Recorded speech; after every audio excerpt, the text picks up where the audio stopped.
Roads to Freedom by Bertrand Russell. I Marx and Socialist Doctrine. Socialism, like everything else that is vital, is rather a tendency than a strictly definable body of doctrine. A definition of socialism is sure either to include some views which many would regard as not socialistic, or to exclude others which claim to be included. But I think we shall come nearest to the essence of socialism by defining it as the advocacy of communal ownership of land and capital. Communal ownership may mean ownership by a democratic state, but cannot be held to include ownership by any state which is not democratic. Communal ownership may also be understood, as anarchist communism understands it, in the sense of ownership by the free association of the men and women in a community without those compulsory powers which are necessary to constitute a state. Some socialists expect communal ownership to arrive suddenly and completely by a catastrophic revolution, while others expect it to come gradually, first in one industry, then in another.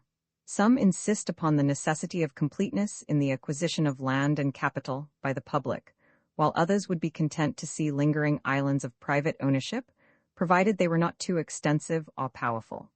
What all forms have in common is democracy and the abolition, virtual or complete, of the present capitalistic system. The distinction between socialists, anarchists, and syndicalists turns largely upon the kind of democracy which they desire. Orthodox socialists are content with parliamentary democracy in the sphere of government, holding that the evils apparent in this form of constitution, at present, would disappear with the disappearance of capitalism. Anarchists and syndicalists, on the other hand, object to the whole parliamentary machinery and aim at a different method of regulating the political affairs of the community. But all alike are democratic in the sense that they aim at abolishing every kind of privilege and every kind of artificial inequality. All alike are champions of the wage earner in existing society. All three also have much in common in their economic doctrine. All three regard capital and the wages system as a means of exploiting the laborer in the interests of the possessing classes, and hold that communal ownership, in one form or another, is the only means of bringing freedom to the producers. But within the framework of this common doctrine, there are many divergences, and even among those who are strictly to be called socialists, there is a very considerable diversity of schools. Socialism as a power in Europe may be said to begin with Marx. It is true that before his time there were socialist theories, both in England and in France. It is also true that in France, during the Revolution of 1848, socialism for a brief period acquired considerable influence in the state. But the socialists who preceded Marx tended to indulge in utopian dreams and failed to found any strong or stable political party.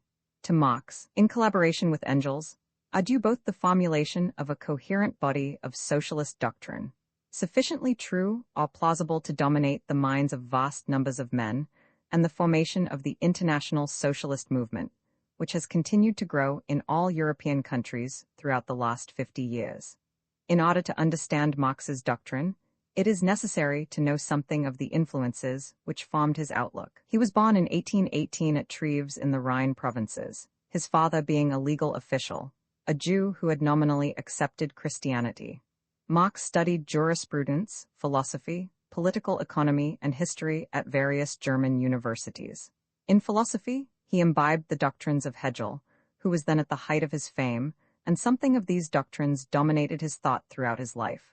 Like Hegel, he saw in history the development of an idea. He conceived the changes in the world as forming a logical development, in which one phase passes by revolution into another, which is its antithesis, a conception which gave to his views a certain hard abstractness, and a belief in revolution rather than evolution.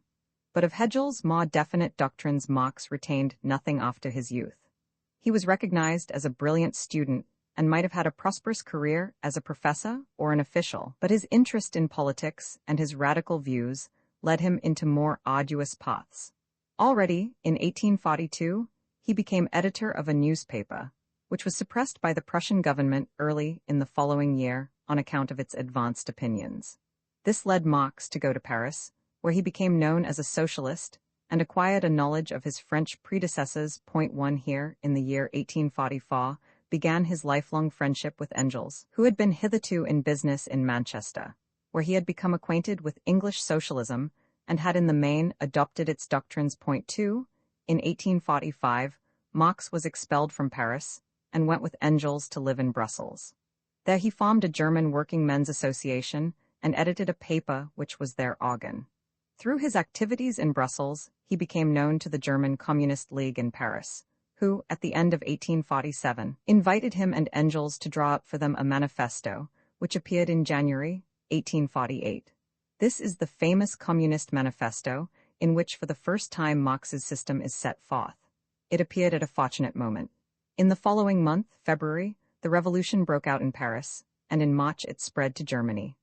Fear of the revolution led the Brussels government to expel Marx from Belgium, but the German Revolution made it possible for him to return to his own country. In Germany, he again edited a paper, which again led him into a conflict with the authorities, increasing in severity as the reaction gathered force. In June 1849, his paper was suppressed, and he was expelled from Prussia. He returned to Paris, but was expelled from there also. This led him to settle in England, at that time an asylum for friends of freedom, and in England, with only brief intervals for purposes of agitation, he continued to live until his death in 1883. The bulk of his time was occupied in the composition of his great book, Capital. Point 3. His other important work during his later years was the formation and spread of the International Working Men's Association. From 1849 onward, the greater part of his time was spent in the British Museum, accumulating, with German patience, the materials for his terrific indictment of capitalist society, but he retained his hold on the international socialist movement. In several countries, he had sons-in-law as lieutenants, like Napoleon's brothers, and in the various internal contests that arose his will generally prevailed. The most essential of Marx's doctrines may be reduced to three. First, what is called the materialistic interpretation of history. Second, the law of the concentration of capital. And third, the class war, the materialistic interpretation of history. Marx holds that in the main, all the phenomena of human society have their origin in material conditions, and these he takes to be embodied in economic systems. Political constitutions, laws, religions, philosophies, all these he regards as, in their broad outlines, expressions of the economic regime in the society that gives rise to them. It would be unfair to represent him as maintaining that the conscious economic motive is the only one of importance. It is rather that economics molds character and opinion, and is thus the prime source of much that appears in consciousness to have no connection with them. He applies his doctrine in particular to two revolutions, one in the past, the other in the future. The revolution in the past is that of the bourgeoisie against feudalism, which finds its expression, according to him, particularly in the French Revolution. The one in the future is the revolution of the wage earners, or proletariat, against the bourgeoisie, which is to establish the socialist commonwealth. The whole movement of history is viewed by him as necessary, as the effect of material causes operating upon human beings. He does not so much advocate the socialist revolution as predict it. He holds, it is true, that it will be beneficent, but he is much more concerned to prove that it must inevitably come. The same sense of necessity is visible in his exposition of the evils of the capitalist system. He does not blame capitalists for the cruelties of which he shows them to have been guilty. He merely points out that they are under an inherent necessity to behave cruelly so long as private ownership of land and capital continues. But their tyranny will not last forever, for it generates the forces that must in the end overthrow it. The law of the concentration of capital. Marx pointed out that capitalist undertakings tend to grow larger and larger.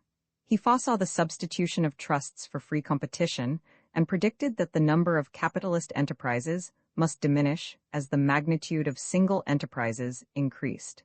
He supposed that this process must involve a diminution, not only in the number of businesses, but also in the number of capitalists. Indeed, he usually spoke as though each business were owned by a single man. Accordingly, he expected that men would be continually driven from the ranks of the capitalists into those of the proletariat, and that the capitalists, in the course of time, would grow numerically weaker and weaker. He applied this principle not only to industry, but also to agriculture. He expected to find the landowners growing fewer and fewer, while their estates grew larger and larger. This process was to make more and more glaring the evils and injustices of the capitalist system, and to stimulate more and more the forces of opposition. the classe war. Marx conceives the wage-earner and the capitalist in a sharp antithesis. He imagines that every man is, or must soon become, wholly the one or wholly the other. The wage-earner, who possesses nothing, is exploited by the capitalists, who possess everything. As the capitalist system works itself out, and its nature becomes more clear, the opposition of bourgeoisie and proletariat becomes more and more marked. The two classes, since they have antagonistic interests, are forced into a class war which generates within the capitalist regime internal forces of disruption. The working men learn gradually to combine against their exploiters, first locally, then nationally, and at last internationally. When they have learned to combine internationally, they must be victorious. They will then decree that all land and capital shall be owned in common. Exploitation will cease. The tyranny of the owners of wealth will no longer be possible. There will no longer be any division of society into classes, and all men will be free. All these ideas are already contained in the Communist Manifesto, a work of the most amazing vigor and force, setting forth with terse compression the titanic forces of the world, their epic battle, and the inevitable consummation. This work is of such importance in the development of socialism, and gives such an admirable statement of the doctrines set forth at greater length, and with more pedantry in capital, that its salient passages must be known by anyone who wishes to understand the hold which Marxian socialism has acquired over the intellect and imagination of a large proportion of working-class leaders. A specter is haunting Europe. It begins, the specter of communism. All the powers of old Europe have entered into a holy alliance to exercise this specter, Pope and Tsar, Metternich and Guizot, French radicals and German police spies. Where is the party in opposition that has not been decried as communistic by its opponents in power? Where the opposition that has not hurled back the branding reproach of communism against the more advanced opposition parties, as well as against its reactionary adversaries? The existence of a class war is nothing new. The history of all hitherto existing society is the history of class struggles. In these struggles the fight each time ended, either in a revolutionary reconstitution of society at large, or in the common ruin of the contending classes. Our epoch, the epoch of the bourgeoisie, has simplified the class antagonisms. Society as a whole is more and more splitting up into two great hostile camps, into two great classes directly facing each other, bourgeoisie and proletariat. Then follows a history of the fall of feudalism, leading to a description of the bourgeoisie as a revolutionary force. The bourgeoisie, historically, has played a most revolutionary part. For exploitation, veiled by religious and political illusions, it has substituted naked, shameless, direct, brutal exploitation. The need of a constantly expanding market for its products chases the bourgeoisie over the whole surface of the globe. The bourgeoisie, during its rule of scarce 100 years, has created more massive and more colossal productive forces than have all preceding generations together. Feudal relations became fetters. They had to be burst asunder. They were burst asunder.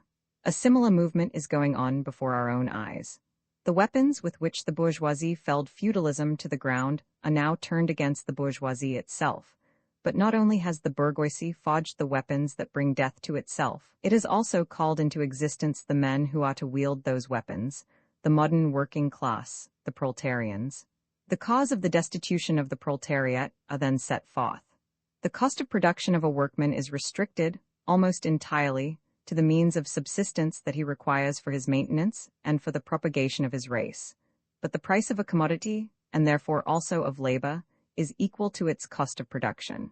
In proportion, therefore, as the repulsiveness of the work increases, the wage decreases. Nay more, in proportion as the use of machinery and diversion of labor increases, in the same proportion the burden of toil also increases. Modern industry has converted the little workshop of the patriarchal master into the great factory of the industrial capitalist. Masses of laborers, crowded into the factory, are organized like soldiers. As privates of the industrial army, they are placed under the command of a perfect hierarchy of officers and sergeants. Not only are they slaves of the bourgeois class, and of the bourgeois state, they are daily and hourly enslaved by the machine, by the overlooker, and above all, by the individual bourgeois manufacturer himself. The more openly this despotism proclaims gain to be its end and aim, the more petty, the more hateful, and the more embittering it is. The manifesto tells next the manner of growth of the class struggle. The proletariat goes through various stages of development. With its birth begins its struggle with the bourgeoisie. At first the contest is carried on by individual laborers, then by the workpeople of a factory, then by the operatives of one trade, in one locality, against the individual bourgeois, who directly exploits them. They direct their attacks not against the bourgeois conditions of production, but against the instruments of production themselves. At this stage, the laborers still form an incoherent mass scattered over the whole country, and broken up by their mutual competition. If anywhere they unite to form more compact bodies, this is not yet the consequence of their own active union, but of the union of the bourgeoisie, which class, in order to attain its own political ends, is compelled to set the whole proletariat in motion, and is moreover yet, for a time, able to do so. The collisions between individual workmen and individual bourgeois take more and more the character of collisions between two classes. Thereupon, the workers begin to form combinations, trades unions, against the bourgeois. They club together in order to keep up the rate of wages. They found permanent associations in order to make provision beforehand for these occasional revolts. Here and there, the contest breaks out into riots. Now and then the workers are victorious, but only for a time. The real fruit of their battles lies, not in the immediate result, but in the ever-expanding union of the workers. This union is helped on by the improved means of communication that are created by modern industry, and that place the workers of different localities in contact with one another. It was just this contact that was needed to centralize the numerous local struggles, all of the same character, into one national struggle between classes. But every class struggle is a political struggle, and that union, to attain which the burghers of the Middle Ages, with their miserable highways, required centuries, the modern proletarians, thanks to railways, achieve in a few years. This organization of the proletarians into a class, and consequently into a political party, is continually being upset again by the competition between the workers themselves. But it ever rises up again, stronger, firmer, mightier. It compels legislative recognition of particular interests of the workers, by taking advantage of the divisions among the bourgeoisie itself. In the conditions of the proletariat, those of old society at large are already virtually swamped. The proletarian is without property. His relation to his wife and children has no longer anything in common with the bourgeois family relations, modern industrial labor, modern subjection to capital, the same in England as in France, in America as in Germany, has stripped him of every trace of national character. Law, morality, religion, are to him so many bourgeois prejudices, behind which lurk in ambush just as many bourgeois interests. All the preceding classes that got the upper hand sought to fortify their already acquired status by subjecting society at large to their conditions of appropriation. The proletarians cannot become masters of the productive forces of society, except by abolishing their own previous mode of appropriation, and thereby also every other previous mode of appropriation. They have nothing of their own to secure and to fortify. Their mission is to destroy all previous securities for and insurances of individual property. All previous historical movements were movements of minorities, or in the interest of minorities. The proletarian movement is the self-conscious, independent movement of the immense majority, in the interest of the immense majority. The proletariat, the lowest stratum of our present society, cannot stir, cannot raise itself up, without the whole superincumbent strata of official society being sprung into the air. The communists, says Marx, stand for the proletariat as a whole. They are international. The communists are further reproached with desiring to abolish countries and nationality. The working men have no country. We cannot take from them what they have not got. The immediate aim of the communists is the conquests of political power by the proletariat. The theory of the communists may be summed up in the single sentence, abolition of private property. The materialistic interpretation of history is used to answer such charges as that communism is anti-Christian. The charges against communism made from a religious, a philosophical, and, generally, from an ideological standpoint, are not deserving of serious examination. Does it require deep intuition to comprehend that man's ideas, views, and conceptions, in one word, man's consciousness, changes with every change in the conditions of his material existence, in his social relations, and in his social life? the attitude of the manifesto to the state is not altogether easy to grasp. The executive of the modern state, we are told, is but a committee for managing the common affairs of the whole bourgeoisie. Nevertheless, the first step for the proletariat must be to acquire control of the state. We have seen above that the first step in the revolution by the working class is to raise the proletariat to the position of ruling class, to win the battle of democracy. The proletariat will use its political supremacy to wrest, by degrees, all capital from the bourgeoisie, to centralize all instruments of production in the hands of the state, i.e., of the proletariat organized as the ruling class, and to increase the total of productive forces as rapidly as possible. The manifesto passes on to an immediate program of reforms, which would in the first instance much increase the power of the existing state, but it is contended that when the socialist revolution is accomplished, the state, as we know it, will have ceased to exist. As Engels says elsewhere, when the proletariat seizes the power of the state, it puts an end to all differences of class and antagonisms of class, and consequently also puts an end to the state as a state. Thus, although state socialism might, in fact, be the outcome of the proposals of Marx and Engels, they cannot themselves be accused of any glorification of the state. The manifesto ends with an appeal to the wage earners of the world to rise on behalf of communism. The communists disdain to conceal their views and aims. They openly declare that their ends can be attained only by the forcible overthrow of all existing social conditions. Let the ruling classes tremble at a communistic revolution. The proletarians have nothing to lose but their chains. They have a world to win. Working men of all countries, unite? In all the great countries of the continent, except Russia, a revolution followed quickly on the publication of the Communist Manifesto, but the revolution was not economic or international, except at first in France. Everywhere else it was inspired by the ideas of nationalism. Accordingly, the rulers of the world, momentarily terrified, were able to recover power by fomenting the enmities inherent in the nationalist idea, and everywhere. After a very brief triumph, the revolution ended in war and reaction. The ideas of the Communist Manifesto appeared before the world was ready for them, but its authors lived to see the beginnings of the growth of that socialist movement in every country, which has pressed on with increasing force, influencing governments more and more, dominating the Russian Revolution, and perhaps capable of achieving at no very distant date that international triumph to which the last sentences of the manifesto summon the wage earners of the world. Marx's magnum opus, Capital, added bulk and substance to the theses of the Communist Manifesto. It contributed the theory of surplus value, which professed to explain the actual mechanism of capitalist exploitation. This doctrine is very complicated and is scarcely tenable as a contribution to pure theory.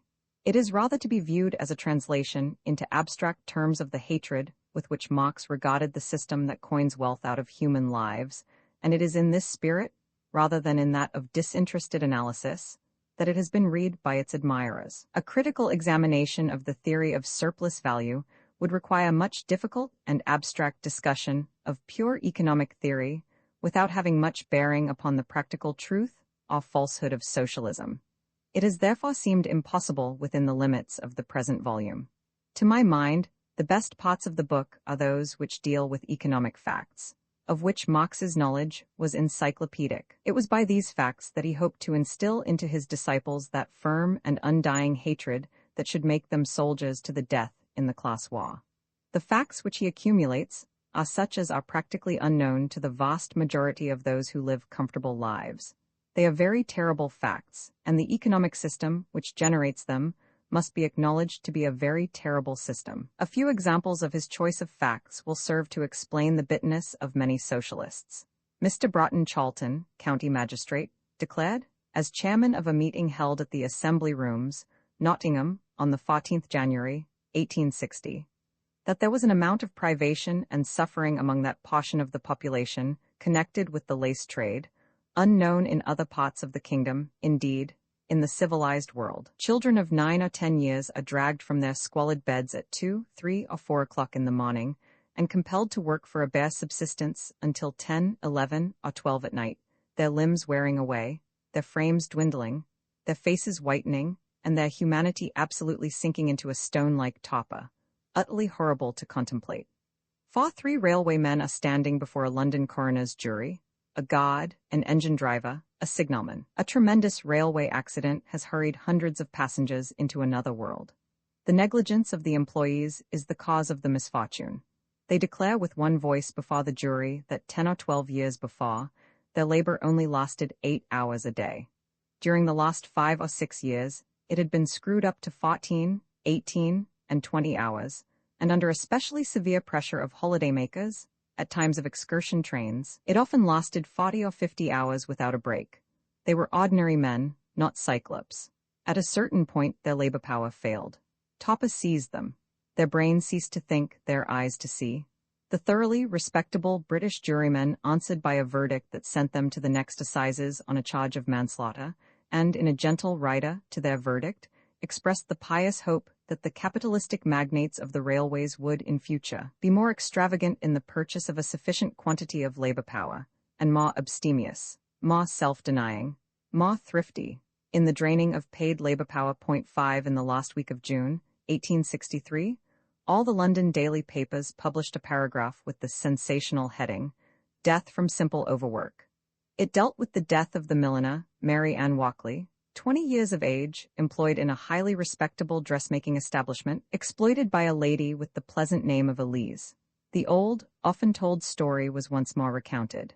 This girl worked, on an average 16.5 hours, during the season often 30 hours, without a break, whilst her failing labor power was revived by occasional supplies of sherry, pot, or coffee. It was just now the height of the season. It was necessary to conjure up in the twinkling of an eye the gorgeous dresses for the noble ladies bidden to the ball in honor of the newly imparted Princess of Wales. Mary Ann Walkley had worked without intermission for 26.5 hours, with 60 other girls, 30 in one room, that only afforded 1/3 of the cubic feet of air required for them. At night, they slept in pairs in one of the stifling holes into which the bedroom was divided by partitions of board, and this was one of the best millinery establishments in London. Mary Ann Walkley fell ill on the Friday, died on Sunday without, to the astonishment of Madame Elise, having previously completed the work in hand. The doctor, Mr. Keyes, called too late to the deathbed, duly bore witness before the coroner's jury that Mary Ann Walkley had died from long hours of work in an overcrowded workroom and a too small and badly ventilated bedroom. In order to give the doctor a lesson in good manners, the coroner's jury thereupon brought in a verdict that the deceased had died of apoplexy, but there was reason to fear that her death had been accelerated by overwork in an overcrowded workroom, etc.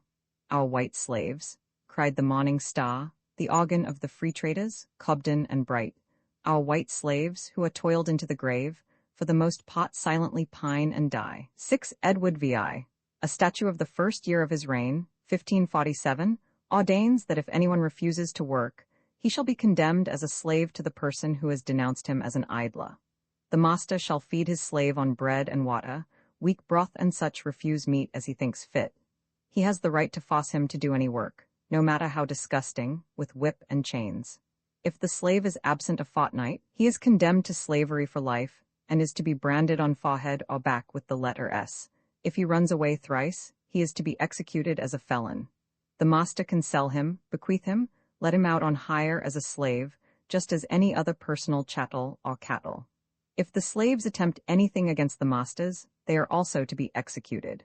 Justices of the peace, on information, are to hunt the rascals down. If it happens that a vagabond has been idling about for 3 days, he is to be taken to his birthplace, branded with a red-hot iron, with the letter V on the breast, and be set to work, in chains, in the streets, or at some other labor.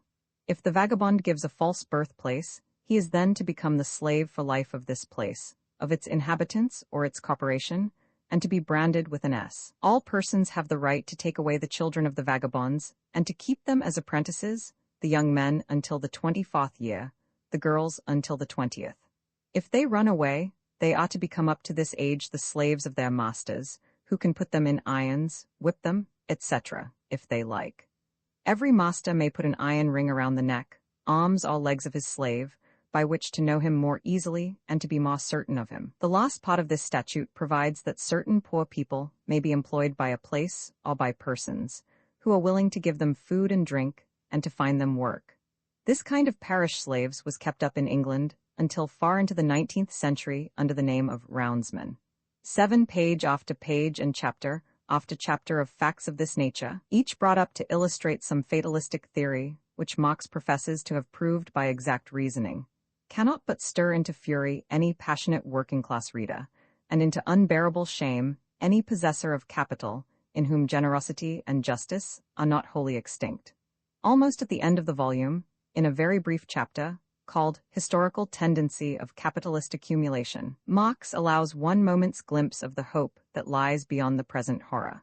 As soon as this process of transformation has sufficiently decomposed the old society from top to bottom, as soon as the laborers are turned into proletarians, the means of labor into capital, as soon as the capitalist mode of production stands on its own feet, then the further socialization of labor and further transformation of the land and other means of production into socially exploited, and therefore, common means of production, as well as the further expropriation of private proprietors, takes a new form.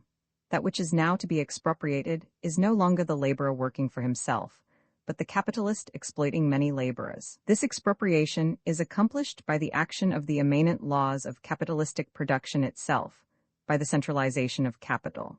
One capitalist always kills many, and in hand with this centralization, or this expropriation of many capitalists by few, develop, on an ever-extending scale, the cooperative form of the labor process, the conscious technical application of science, the methodical cultivation of the soil, the transformation of the instruments of labor into instruments of labor only usable in common, the economizing of all means of production by their use as the means of production of combined, socialized labor, the entanglement of all peoples in the net of the world market, and with this, the international character of the capitalistic regime, along with the constantly diminishing number of the magnates of capital, who usurp and monopolize all advantages of this process of transformation, grows the mass of misery, oppression, slavery, degradation, exploitation. But with this, too, grows the revolt of the working class, a class always increasing in numbers and disciplined, united, organized by the very mechanism of the process of capitalist production itself.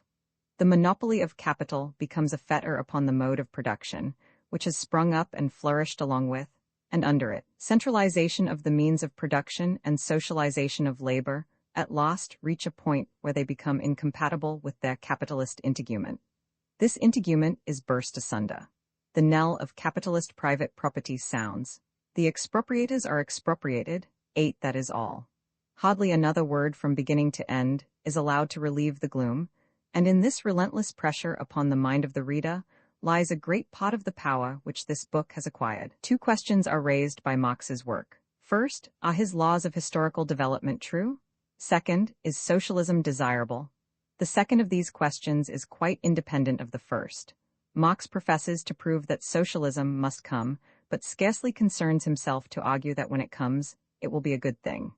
It may be, however, that if it comes, it will be a good thing, even though all Marx's arguments to prove that it must come should be at fault. In actual fact, time has shown many flaws in Marx's theories.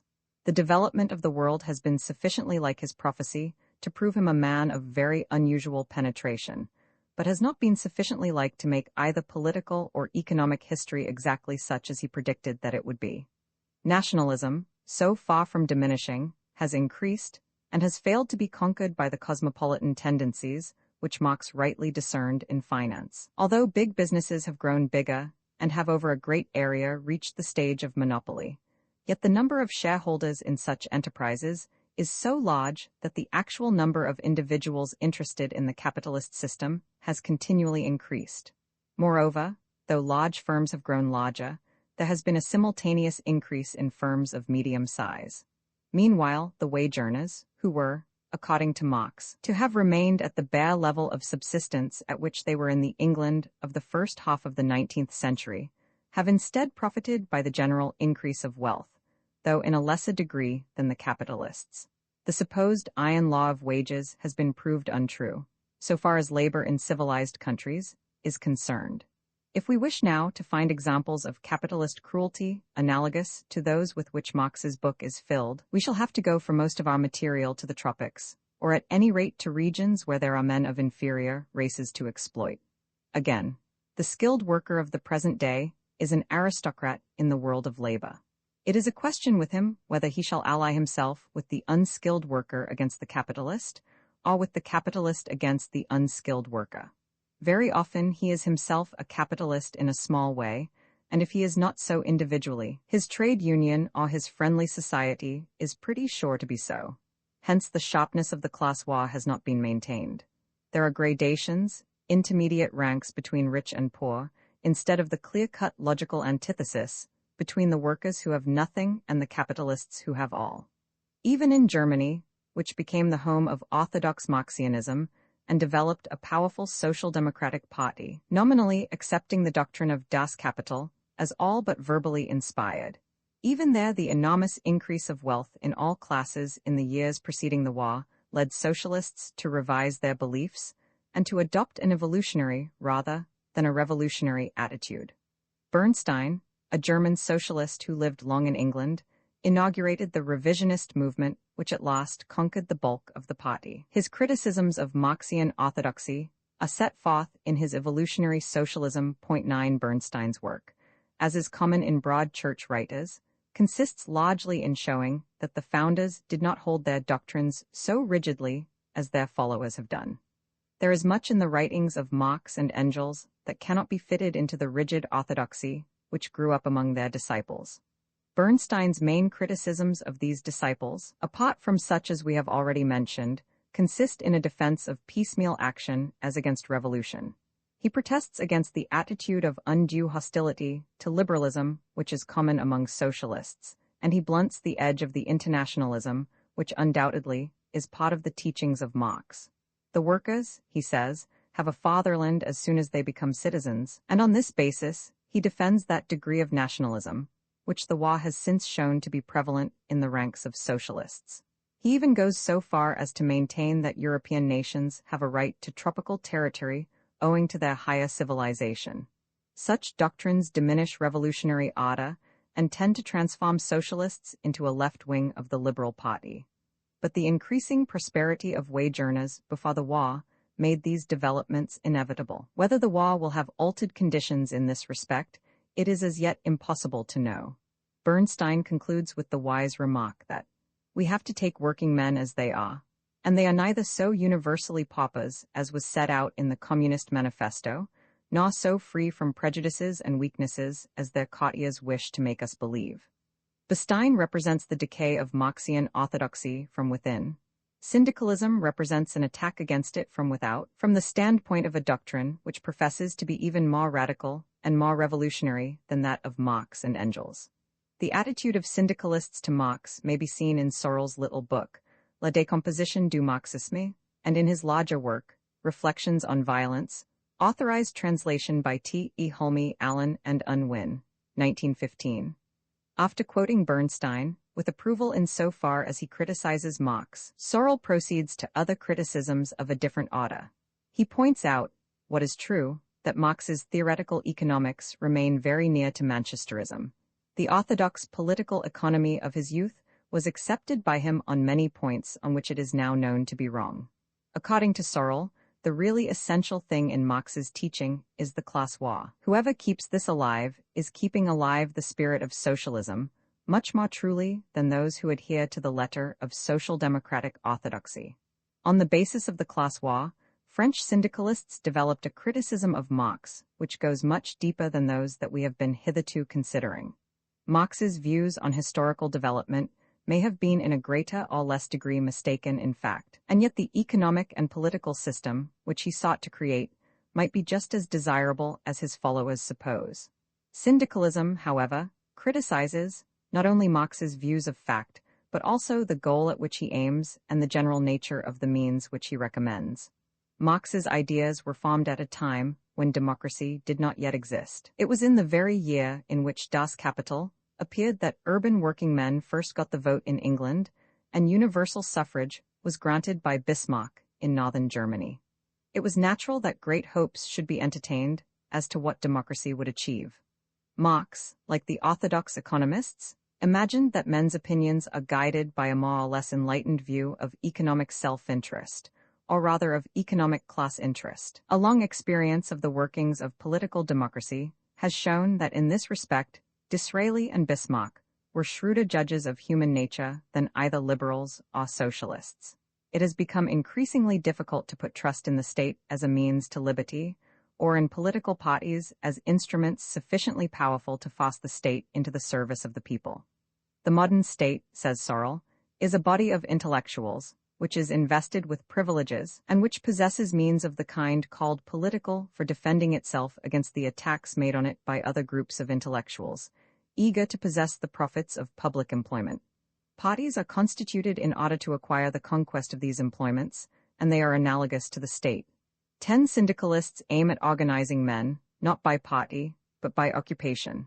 This, they say, alone represents the true conception and method of the class war. Accordingly, they despise all political action through the medium of parliament and elections. The kind of action that they recommend is direct action by the revolutionary syndicate or trade union. The battle cry of industrial versus political action has spread far beyond the ranks of French syndicalism. It is to be found in the IWW in America and among industrial unionists and guild socialists in Great Britain. Those who advocate it, for the most part, aim also at a different goal from that of Marx. They believe that there can be no adequate individual freedom where the state is all-powerful, even if the state be a socialist one. Some of them are out-and-out anarchists, who wish to see the state wholly abolished, others only wish to curtail its authority.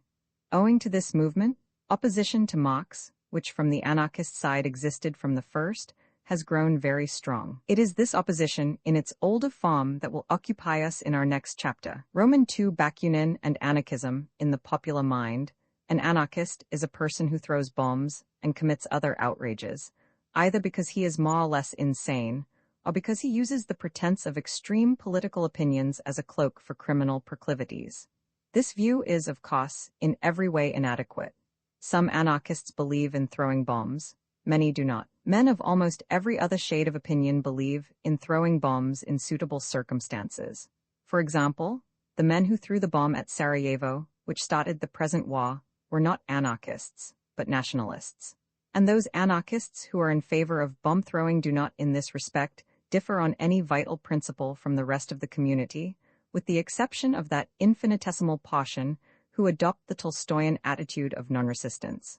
Anarchists, like socialists, usually believe in the doctrine of the class war, and if they use bombs, it is as governments use bombs, for purposes of war.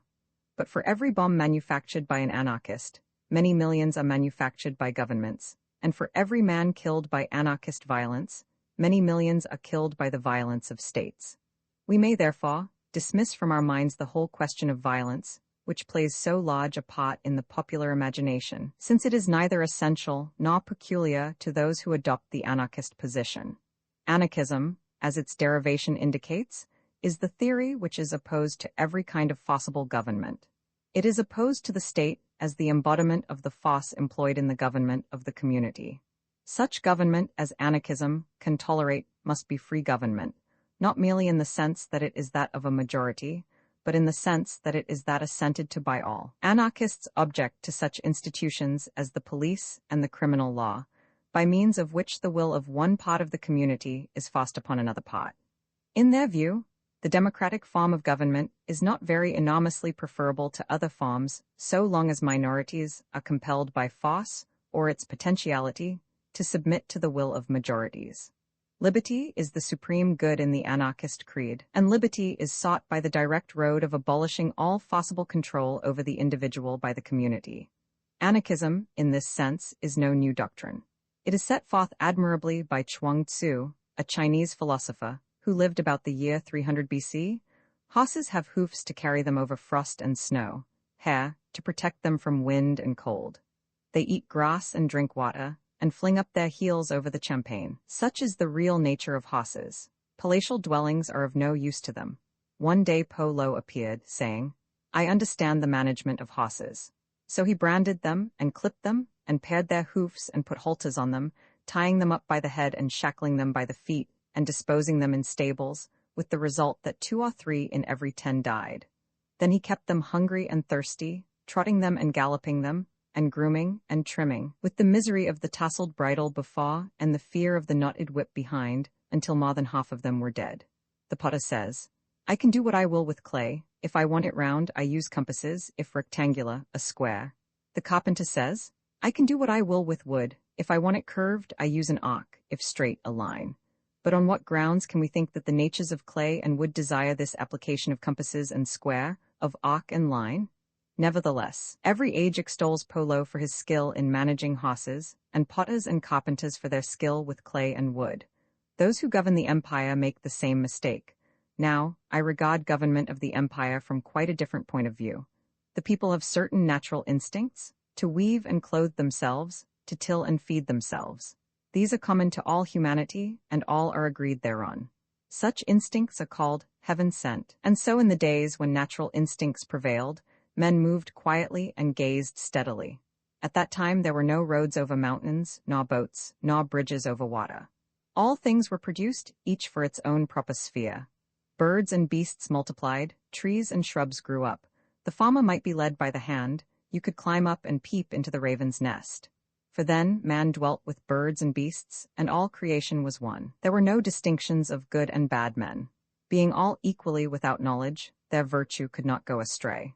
Being all equally without evil desires, they were in a state of natural integrity, the perfection of human existence. But when sages appeared, tripping up people over charity and fettering them with duty to their neighbor, doubt found its way into the world. And then, with their gushing over music and fussing over ceremony, the empire became divided against itself. 11 The modern anarchism, in the sense in which we shall be concerned with it, is associated with belief in the communal ownership of land and capital, and is thus in an important respect akin to socialism. This doctrine is properly called anarchist communism, but as it embraces practically all modern anarchism, we may ignore individualist anarchism altogether and concentrate attention upon the communistic form. Socialism and anarchist communism alike have arisen from the perception that private capital is a source of tyranny by certain individuals over others. Orthodox socialism believes that the individual will become free if the state becomes the sole capitalist. Anarchism, on the contrary, fears that in that case the state might merely inherit the tyrannical propensities of the private capitalist. Accordingly, it seeks for a means of reconciling communal ownership with the utmost possible diminution in the powers of the state, and indeed, ultimately, with the complete abolition of the state. It has arisen mainly within the socialist movement as its extreme left wing. In the same sense in which Marx may be regarded as the founder of modern socialism, Bakunin may be regarded as the founder of anarchist communism. But Bakunin did not produce, like Marx, a finished and systematic body of doctrine. The nearest approach to this will be found in the writings of his follower, Kropotkin. In order to explain modern anarchism, we shall begin with the life of Bakunin 12 and the history of his conflicts with Marx, and shall then give a brief account of anarchist theory, as set forth partly in his writings, but more in those of Kropotkin. 13 Mitchell Bakunin was born in 1814 of a Russian aristocratic family. His father was a diplomatist, who at the time of Bakunin's birth had retired to his country estate in the government of Tver. Bakunin entered the School of Artillery in Petersburg at the age of 15, and at the age of 18 was sent as an ensign to a regiment stationed in the government of Minsk. The Polish insurrection of 1830 had just been crushed. The spectacle of terrorized Poland, says Guillaume, acted powerfully on the heart of the young officer and contributed to inspire in him the horror of despotism. This led him to give up the military career after 2 years' trial. In 1834, he resigned his commission and went to Moscow, where he spent 6 years studying philosophy. Like all philosophical students of that period, he became a Hegelian, and in 1840 he went to Berlin to continue his studies, in the hope of ultimately becoming a professor. But after this time, his opinions underwent a rapid change.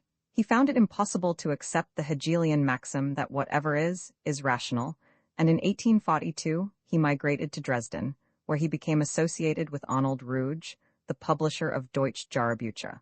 By this time, he had become a revolutionary, and in the following year he incurred the hostility of the Saxon government. This led him to go to Switzerland, where he came in contact with a group of German communists. But, as the Swiss police importuned him, and the Russian government demanded his return, he removed to Paris, where he remained from 1843 to 1847. These years in Paris were important in the formation of his outlook and opinions.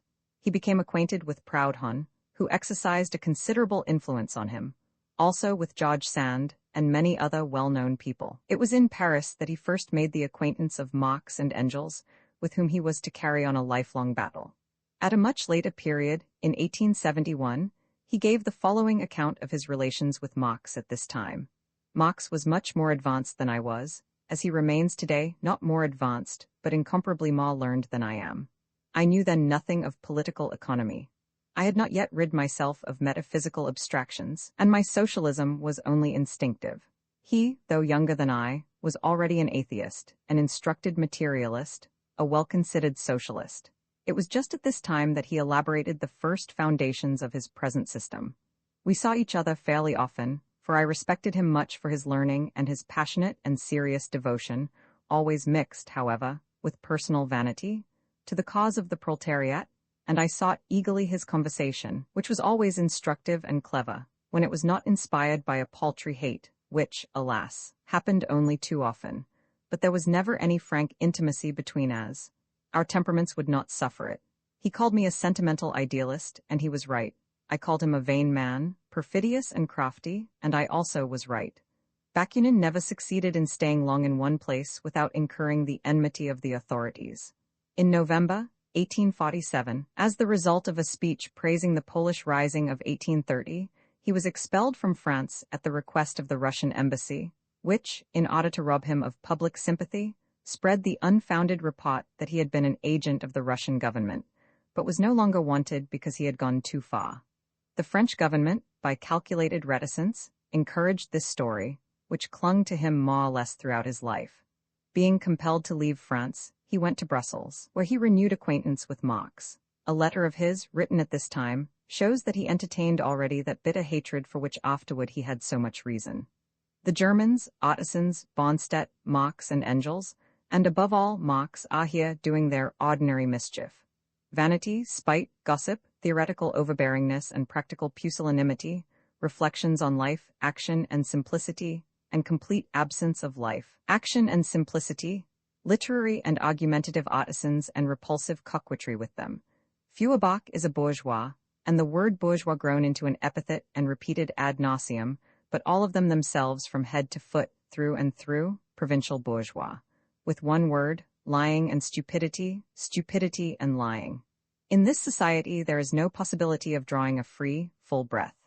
I hold myself aloof from them, and have declared quite decidedly that I will not join their communistic union of artisans, and will have nothing to do with it. The revolution of 1848 led him to return to Paris, and thence to Germany. He had a quarrel with Marx over a matter in which he himself confessed later that Marx was in the right. He became a member of the Slav Congress in Prague, where he vainly endeavored to promote a Slav insurrection.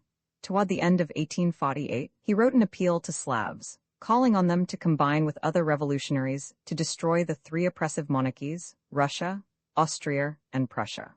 Marx attacked him in print, saying, in effect, that the movement for Bohemian independence was futile because the Slavs had no future, at any rate in those regions where they happened to be subject to Germany and Austria.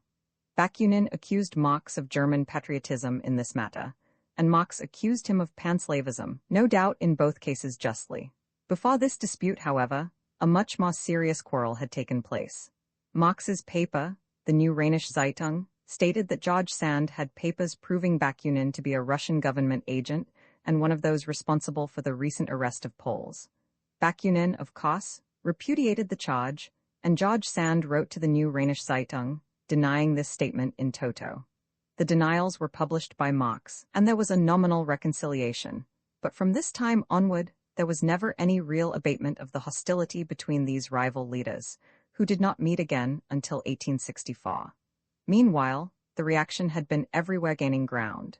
In May 1849, an insurrection in Dresden for a moment made the revolutionaries masters of the town. They held it for 5 days and established a revolutionary government. Bakunin was the soul of the defense which they made against the Prussian troops, but they were overpowered, And at last, Bakunin was captured while trying to escape with Hübner and Richard Wagner, the last of whom, fortunately for music, was not captured. Now began a long period of imprisonment in many prisons and various countries. Bakunin was sentenced to death on the 14th of January, 1850, but his sentence was commuted after 5 months, and he was delivered over to Austria, which claimed the privilege of punishing him. The Austrians, in their turn, condemned him to death in May, 1851, and again his sentence was commuted to imprisonment for life. In the Austrian prisons he had fetters on hands and feet, and in one of them he was even chained to the wall by the belt. There seems to have been some peculiar pleasure to be derived from the punishment of Bakunin, for the Russian government in its turn demanded him of the Austrians, who delivered him up. In Russia he was confined, first in the Peter and Paul fortress, and then in the Schlüsselburg. The bee suffered from scurvy and all his teeth fell out. His health gave way completely, and he found almost all food impossible to assimilate. But if his body became enfeebled, his spirit remained inflexible. He feared one thing above all. It was to find himself some day led, by the debilitating action of prison, to the condition of degradation of which Silvio Pellico offers a well-known type. He feared that he might cease to hate, that he might feel the sentiment of revolt which upheld him becoming extinguished in his hearts, that he might come to pardon his persecutors and resign himself to his fate. But this fear was superfluous.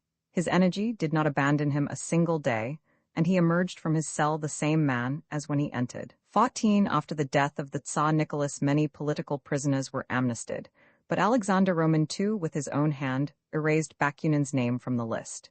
When Bakunin's mother succeeded in obtaining an interview with the new Tsar, he said to her, "No, madam, that so long as your son lives, he can never be free." However, in 1857, after 8 years of captivity, he was sent to the comparative freedom of Siberia. From there, in 1861, he succeeded in escaping to Japan, and thence through America to London. He had been imprisoned for his hostility to governments, but, strange to say, his sufferings had not had the intended effect of making him love those who inflicted them. From this time onward, he devoted himself to spreading the spirit of anarchist revolt, without, however, having to suffer any further term of imprisonment. For some years he lived in Italy, where he founded in 1864 an international fraternity, or Alliance of Socialist Revolutionaries. This contained men of many countries, but apparently no Germans. It devoted itself largely to combating Mazzini's nationalism.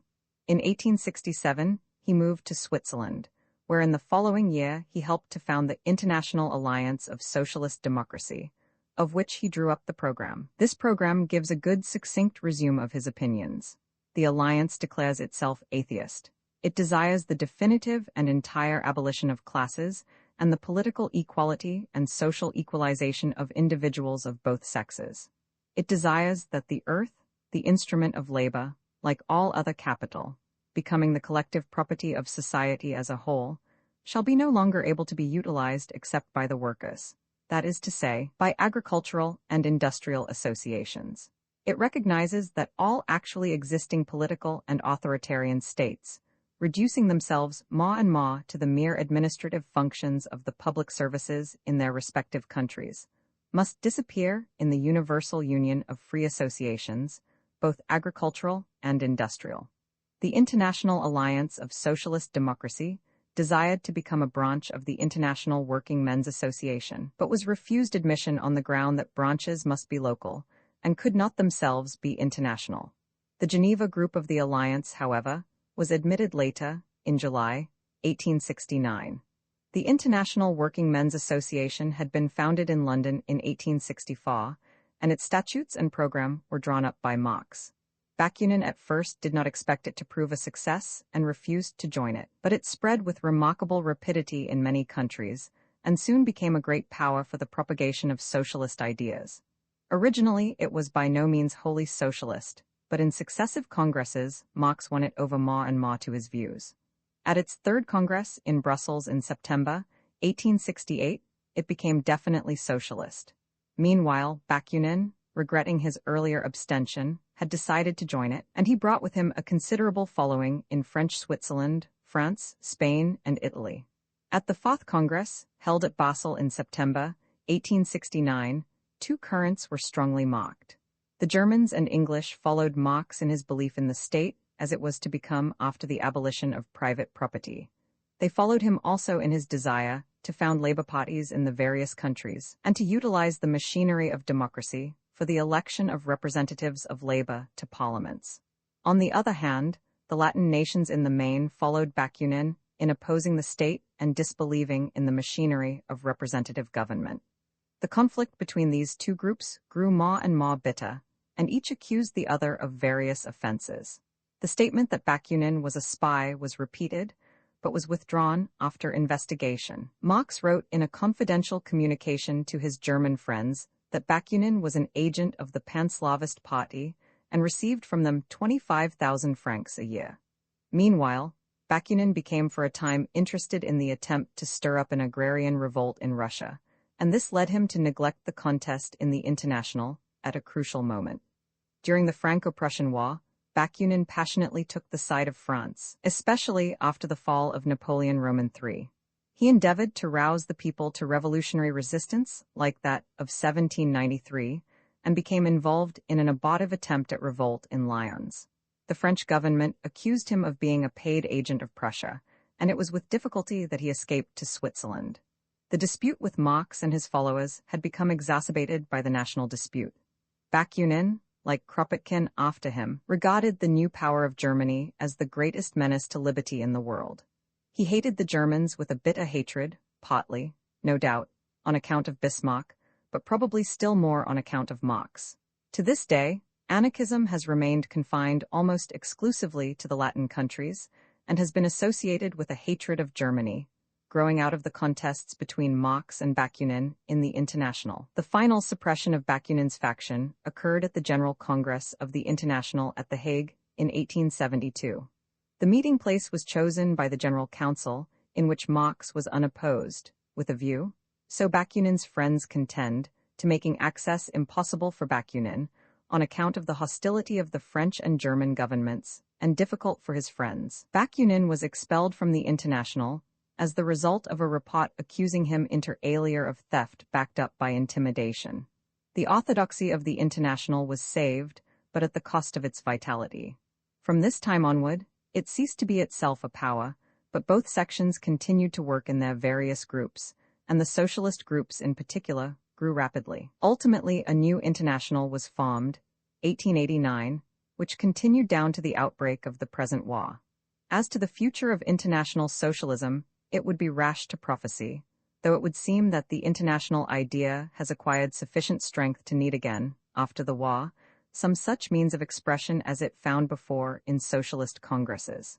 By this time, Bakunin's health was broken, and except for a few brief intervals, he lived in retirement until his death in 1876.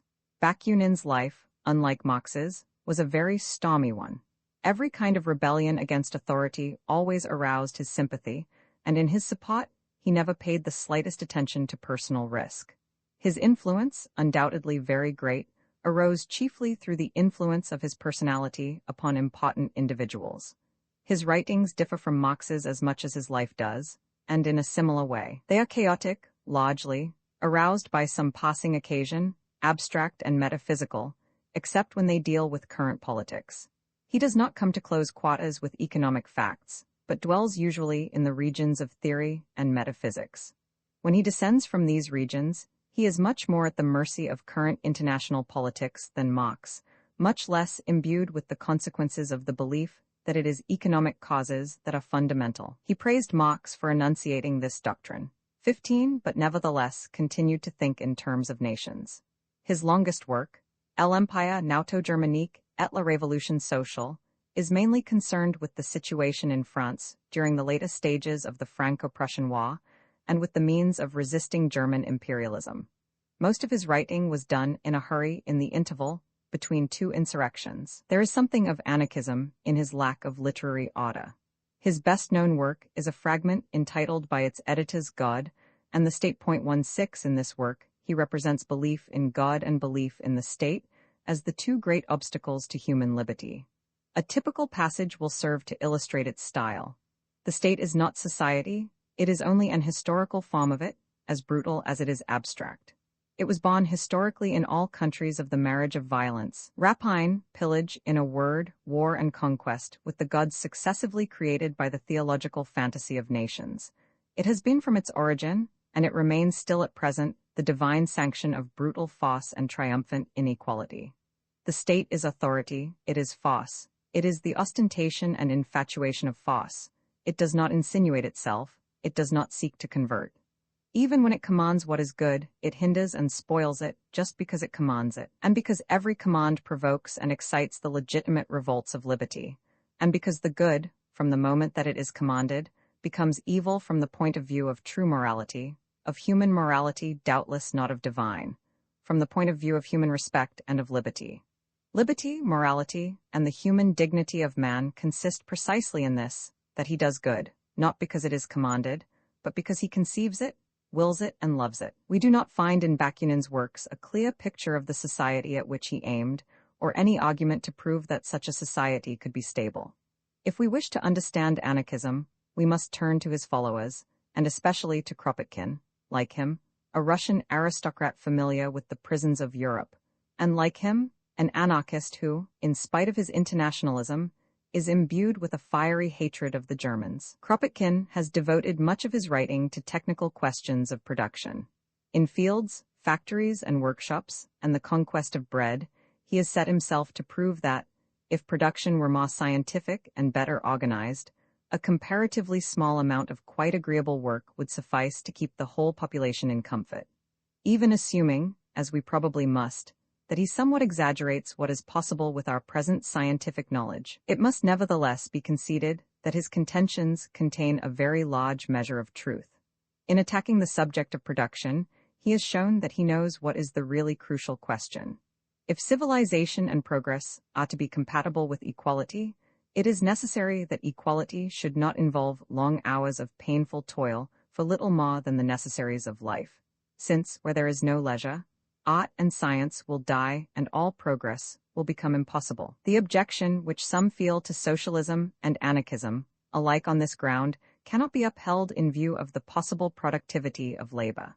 The system at which Kropotkin aims, whether or not it be possible, is certainly one which demands a very great improvement in the methods of production above what is common at present. He desires to abolish wholly the system of wages, not only, as most socialists do, in the sense that a man is to be paid rather for his willingness to work than for the actual work demanded of him, but in a more fundamental sense.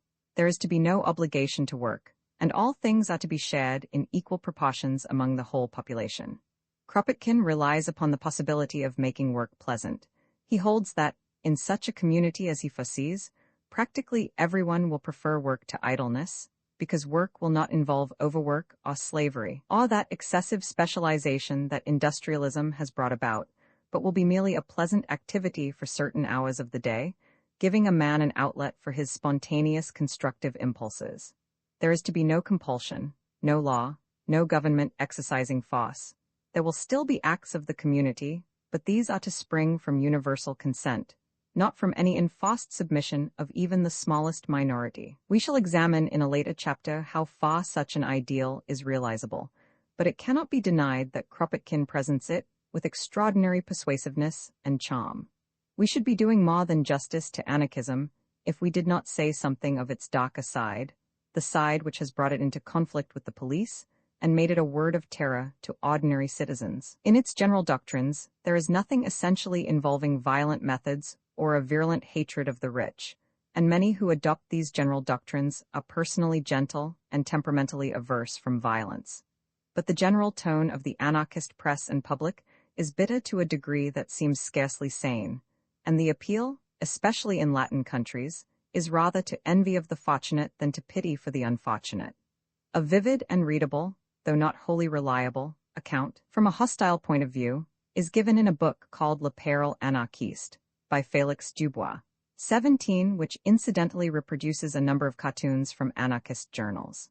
The revolt against law naturally leads, except in those who are controlled by a real passion for humanity, to a relaxation of all the usually accepted moral rules, and to a bitter spirit of retaliatory cruelty, out of which good can hardly come. One of the most curious features of popular anarchism is its martyrology, aping Christian forms, with the guillotine, in France, in place of the cross.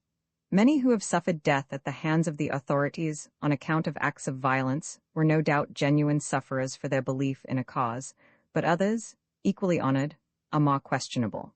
One of the most curious examples of this outlet for the repressed religious impulse is the cult of Ravachol, who was guillotined in 1892 on account of various dynamite outrages.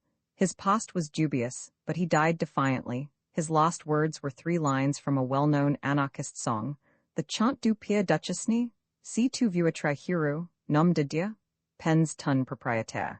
As was natural, the leading anarchists took no part in the canonization of his memory. Nevertheless, it proceeded, with the most amazing extravagances. It would be wholly unfair to judge anarchist doctrine, or the views of its leading exponents, by such phenomena. But it remains a fact that anarchism attracts to itself much that lies on the borderland of insanity and common crime. 18. This must be remembered in exculpation of the authorities and the thoughtless public, who often confound in a common detestation the parasites of the movement and the truly heroic and high-minded men who have elaborated its theories and sacrificed comfort and success to their propagation. The terrorist campaign in which such men as Ravachol were active practically came to an end in 1894. After that time, under the influence of Pelloutier, the better sort of anarchists found a less harmful outlet by advocating revolutionary syndicalism in the trade unions and bourses du travail. 19. The economic organization of society, as conceived by anarchist communists, does not differ greatly from that which is sought by socialists. Their difference from socialists is in the matter of government.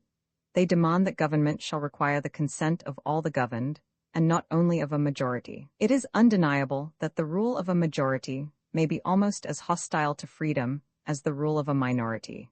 The divine right of majorities is a dogma as little possessed of absolute truth as any other. A strong democratic state may easily be led into oppression of its best citizens, namely, those whose independence of mind would make them a force for progress. Experience of democratic parliamentary government has shown that it falls very far short of what was expected of it by early socialists, and the anarchist revolt against it is not surprising. But in the form of pure anarchism, this revolt has remained weak and sporadic. It is syndicalism, and the movements to which syndicalism has given rise, that have popularized the revolt against parliamentary government and purely political means of emancipating the wage earner. But this movement must be dealt with in a separate chapter. Roman 3. The syndicalist revolt. Syndicalism arose in France as a revolt against political socialism, and in order to understand it, we must trace in brief outline the positions attained by socialist parties in the various countries. After a severe setback, caused by the Franco-Prussian War, socialism gradually revived, and in all the countries of Western Europe socialist parties have increased their numerical strength almost continuously during the last 40 years. But, as is invariably the case with a growing sect, the intensity of faith has diminished as the number of believers has increased. In Germany, the Socialist Party became the strongest faction of the Reichstag, and, in spite of differences of opinion among its members, it preserved its formal unity with that instinct for military discipline which characterizes the German nation. In the Reichstag election of 1912, it polled a third of the total number of votes cast, and returned 110 members out of a total of 397. After the death of Bebel, the revisionists, who received their first impulse from Bernstein, overcame the more strict Marxians, and the party became in effect merely one of advanced radicalism. It is too soon to guess what will be the effect of the split between majority and minority socialists, which has occurred during the war. There is in Germany hardly a trace of syndicalism. Its characteristic doctrine, the preference of industrial to political action, has found scarcely any support. In England, Marx has never had many followers. Socialism there has been inspired in the main by the Fabians, founded in 1883, who threw over the advocacy of revolution, the Marxian doctrine of value, and the class war. What remained was state socialism and a doctrine of permeation. Civil servants were to be permeated with the realization that socialism would enormously increase their power. Trade unions were to be permeated with the belief that the day for purely industrial action was past, and that they must look to government, inspired secretly by sympathetic civil servants to bring about, bit by bit, such parts of the socialist program as were not likely to rouse much hostility in the rich. The Independent Labour Party, formed in 1893, was largely inspired at first by the ideas of the Fabians, though retaining to the present day, and especially since the outbreak of the war, much more of the original socialist ardor. It aimed always at cooperation with the industrial organizations of wage earners, and chiefly through its efforts, the Labour Party 20 was formed in 1900 out of a combination of the trade unions and the political socialists. To this party, since 1909, all the important unions have belonged, but in spite of the fact that its strength is derived from trade unions, it has stood always for political rather than industrial action. Its socialism has been of a theoretical and academic order, and in practice, until the outbreak of war, the Labour members in Parliament, of whom 30 were elected in 1906 and 42 in December 1910, might be reckoned almost as a part of the Liberal Party. France, unlike England and Germany, was not content merely to repeat the old shibboleths with continually diminishing conviction. In France 21, a new movement, originally known as revolutionary syndicalism, and afterwards simply as syndicalism, kept alive the vigor of the original impulse and remained true to the spirit of the older socialists while departing from the letter.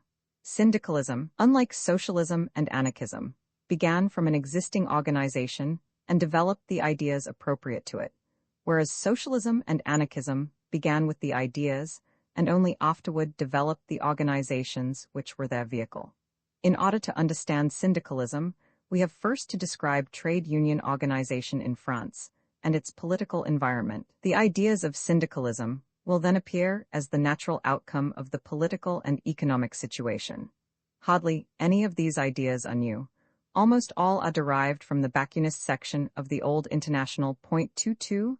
The Old International had considerable success in France before the Franco-Prussian War. Indeed, in 1869, it is estimated to have had a French membership of 250,000. What is practically the syndicalist program was advocated by a French delegate to the Congress of the International at Bâle in that same year. 3. The War of 1870 put an end, for the time being, to the socialist movement in France. Its revival was begun by Jules Guesde in 1877. Unlike the German socialists, the French have been split into many different factions. In the early 80s, there was a split between the parliamentary socialists and the communist anarchists. The latter thought that the first act of the social revolution should be the destruction of the state and would therefore have nothing to do with parliamentary politics. The anarchists, from 1883 onward, had success in Paris and the South. The socialists contended that the state will disappear after the socialist society has been firmly established. In 1882, the socialists split between the followers of Guesde, who claimed to represent the revolutionary and scientific socialism of Marx, and the followers of Paul Brousse, who were more opportunist and were also called possibilists, and cared little for the theories of Marx. In 1890, there was a secession from the Broussists, who followed Allemagne and absorbed the more revolutionary elements of the party and became leading spirits in some of the strongest syndicates. Another group was the Independent Socialists, among whom were Jaurès, Millerand, and Viviani. 2. For the disputes between the various sections of socialists caused difficulties in the trade unions and helped to bring about the resolution to keep politics out of the unions. From this to syndicalism was an easy step. Since the year 1905, as the result of a union between the Parti Socialiste de France, Parti Ouvrier Socialiste Révolutionnaire Français, led by Guesde, and the Parti Socialiste Français, Jaurès, there have been only two groups of socialists, the United Socialist Party and the Independents, who are intellectuals or not willing to be tied to a party. At the general election of 1914, the former secured 102 members, and the latter 30, out of a total of 590. Tendencies toward a rapprochement between the various groups were seriously interfered with by an event which had considerable importance for the whole development of advanced political ideas in France, namely, the acceptance of office in the Waldeck-Rousseau ministry by the socialist Millerand in 1899.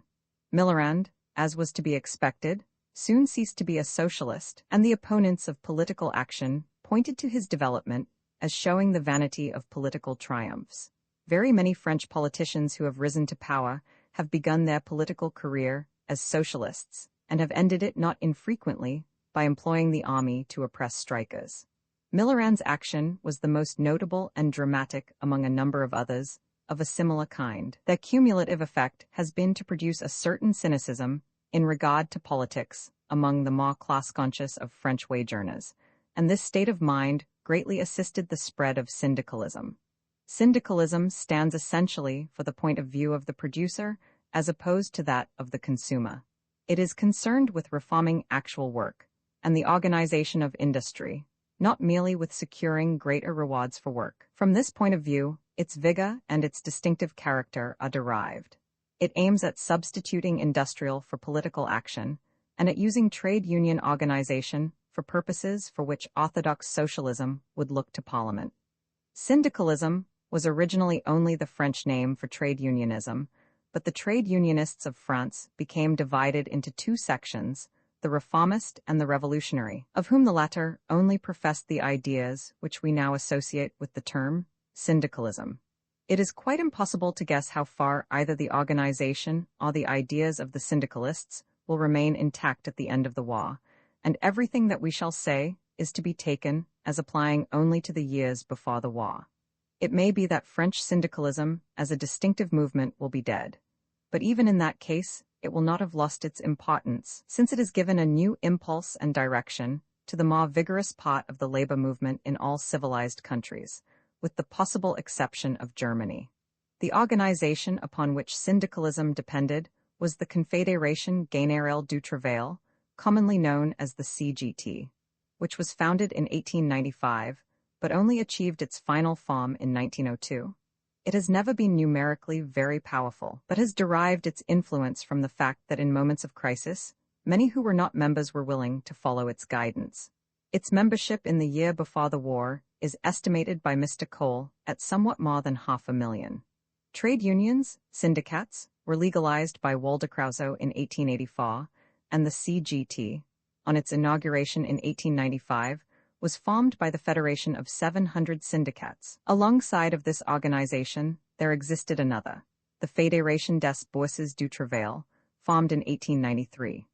A Bourse du Travail is a local organization, not of any one trade, but of local labor in general, intended to serve as a labor exchange and to perform such functions for labor as chambers of commerce perform for the employer. 25 A syndicate is in general a local organization of a single industry, and is thus a smaller unit than the Bourse du Travail. 26 Under the able leadership of Pelloutier, the Fédération des Bourses prospered more than the CGT, and at last, in 1902, coalesced with it. The result was an organization in which the local syndicate was federated twice over, once with the other syndicate in its locality, forming together the local Bourse du Travail, and again with the syndicates in the same industry in other places. It was the purpose of the new organization to secure twice over the membership of every syndicate, to get it to join both its local Bourse du Travail and the federation of its industry. The statutes of the CGT, I. 3, put this point plainly. No syndicate will be able to form a part of the CGT if it is not federated nationally and an adherent of a Bourse du Travail, or a local or departmental union of syndicates grouping different associations. Thus, M. Lagardelle explains, the two sections will correct each other's point of view. National Federation of Industries will prevent parochialism, localisme, and local organization will check the corporate or trade union spirit.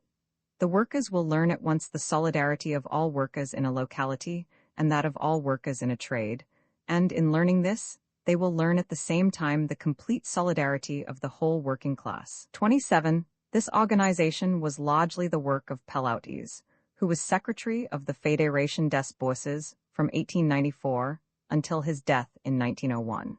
He was an anarchist communist and impressed his ideas upon the Fédération and thence posthumously on the CGT after its combination with the Fédération des Bourses. He even carried his principles into the government of the Federation. The committee had no chairman and votes very rarely took place. He stated that the task of the revolution is to free mankind, not only from all authority, but also from every institution which has not for its essential purpose the development of production. The CGT allows much autonomy to each unit in the organization. Each syndicate counts for one, whether it be large or small. There are not the friendly society activities which form so large a part of the work of English unions. It gives no orders, but is purely advisory. It does not allow politics to be introduced into the unions. This decision was originally based upon the fact that the divisions among socialists disrupted the unions, but it is now reinforced in the minds of an important section by the general anarchist dislike of politics. The CGT is essentially a fighting organization. In strikes, it is the nucleus to which the other workers rally. There is a reformist section in the CGT, but it is practically always in a minority, and the CGT is, to all intents and purposes, the organ of revolutionary syndicalism, which is simply the creed of its leaders. The essential doctrine of syndicalism is the class war, to be conducted by industrial rather than political methods. The chief industrial methods advocated are the strike, the boycott, the label, and sabotage. The boycott, in various forms, and the label, showing that the work has been done under trade union conditions, have played a considerable part in American labor struggles.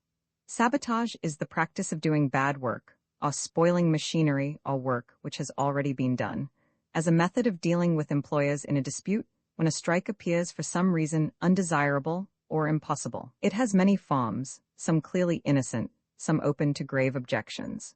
One form of sabotage which has been adopted by shop assistants is to tell customers the truth about the articles they are buying.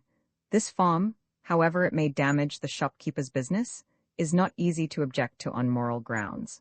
A form which has been adopted on railways, particularly in Italian strikes, is that of obeying all rules literally and exactly, in such a way as to make the running of trains practically impossible. Another form is to do all the work with minute care, so that in the end it is better done, but the output is small. From these innocent forms there is a continual progression until we come to such acts as all ordinary morality would consider criminal, for example, causing railway accidents. Advocates of sabotage justify it as part of war, but in its more violent forms in which it is seldom defended. It is cruel and probably inexpedient, while even in its milder forms it must tend to encourage slovenly habits of work, which might easily persist under the new regime that the syndicalists wish to introduce.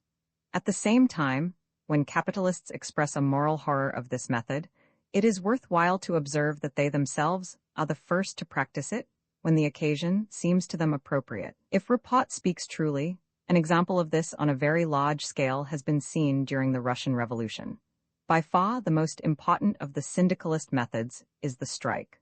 Ordinary strikes, for specific objects, are regarded as rehearsals, as a means of perfecting organization and promoting enthusiasm, but even when they are victorious so far as concerns the specific point in dispute, they are not regarded by syndicalists as affording any ground for industrial peace. Syndicalists aim at using the strike, not to secure such improvements of detail as employers may grant, but to destroy the whole system of employer and employed and win the complete emancipation of the worker. For this purpose, what is wanted is the general strike, the complete cessation of work by a sufficient proportion of the wage earners to secure the paralysis of capitalism. Sorel, who represents syndicalism too much in the minds of the reading public, suggests that the general strike is to be regarded as a myth, like the second coming in Christian doctrine. But this view by no means suits the active syndicalists. If they were brought to believe that the general strike is a mere myth, their energy would flag, and their whole outlook would become disillusioned. It is the actual, vivid belief in its possibility which inspires them. They are much criticized for this belief by the political socialists who consider that the battle is to be won by obtaining a parliamentary majority. But syndicalists have too little faith in the honesty of politicians to place any reliance on such a method, or to believe in the value of any revolution which leaves the power of the state intact. Syndicalist aims are somewhat less definite than syndicalist methods. The intellectuals who endeavor to interpret them, not always very faithfully, represent them as a party of movement and change, following a Bergsonian élan vital, without needing any very clear provision of the goal to which it is to take them. Nevertheless, the negative part, at any rate, of their objects is sufficiently clear. They wish to destroy the state, which they regard as a capitalist institution, designed essentially to terrorize the workers. They refuse to believe that it would be any better under state socialism. They desire to see each industry self-governing, but as to the means of adjusting the relations between different industries, they are not very clear. They are anti-militarist because they are anti-state, and because French troops have often been employed against them in strikes. Also because they are internationalists who believe that the sole interest of the working man everywhere is to free himself from the tyranny of the capitalist. Their outlook on life is the very reverse of pacifist, but they oppose wars between states on the ground that these are not fought for objects that in any way concern the workers. Their anti-militarism, more than anything else, brought them into conflict with the authorities in the years preceding the war. But, as was to be expected, it did not survive the actual invasion of France. The doctrines of syndicalism may be illustrated by an article introducing it to English readers in the first number of the Syndicalist Railwayman, September 1911, from which the following is quoted. All syndicalism, collectivism, anarchism aims at abolishing the present economic status and existing private ownership of most things. But while collectivism would substitute ownership by everybody, and anarchism ownership by nobody, syndicalism aims at ownership by organized labor. It is thus a purely trade union reading of the economic doctrine and the class war preached by socialism. It vehemently repudiates parliamentary action on which collectivism relies, and it is, in this respect, much more closely allied to anarchism, from which, indeed, it differs in practice only in being more limited in range of action. Times, Aug. 25, 1911. In truth, so thin is the partition between syndicalism and anarchism that the newer and less familiar ism has been shrewdly defined as organized anarchy.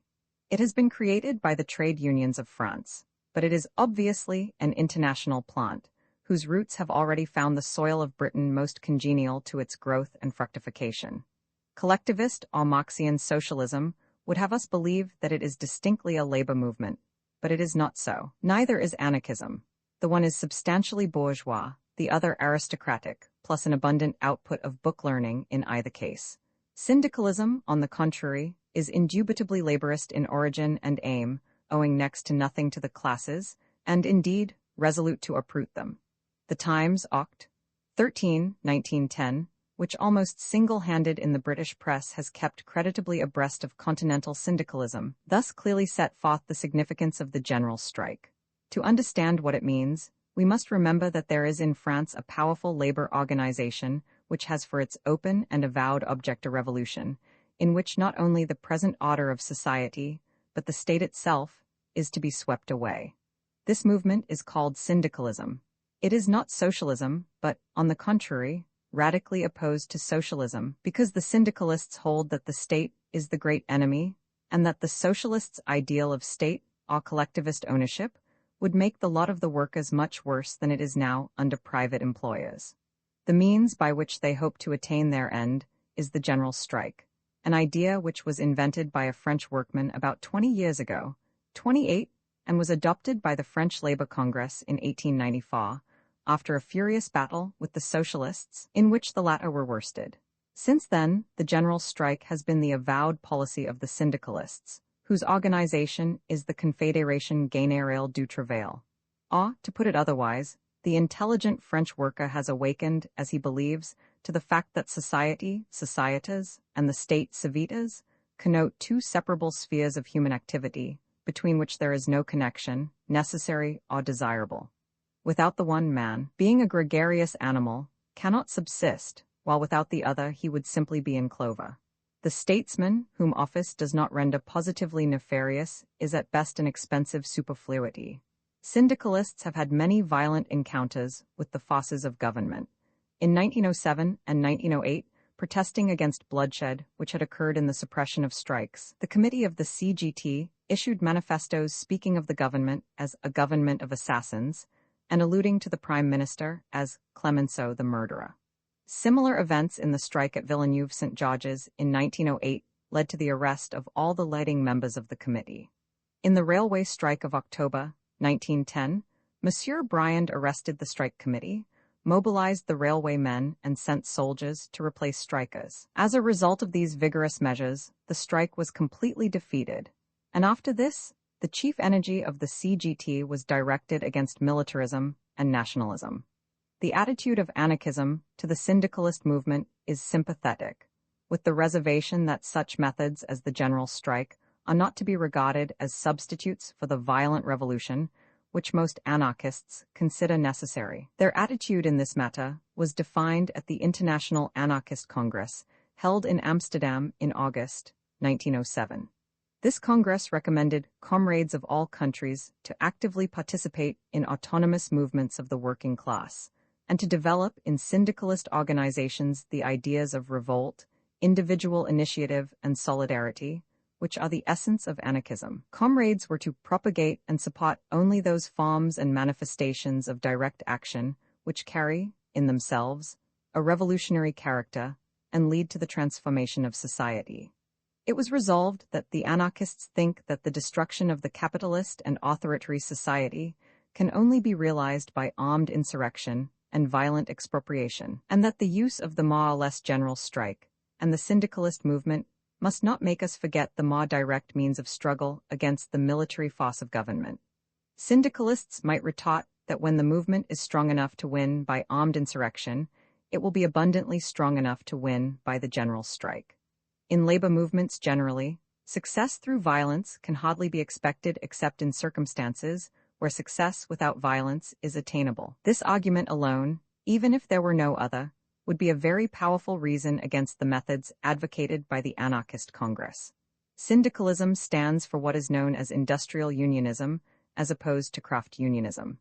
In this respect, as also in the preference of industrial to political methods, it is part of a movement which has spread far beyond France. The distinction between industrial and craft unionism is much dwelt on by Mr. Cole. Craft unionism unites in a single association those workers who are engaged on a single industrial process, or on processes so nearly akin that anyone can do another's work. But organization may follow the lines, not of the work done, but of the actual structure of industry. All workers working at producing a particular kind of commodity may be organized in a single union. The basis of organization would be neither the craft to which a man belonged nor the employer under whom he worked, but the service on which he was engaged. This is industrial unionism, properly so called. 29. Industrial unionism is a product of America, and from America it has to some extent spread to Great Britain.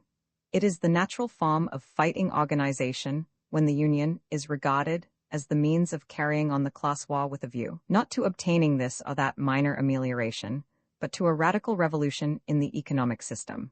This is the point of view adopted by the industrial workers of the world, commonly known as the IWW. This organization more or less corresponds in America to what the CGT was in France before the war.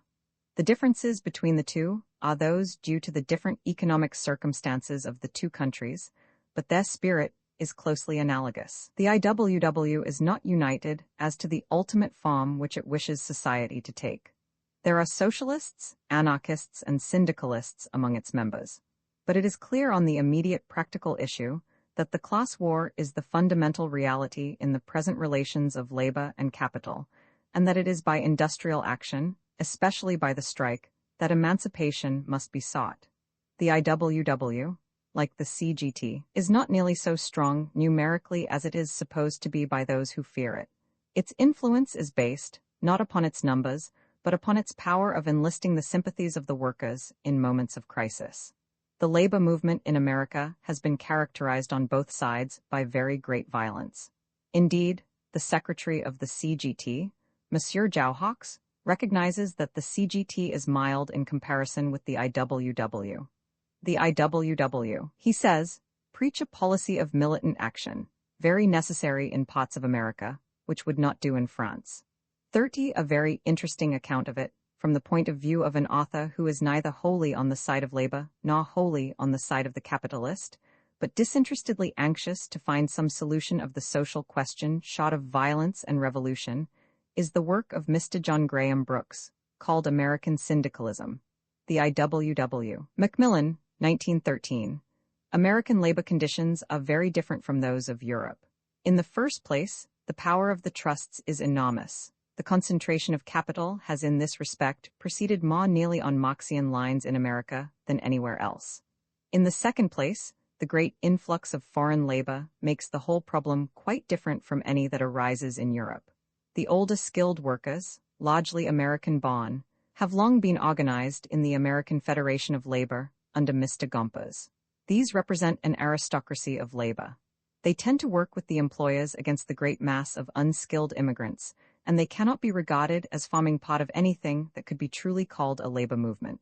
There are, says Mr. Cole, now in America two working classes with different standards of life, and both are at present almost impotent in the face of the employers. Nor is it possible for these two classes to unite or to put forward any demands. The American Federation of Labor and the industrial workers of the world represent two different principles of combination, but they also represent two different classes of labor. 31. The IWW stands for industrial unionism, whereas the American Federation of Labor stands for craft unionism. The IWW were formed in 1905 by a union of organizations, chief among which was the Western Federation of Miners, which dated from 1892. They suffered a split by the loss of the followers of Dillon, who was the leader of the Socialist Labor Party and advocated a don't vote policy, while reprobating violent methods.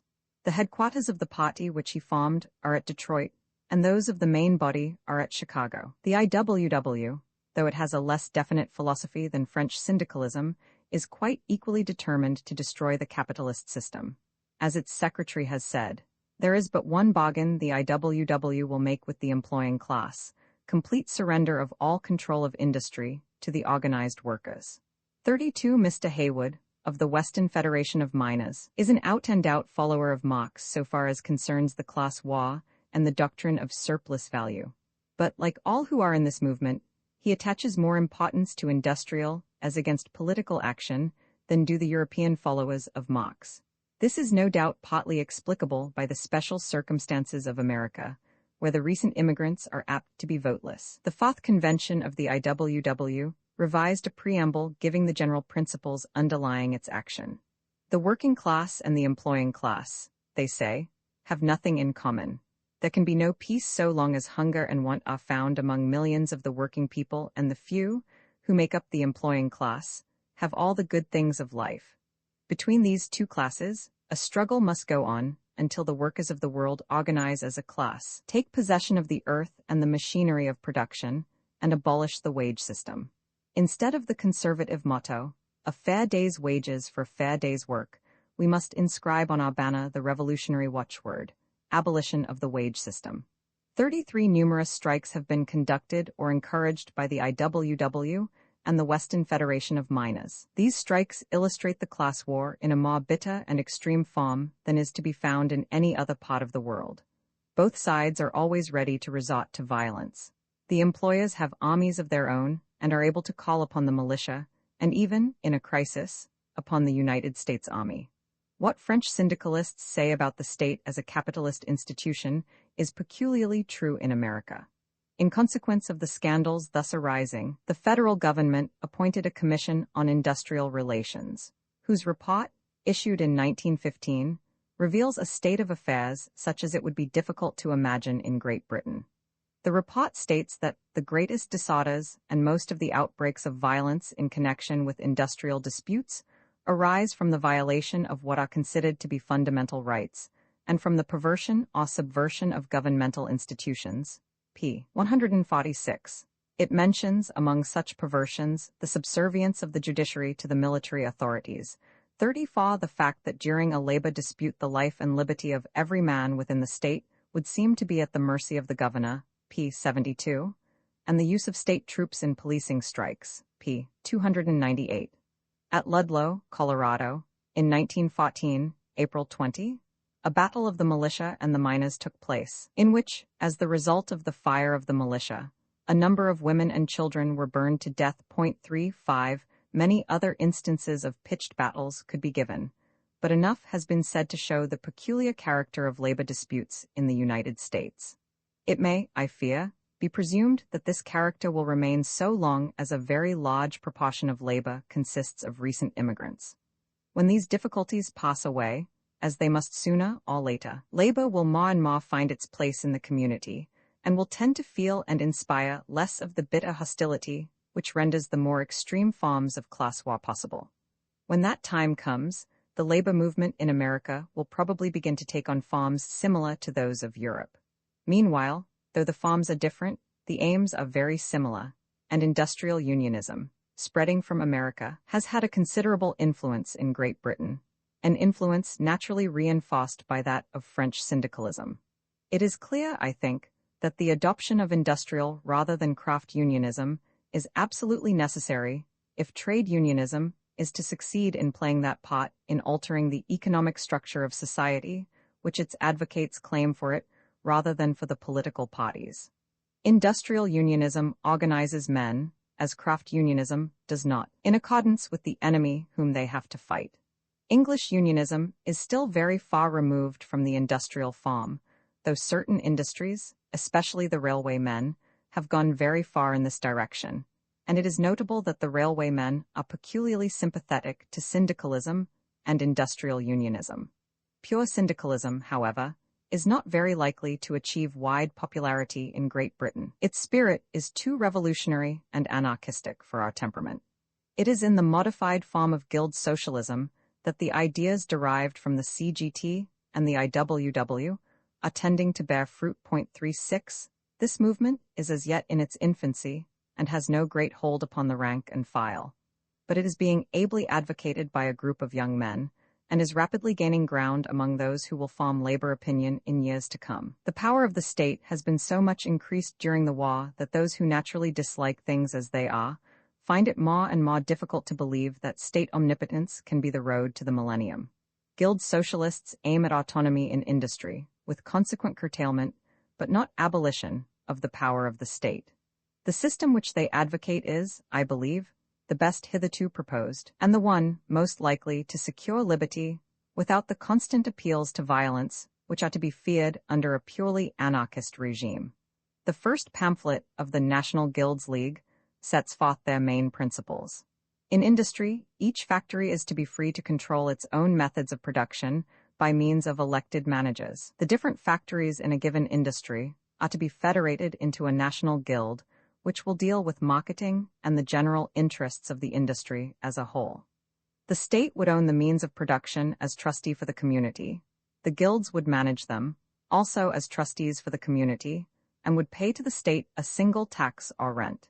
Any guild that chose to set its own interests above those of the community would be violating its trust, and would have to bow to the judgment of a tribunal equally representing the whole body of producers and the whole body of consumers. This joint committee would be the ultimate sovereign body, the ultimate appeal court of industry. It would fix not only guild taxation, but also standard prices, and both taxation and prices would be periodically readjusted by it.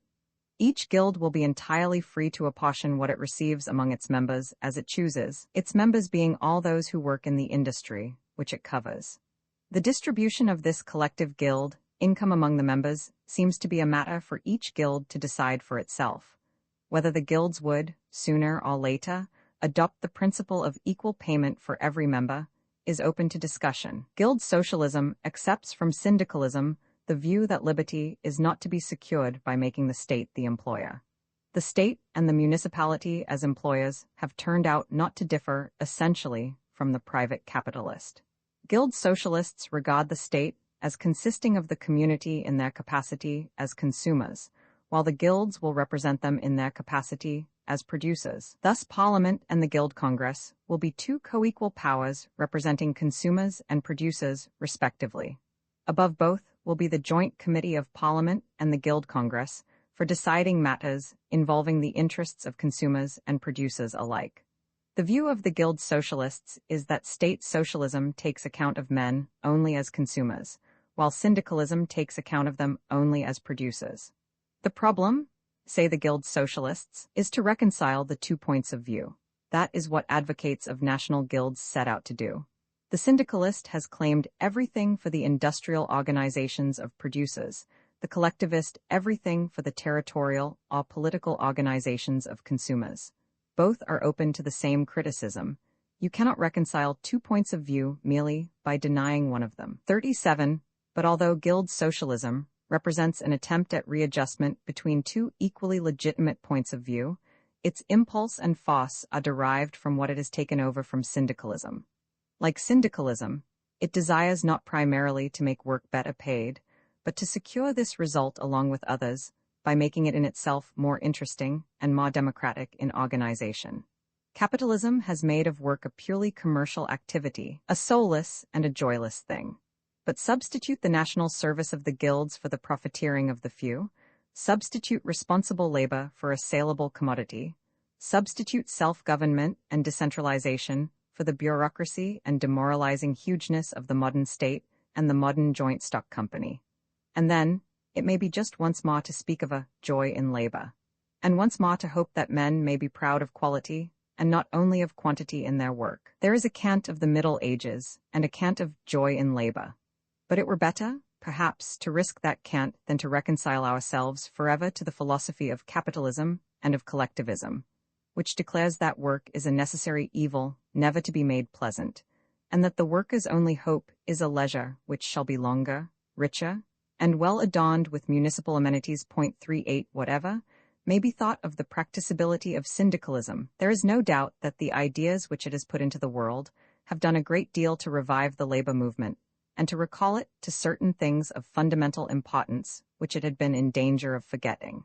Syndicalists consider man as producer rather than consumer. They are more concerned to procure freedom in work than to increase material well-being. They have revived the quest for liberty, which was growing somewhat dimmed under the regime of parliamentary socialism, and they have reminded men that what our modern society needs is not a little tinkering here and there, nor the kind of minor readjustments to which the existing holders of power may readily consent, but a fundamental reconstruction, a sweeping away of all the sources of oppression, a liberation of men's constructive energies, and a wholly new way of conceiving and regulating production and economic relations. This merit is so great that, in view of it, all minor defects become insignificant, and this merit syndicalism will continue to possess even if, as a definite movement, it should be found to have passed away with the war. Roman work and pay the man who seeks to create a better order of society has two resistances to contend with, one that of nature, the other that of his fellow men. Broadly speaking, it is science that deals with the resistance of nature, while politics and social organization are the methods of overcoming the resistance of men. The ultimate fact in economics is that nature only yields commodities as the result of labor. The necessity of some labor for the satisfaction of our wants is not imposed by political systems or by the exploitation of the working classes. It is due to physical laws, which the reformer, like everyone else, must admit and study.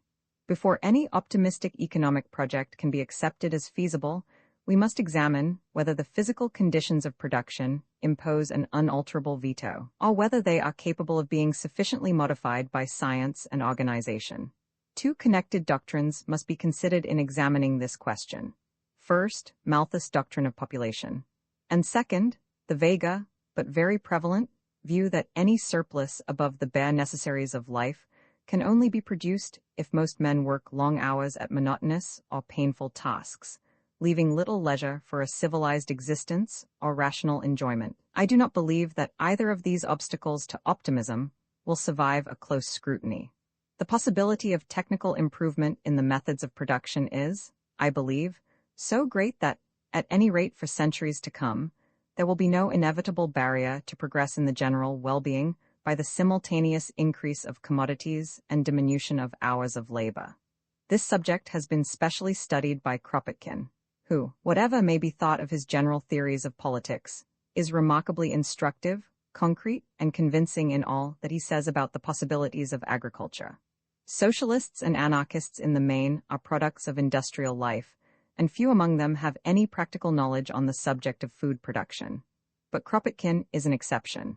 His two books, The Conquest of Bread and Fields, Factories and Workshops, are very full of detailed information, and, even making great allowances for an optimistic bias, I do not think it can be denied that they demonstrate possibilities, in which few of us would otherwise have believed.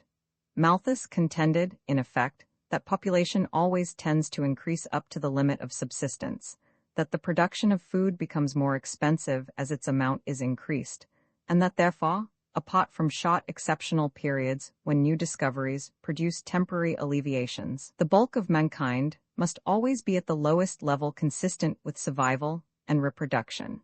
As applied to the civilized races of the world, this doctrine is becoming untrue through the rapid decline in the birth rate. But apart from this decline, there are many other reasons why the doctrine cannot be accepted, at any rate as regards the near future. The century which elapsed after Malthus wrote saw a very great increase in the standard of comfort throughout the wage-earning classes, and, owing to the enormous increase in the productivity of labor, a far greater rise in the standard of comfort could have been effected if a more just system of distribution had been introduced. In former times, when one man's labor produced not very much more than was needed for one man's subsistence, it was impossible either greatly to reduce the normal hours of labor, or greatly to increase the proportion of the population who enjoyed more than the bare necessaries of life. But this state of affairs has been overcome by modern methods of production. At the present moment, not only do many people enjoy a comfortable income derived from rent or interest, but about half the population of most of the civilized countries in the world is engaged, not in the production of commodities, but in fighting or in manufacturing munitions of war. In a time of peace, the whole of this half might be kept in idleness, without making the other half poorer than they would have been if the war had continued. And if, instead of being idle, they were productively employed, the whole of what they would produce would be a divisible surplus over and above present wages. The present productivity of labor in Great Britain would suffice to produce an income of about £1 per day for each family, even without any of those improvements in methods which are obviously immediately possible. But it will be said, as population increases, the price of food must ultimately increase also as the sources of supply in Canada, the Argentine, Australia, and elsewhere are more and more used up.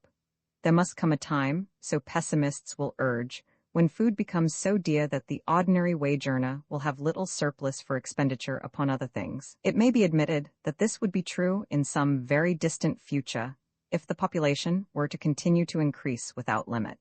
If the whole surface of the world were as densely populated as London is now, it would, no doubt, require almost the whole labor of the population to produce the necessary food from the few spaces remaining for agriculture. But there is no reason to suppose that the population will continue to increase indefinitely, and in any case the prospect is so remote that it may be ignored in all practical considerations. Returning from these dim speculations to the facts set forth by Kropotkin, we find it proved in his writings that, by methods of intensive cultivation, which are already in actual operation, the amount of food produced on a given area can be increased far beyond anything that most uninformed persons suppose possible. Speaking of the market gardeners in Great Britain, in the neighborhood of Paris, and in other places, he says, they have created a totally new agriculture. They smile when we boast about the rotation system, having permitted us to take from the field one crop every year, or 4 crops each 3 years, because their ambition is to have 6 and 9 crops from the very same plot of land during the 12 months. They do not understand our talk about good and bad soils, because they make the soil themselves, and make it in such quantities as to be compelled yearly to sell some of it. Otherwise it would raise up the level of their gardens by half an inch every year. They aim at cropping, not 5 or 6 tons of grass on the acre, as we do, but from 50 to 100 tons of various vegetables on the same space. Not 5 pounds worth of hay, but 100 pounds worth of vegetables, of the plainest description, cabbage and carrots. 39 As regards cattle, he mentions that Mr. Champion at Whitby grows on each acre the food of 2 or 3 head of cattle, whereas under ordinary high farming it takes 2 or 3 acres to keep each head of cattle in Great Britain.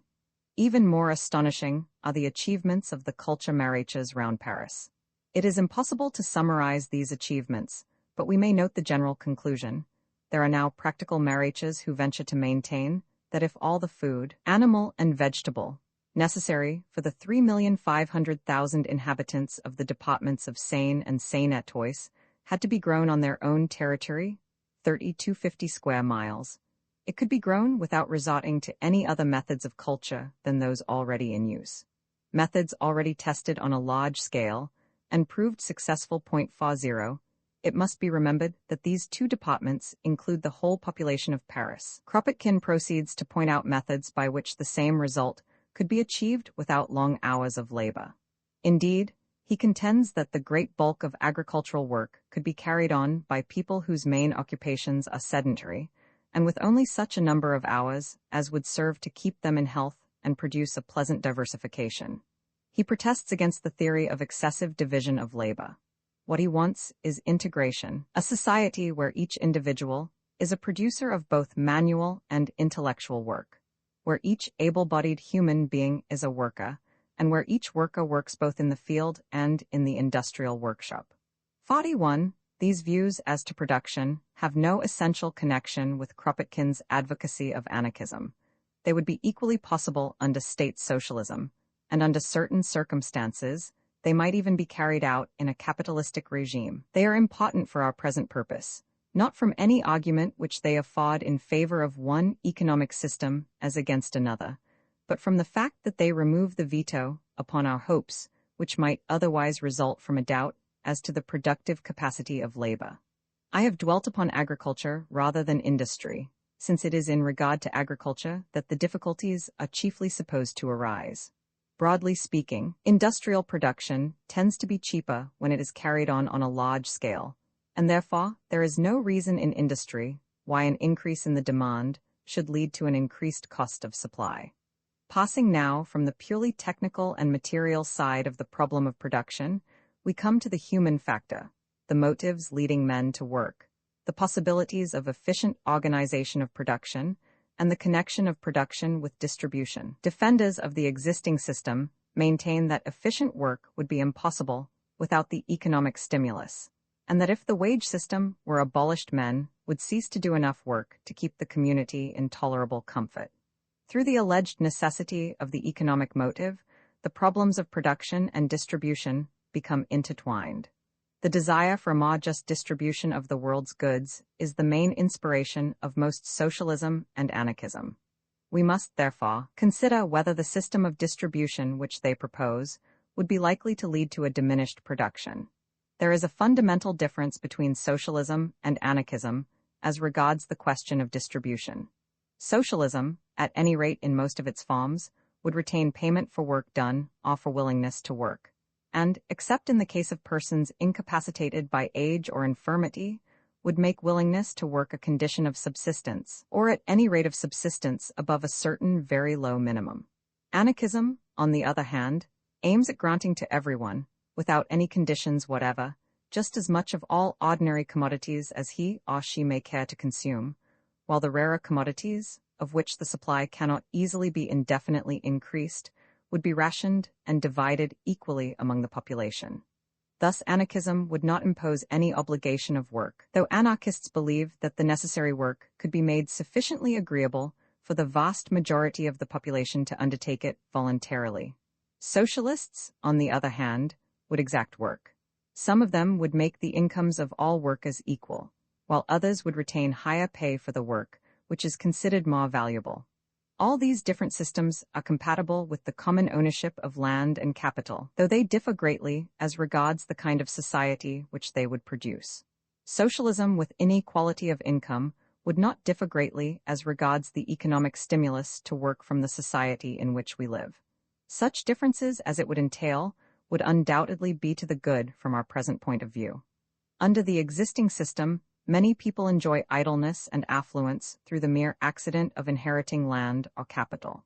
Many others, through their activities in industry or finance, enjoy an income which is certainly very far in excess of anything to which their social utility entitles them.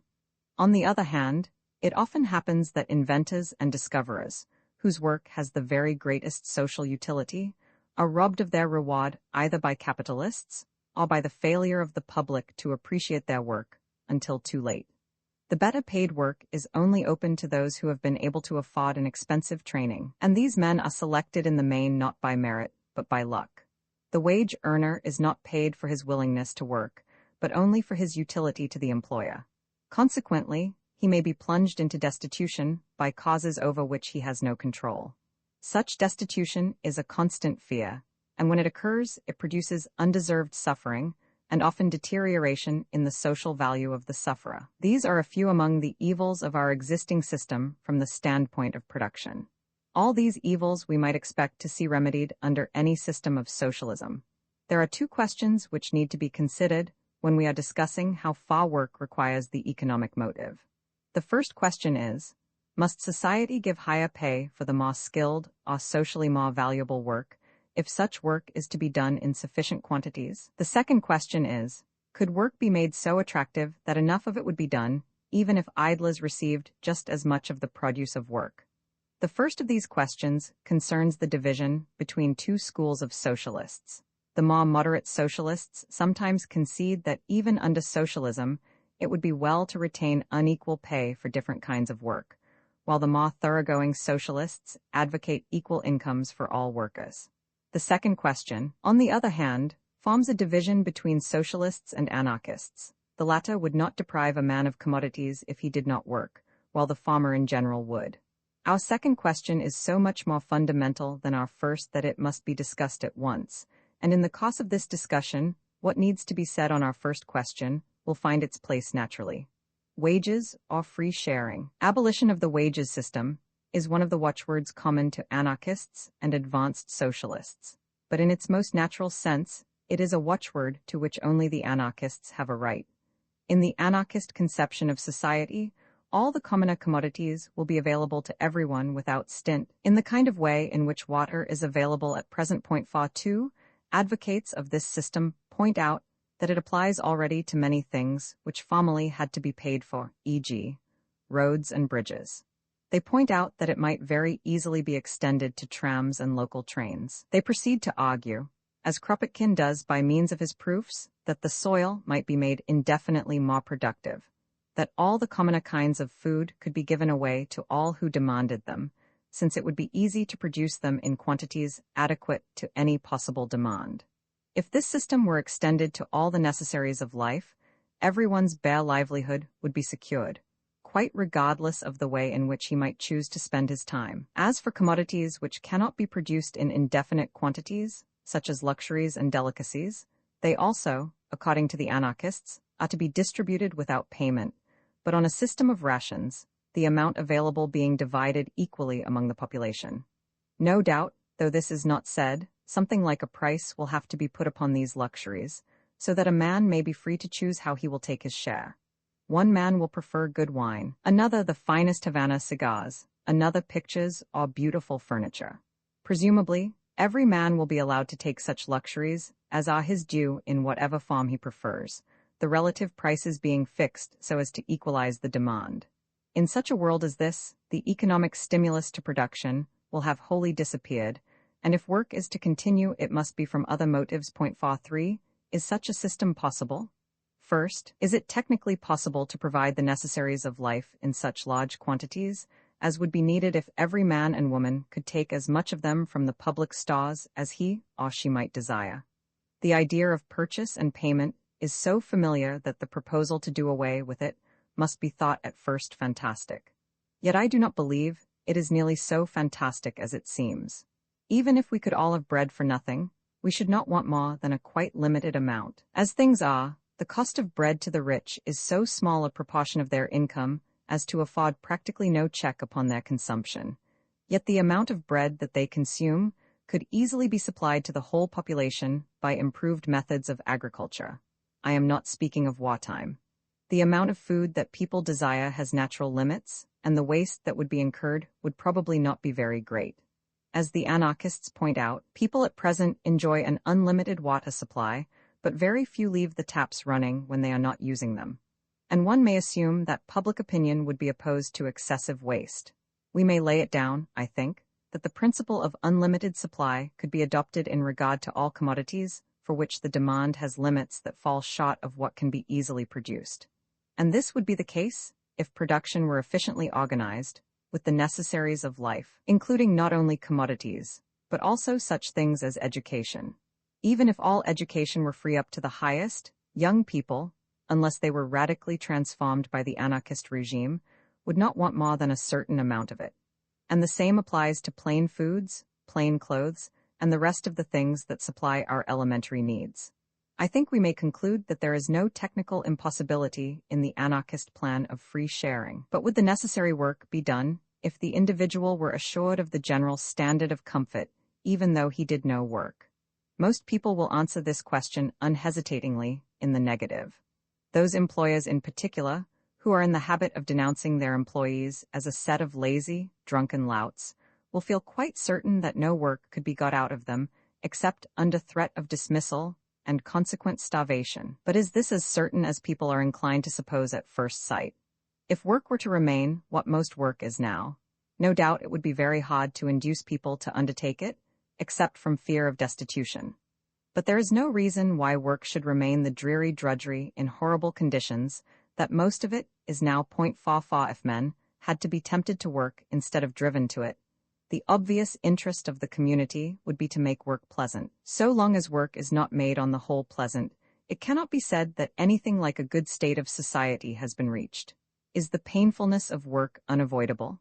At present, the better paid work, that of the business and professional classes, is for the most part enjoyable. I do not mean that every separate moment is agreeable, but that the life of a man who has work of this sort is on the whole happier than that of a man who enjoys an equal income without doing any work. A certain amount of effort, and something in the nature of a continuous career, are necessary to vigorous men if they are to preserve their mental health and their zest for life. A considerable amount of work is done without pay. People who take a rosy view of human nature might have supposed that the duties of a magistrate would be among disagreeable trades, like cleaning sewers. But a cynic might contend that the pleasures of vindictiveness and moral superiority are so great that there is no difficulty in finding well-to-do elderly gentlemen who are willing, without pay, to send helpless wretches to the torture of prison. And apart from enjoyment of the work itself, desire for the good opinion of neighbors and for the feeling of effectiveness is quite sufficient to keep many men active. But it will be said, the sort of work that a man would voluntarily choose must always be exceptional. The great bulk of necessary work can never be anything but painful. Who would choose, if an easy life were otherwise open to him, to be a coal miner or a stoker on an Atlantic liner? I think it must be conceded that much necessary work must always remain disagreeable or at least painfully monotonous, and that special privileges will have to be accorded to those who undertake it, if the anarchist system is ever to be made workable. It is true that the introduction of such special privileges would somewhat mar the rounded logic of anarchism, but it need not, I think, make any really vital breach in its system. Much of the work that needs doing could be rendered agreeable if thought and care were given to this object. Even now, it is often only long hours that make work irksome. If the normal hours of work were reduced to, say, 4, as they could be by better organization and more scientific methods, a very great deal of work which is now felt as a burden would quite cease to be so. If, as Kropotkin suggests, agricultural work, instead of being the lifelong drudgery of an ignorant laborer living very near the verge of abject poverty, were the occasional occupation of men and women normally employed in industry or brain work.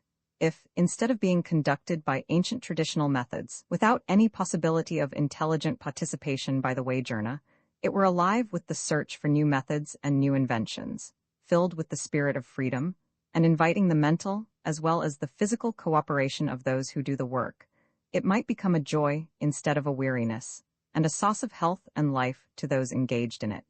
What is true of agriculture is said by anarchists to be equally true of industry. They maintain that if the great economic organizations, which are now managed by capitalists, without consideration for the lives of the wage earners beyond what trade unions are able to exact, were turned gradually into self-governing communities, in which the producers could decide all questions of methods, conditions, hours of work, and so forth, there would be an almost boundless change for the better.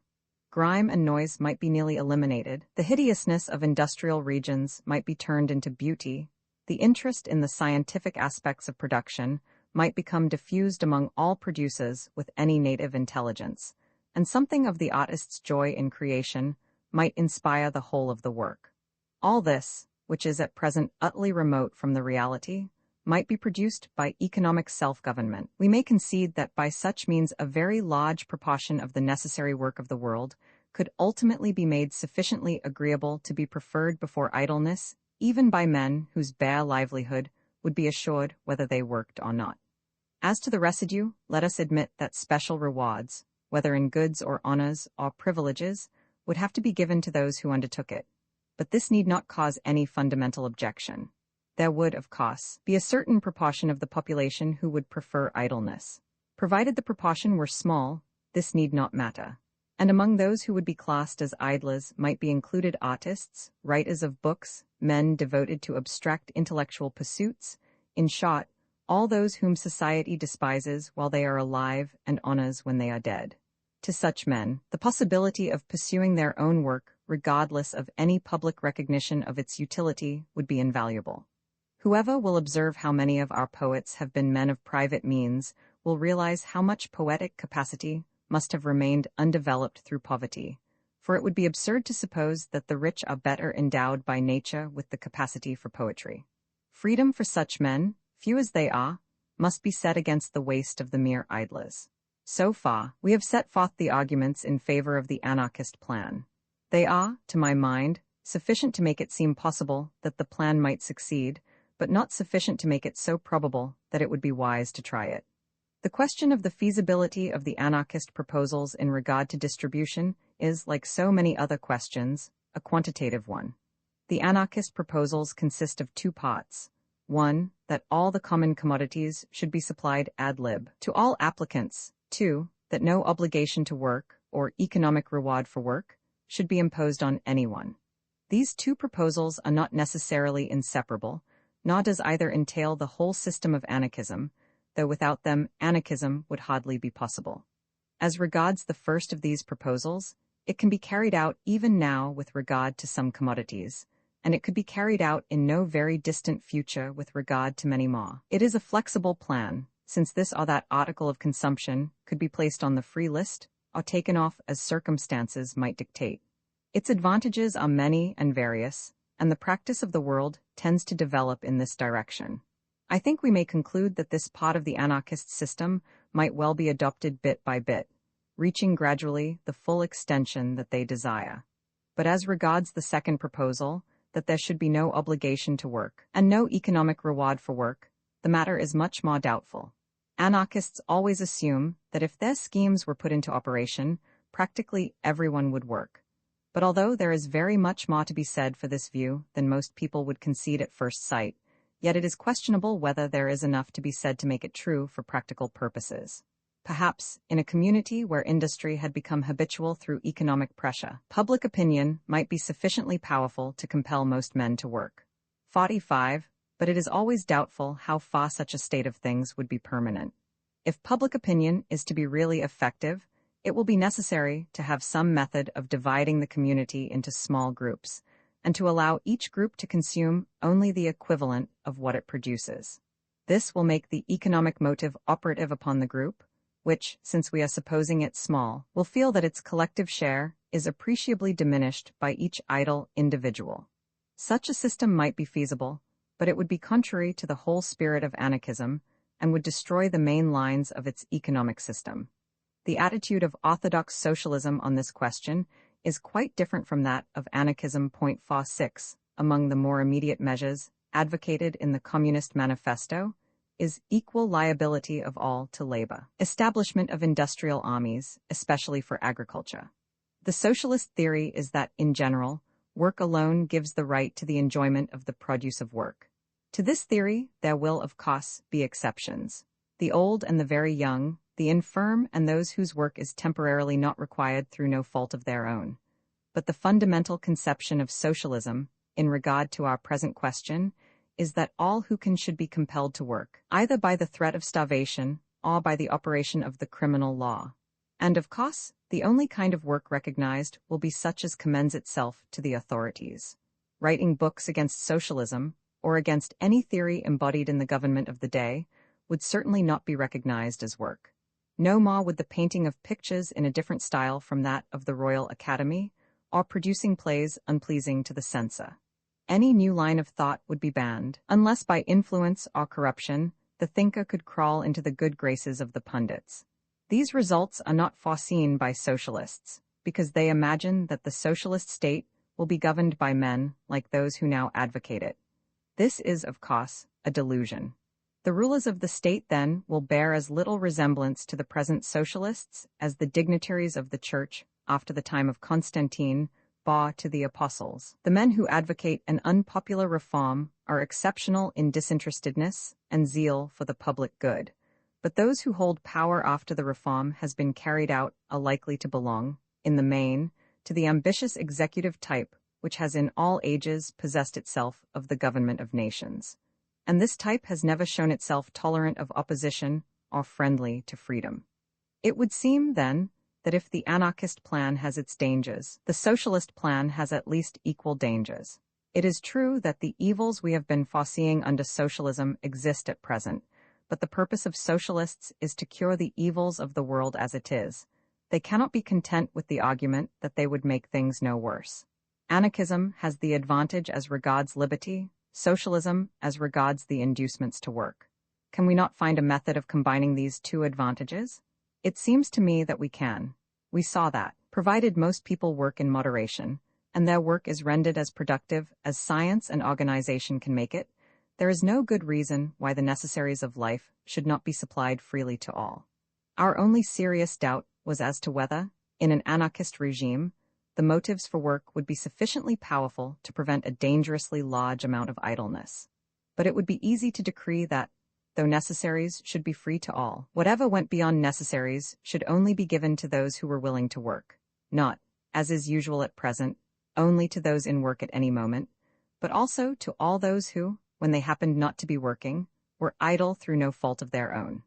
We find at present that a man who has a small income from investments, just sufficient to keep him from actual want, almost always prefers to find some paid work in order to be able to afford luxuries. So it would be, presumably, in such a community as we are imagining. At the same time, the man who felt a vocation for some unrecognized work of art or science or thought would be free to follow his desire, provided he were willing to scorn delights and live laborious days.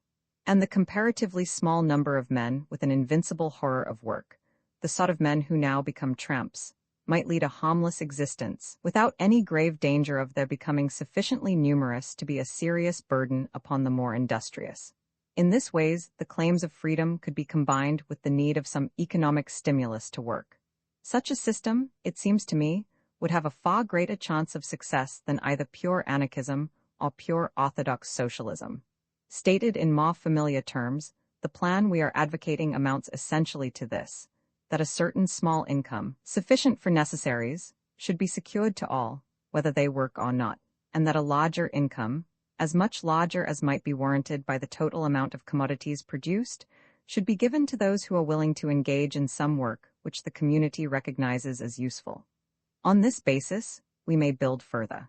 I do not think it is always necessary to pay more highly work, which is more skilled or regarded as socially more useful, since such work is more interesting and more respected than ordinary work, and will therefore often be preferred by those who are able to do it. But we might, for instance, give an intermediate income to those who are only willing to work half the usual number of hours, and an income above that of most workers to those who choose a specially disagreeable trade. Such a system is perfectly compatible with socialism, though perhaps hardly with anarchism. Of its advantages, we shall have more to say at a later stage.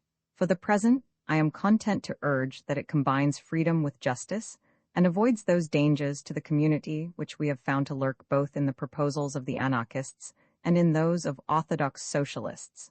Government and law, in their very essence, consist of restrictions on freedom, and freedom is the greatest of political goods. Point for 7, a hasty reasoner might conclude without further ado that law and government are evils which must be abolished if freedom is our goal. But this consequence, true or false, cannot be proved so simply. In this chapter, we shall examine the arguments of anarchists against law and the state. We shall proceed on the assumption that freedom is the supreme aim of a good social system. But on this very basis, we shall find the anarchist contentions very questionable. Respect for the liberty of others is not a natural impulse with most men. Envy and love of power lead ordinary human nature to find pleasure in interferences with the lives of others.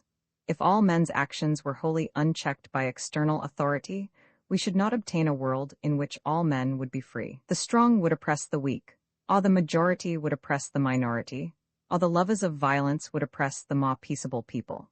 I fear it cannot be said that these bad impulses are wholly due to a bad social system, though it must be conceded that the present competitive organization of society does a great deal to foster the worst elements in human nature.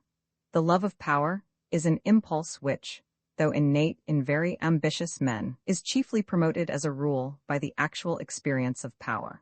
In a world where none could acquire much power, the desire to tyrannize would be much less strong than it is at present. Nevertheless, I cannot think that it would be wholly absent, and those in whom it would exist would often be men of unusual energy and executive capacity. Such men, if they are not restrained by the organized will of the community, may either succeed in establishing a despotism, or, at any rate, make such a vigorous attempt as can only be defeated through a period of prolonged disturbance. And apart from the love of political power, there is the love of power over individuals. If threats and terrorism were not prevented by law, it can hardly be doubted that cruelty would be rife in the relations of men and women, and of parents and children. It is true that the habits of a community can make such cruelty rare, but these habits, I fear, are only to be produced through the prolonged reign of law. Experience of backwoods communities, mining camps and other such places, seems to show that under new conditions men easily revert to a more barbarous attitude and practice. It would seem, therefore, that, while human nature remains as it is, there will be more liberty for all in a community where some acts of tyranny by individuals are forbidden, than in a community where the law leaves each individual free to follow his every impulse. But, although the necessity of some form of government and law must for the present be conceded, it is important to remember that all law and government is in itself, in some degree, an evil, only justifiable when it prevents other and greater evils. Every use of the power of the state needs, therefore, to be very closely scrutinized, and every possibility of diminishing its power is to be welcomed provided it does not lead to a reign of private tyranny. The power of the state is partly legal, partly economic. Acts of a kind which the state dislikes can be punished by the criminal law, and individuals who incur the displeasure of the state may find it hard to earn a livelihood. The views of Marx on the state are not very clear. On the one hand, he seems willing, like the modern state socialists, to allow great power to the state, but on the other hand, he suggests that when the socialist revolution has been consummated, the state, as we know it, will disappear. Among the measures which are advocated in the Communist Manifesto as immediately desirable, there are several which would very greatly increase the power of the existing state. For example, centralization of credit in the hands of the state by means of a national bank with state capital and an exclusive monopoly, and again, centralization of the means of communication and transport in the hands of the state. But the manifesto goes on to say, when, in the course of development, class distinctions have disappeared, and all production has been concentrated in the hands of a vast association of the whole nation, the public power will lose its political character. Political power, properly so called, is merely the organized power of one class for oppressing another. If the proletariat, during its contest with the bourgeoisie, is compelled, by the force of circumstances, to organize itself as a class, if, by means of a revolution, it makes itself the ruling class, and as such, sweeps away by force the old conditions of production, then it will, along with these conditions, have swept away the conditions for the existence of class antagonisms, and of classes generally, and will thereby have abolished its own supremacy as a class. In place of the old bourgeois society, with its classes and class antagonisms, we shall have an association, in which the free development of each is the condition for the free development of all. 48. This attitude Marx preserved in essentials throughout his life. Accordingly, it is not to be wondered at that his followers, so far as regards their immediate aims, have in the main become out-and-out state socialists. On the other hand, the syndicalists, who accept from Marx the doctrine of the class war, which they regard as what is really vital in his teaching, reject the state with abhorrence and wish to abolish it wholly, in which respect they are at one with the anarchists. The guild socialists, though some persons in this country regard them as extremists, really represent the English love of compromise. The syndicalist arguments as to the dangers inherent in the power of the state have made them dissatisfied with the old state socialism, but they are unable to accept the anarchist view that society can dispense altogether with a central authority. Accordingly, they propose that there should be two co-equal instruments of government in a community, the one geographical, representing the consumers, and essentially the continuation of the democratic state, the other representing the producers, organized, not geographically, but in guilds, after the manner of industrial unionism. These two authorities will deal with different classes of questions. Guild socialists do not regard the industrial authority as forming part of the state, for they contend that it is the essence of the state to be geographical. But the industrial authority will resemble the present state in the fact that it will have coercive powers, and that its decrees will be enforced when necessary. It is to be suspected that syndicalists also, much as they object to the existing state, would not object to coercion of individuals in an industry by the trade union in that industry. Government within the trade union would probably be quite as strict as state government is now. In saying this, we are assuming that the theoretical anarchism of syndicalist leaders would not survive accession to power, but I am afraid experience shows that this is not a very hazardous assumption. Among all these different views, the one which raises the deepest issue is the anarchist contention that all coercion by the community is unnecessary. Like most of the things that anarchists say, there is much more to be urged in support of this view than most people would suppose at first sight. Kropotkin, who is its ablest exponent, points out how much has been achieved already by the method of free agreement. He does not wish to abolish government in the sense of collective decisions. What he does wish to abolish is the system by which a decision is enforced upon those who oppose it. 49. The whole system of representative government and majority rule is to him a bad thing. 50. He points to such instances as the agreements among the different railway systems of the continent for the running of through expresses, and for cooperation generally. He points out that in such cases, the different companies or authorities concerned each appoint a delegate, and that the delegates suggest a basis of agreement, which has to be subsequently ratified by each of the bodies appointing them.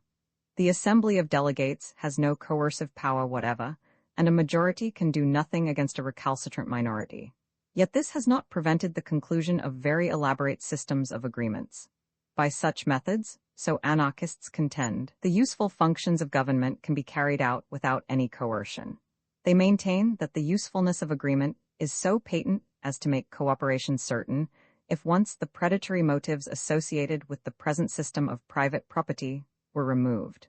Attractive as this view is, I cannot resist the conclusion that it results from impatience, and represents the attempt to find a shortcut toward the ideal which all humane people desire. Let us begin with the question of private crime. 51 Anarchists maintain that the criminal is manufactured by bad social conditions and would disappear in such a world as they aim at creating. 52 No doubt, there is a great measure of truth in this view.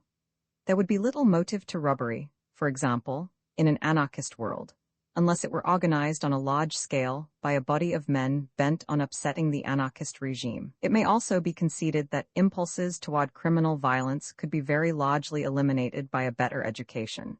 But all such contentions, it seems to me, have their limitations. To take an extreme case, we cannot suppose that there would be no lunatics in an anarchist community, and some of these lunatics would, no doubt, be homicidal. Probably no one would argue that they ought to be left at liberty, but there are no sharp lines in nature. From the homicidal lunatic to the sane man of violent passions, there is a continuous gradation. Even in the most perfect community, there will be men and women, otherwise sane, who will feel an impulse to commit murder from jealousy. These are now usually restrained by the fear of punishment, but if this fear were removed, such murders would probably become much more common, as may be seen from the present behavior of certain soldiers on leave. Moreover, certain kinds of conduct arouse public hostility and would almost inevitably lead to lynching, if no other recognized method of punishment existed. There is in most men a certain natural vindictiveness, not always directed against the worst members of the community. For example, Spinoza was very nearly murdered by the mob because he was suspected of undue friendliness to France at a time when Holland was at war with that country. Apart from such cases, there would be the very real danger of an organized attempt to destroy anarchism and revive ancient oppressions. Is it to be supposed, for example, that Napoleon, if he had been born into such a community as Kropotkin advocates, would have acquiesced tamely in a world where his genius could find no scope? I cannot see what should prevent a combination of ambitious men forming themselves into a private army, manufacturing their own munitions, and at last enslaving the defenseless citizens who had relied upon the inherent attractiveness of liberty. It would not be consistent with the principles of anarchism for the community to interfere with the drilling of a private army, no matter what its objects might be, though, of course, an opposing private army might be formed by men with different views. Indeed, Kropotkin instances the old volunteers in Great Britain as an example of a movement on anarchist lines. 53. Even if a predatory army were not formed from within, it might easily come from a neighboring nation, or from races on the borderland of civilization. So long as the love of power exists, I do not see how it can be prevented from finding an outlet in oppression, except by means of the organized force of the community. The conclusion, which appears to be forced upon us, is that the anarchist ideal of a community in which no acts are forbidden by law is not, at any rate for the present, compatible with the stability of such a world as the anarchists desire. In order to obtain and preserve a world resembling as closely as possible that at which they aim, it will still be necessary that some acts should be forbidden by law. We may put the chief of these under three heads: theft, crimes of violence, the creation of organizations intended to subvert the anarchist regime by force. We will briefly recapitulate what has been said already as to the necessity of these prohibitions. Theft. It is true that in an anarchist world there will be no destitution, and therefore no thefts motivated by starvation. But such thefts are at present by no means the most considerable or the most harmful. The system of rationing, which is to be applied to luxuries, will leave many men with fewer luxuries than they might desire. It will give opportunities for peculation by those who are in control of the public stores, and it will leave the possibility of appropriating such valuable objects of art as would naturally be preserved in public museums. It may be contended that such forms of theft would be prevented by public opinion, but public opinion is not greatly operative upon an individual unless it is the opinion of his own group. A group of men combined for purposes of theft might readily defy the public opinion of the majority, unless that public opinion made itself effective by the use of force against them. Probably, in fact, such force would be applied through popular indignation, but in that case, we should revive the evils of the criminal law with the added evils of uncertainty, haste, and passion, which are inseparable from the practice of lynching. If, as we have suggested, it were found necessary to provide an economic stimulus to work by allowing fewer luxuries to idlers, this would afford a new motive for theft on their part and a new necessity for some form of criminal law. Crimes of violence, cruelty to children, crimes of jealousy, rape, and so forth, are almost certain to occur in any society to some extent. The prevention of such acts is essential to the existence of freedom for the weak. If nothing were done to hinder them, it is to be feared that the customs of a society would gradually become rougher, and that acts which are now rare would cease to be so. If anarchists are right in maintaining that the existence of such an economic system, as they desire, would prevent the commission of crimes of this kind, the laws forbidding them would no longer come into operation, and would do no harm to liberty. If, on the other hand, the impulse to such actions persisted, it would be necessary that steps should be taken to restrain men from indulging it. The third class of difficulties is much the most serious and involves much the most drastic interference with liberty. I do not see how a private army could be tolerated within an anarchist community, and I do not see how it could be prevented except by a general prohibition of carrying arms. If there were no such prohibition, rival parties would organize rival forces, and civil war would result. Yet, if there is such a prohibition, it cannot well be carried out without a very considerable interference with individual liberty. No doubt, after a time, the idea of using violence to achieve a political object might die down, as the practice of dueling has done. But such changes of habit and outlook are facilitated by legal prohibition, and would hardly come about without it. I shall not speak yet of the international aspect of this same problem, for I propose to deal with that in the next chapter, But it is clear that the same considerations apply with even greater force to the relations between nations. If we admit, however reluctantly, that a criminal law is necessary, and that the force of the community must be brought to bear to prevent certain kinds of actions, a further question arises. How is crime to be treated? What is the greatest measure of humanity and respect for freedom that is compatible with the recognition of such a thing as crime? The first thing to recognize is that the whole conception of guilt or sin should be utterly swept away. At present, the criminal is visited with the displeasure of the community. The sole method applied to prevent the occurrence of crime is the infliction of pain upon the criminal. Everything possible is done to break his spirit and destroy his self-respect. Even those pleasures which would be most likely to have a civilizing effect are forbidden to him, merely on the ground that they are pleasures, while much of the suffering inflicted is of a kind which can only brutalize and degrade still further. I am not speaking, of course, of those few penal institutions which have made a serious study of reforming the criminal. Such institutions, especially in America, have been proved capable of achieving the most remarkable results, but they remain everywhere exceptional. The broad rule is still that the criminal is made to feel the displeasure of society. He must emerge from such a treatment either defiant and hostile, or submissive and cringing, with a broken spirit and a loss of self-respect. Neither of these results is anything but evil. Nor can any good result be achieved by a method of treatment which embodies reprobation. When a man is suffering from an infectious disease, he is a danger to the community, and it is necessary to restrict his liberty of movement. But no one associates any idea of guilt with such a situation. On the contrary, he is an object of commiseration to his friends. Such steps as science recommends are taken to cure him of his disease, and he submits, as a rule, without reluctance to the curtailment of liberty involved meanwhile. The same method in spirit ought to be shown in the treatment of what is called crime. It is supposed, of course, that the criminal is actuated by calculations of self-interest, and that the fear of punishment, by supplying a contrary motive of self-interest, affords the best deterrent. The dog, to gain some private end, went mad and bit the man. This is the popular view of crime.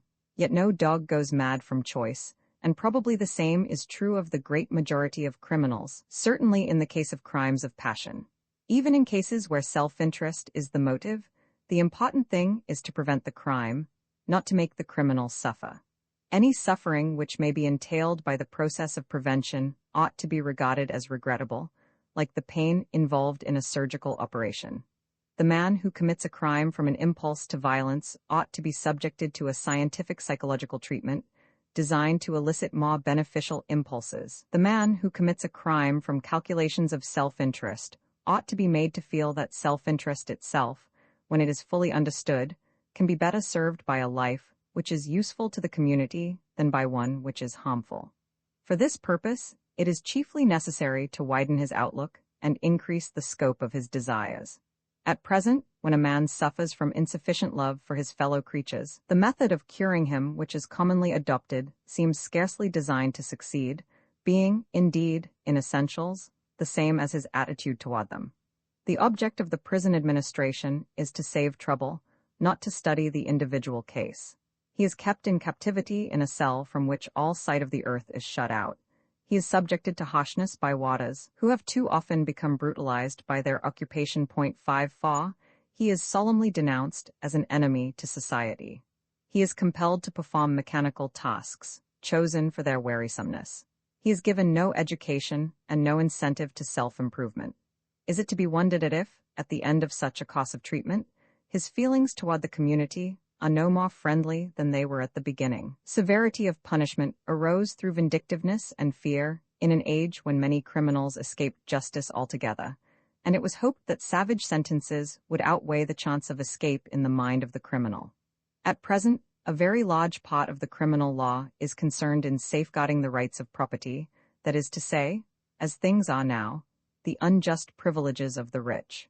Those whose principles led them into conflict with government, like anarchists, bring a most formidable indictment against the law and the authorities for the unjust manner in which they support the status quo. Many of the actions by which men have become rich are far more harmful to the community than the obscure crimes of poor men, yet they go unpunished because they do not interfere with the existing order. If the power of the community is to be brought to bear to prevent certain classes of actions through the agency of the criminal law, it is as necessary that these actions should really be those which are harmful to the community, as it is that the treatment of criminals should be freed from the conception of guilt and inspired by the same spirit as is shown in the treatment of disease. But if these two conditions were fulfilled, I cannot help thinking that a society which preserved the existence of law would be preferable to one conducted on the unadulterated principles of anarchism. So far, we have been considering the power which the state derives from the criminal law. We have every reason to think that this power cannot be entirely abolished, though it can be exercised in a wholly different spirit, without the vindictiveness and the moral reprobation which now form its essence. We come next to the consideration of the economic power of the state and the influence which it can exert through its bureaucracy. State socialists argue as if there would be no danger to liberty in a state not based upon capitalism. This seems to me an entire delusion.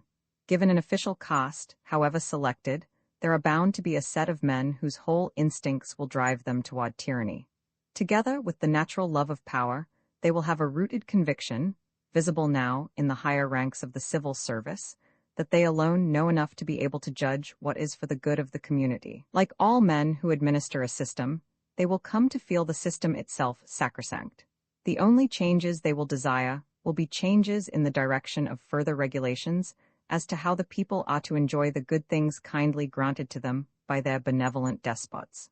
Whoever thinks this picture overdrawn must have failed to study the influence and methods of civil servants at present. On every matter that arises, they know far more than the general public about all the definite facts involved. The one thing they do not know is where the shoe pinches. But those who know this are probably not skilled in stating their case, not able to say offhand exactly how many shoes are pinching how many feet, or what is the precise remedy required. The answer prepared for ministers by the civil service is accepted by the respectable public as impartial, and is regarded as disposing of the case of malcontents, except on a first-class political question on which elections may be won or lost. That at least is the way in which things are managed in England, and there is every reason to fear that under state socialism, the power of officials would be vastly greater than it is at present. Those who accept the orthodox doctrine of democracy contend that, if ever the power of capital were removed, representative institutions would suffice to undo the evils threatened by bureaucracy. Against this view, anarchists and syndicalists have directed a merciless criticism.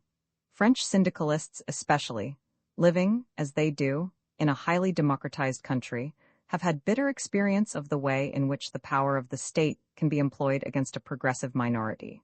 This experience has led them to abandon altogether the belief in the divine right of majorities. The constitution that they would desire would be one which allowed scope for vigorous minorities, conscious of their aims and prepared to work for them. It is undeniable that, to all who care for progress, actual experience of democratic representative government is very disillusioning. Admitting, as I think we must, that it is preferable to any previous form of government, we must yet acknowledge that much of the criticism directed against it by anarchists and syndicalists is thoroughly justified. Such criticism would have had more influence if any clear idea of an alternative to parliamentary democracy had been generally apprehended. But it must be confessed that syndicalists have not presented their case in a way which is likely to attract the average citizen. Much of what they say amounts to this: that a minority, consisting of skilled workers in vital industries, can, by a strike, make the economic life of the whole community impossible, and can in this way force their will upon the nation.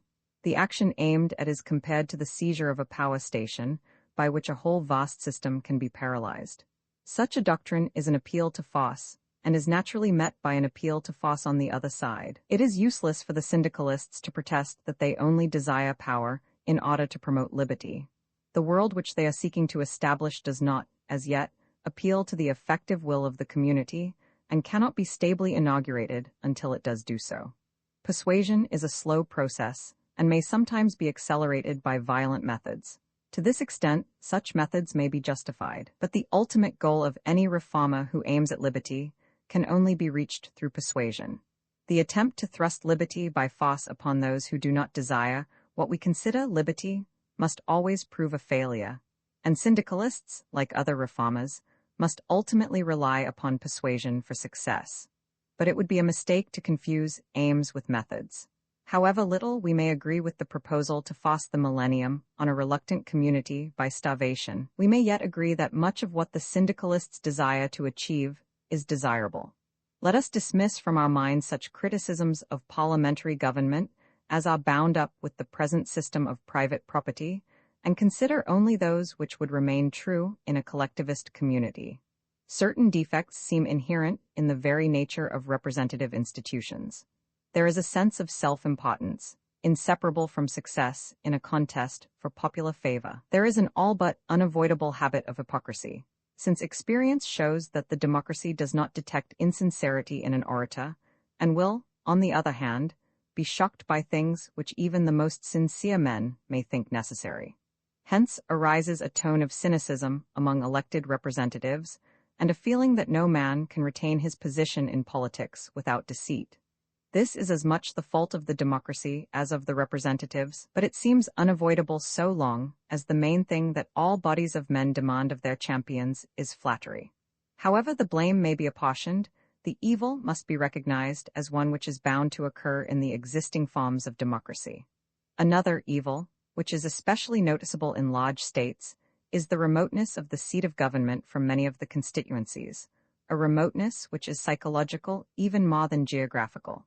The legislators live in comfort, protected by thick walls and innumerable policemen from the voice of the mob. As time goes on, they remember, only dimly, the passions and promises of their electoral campaign.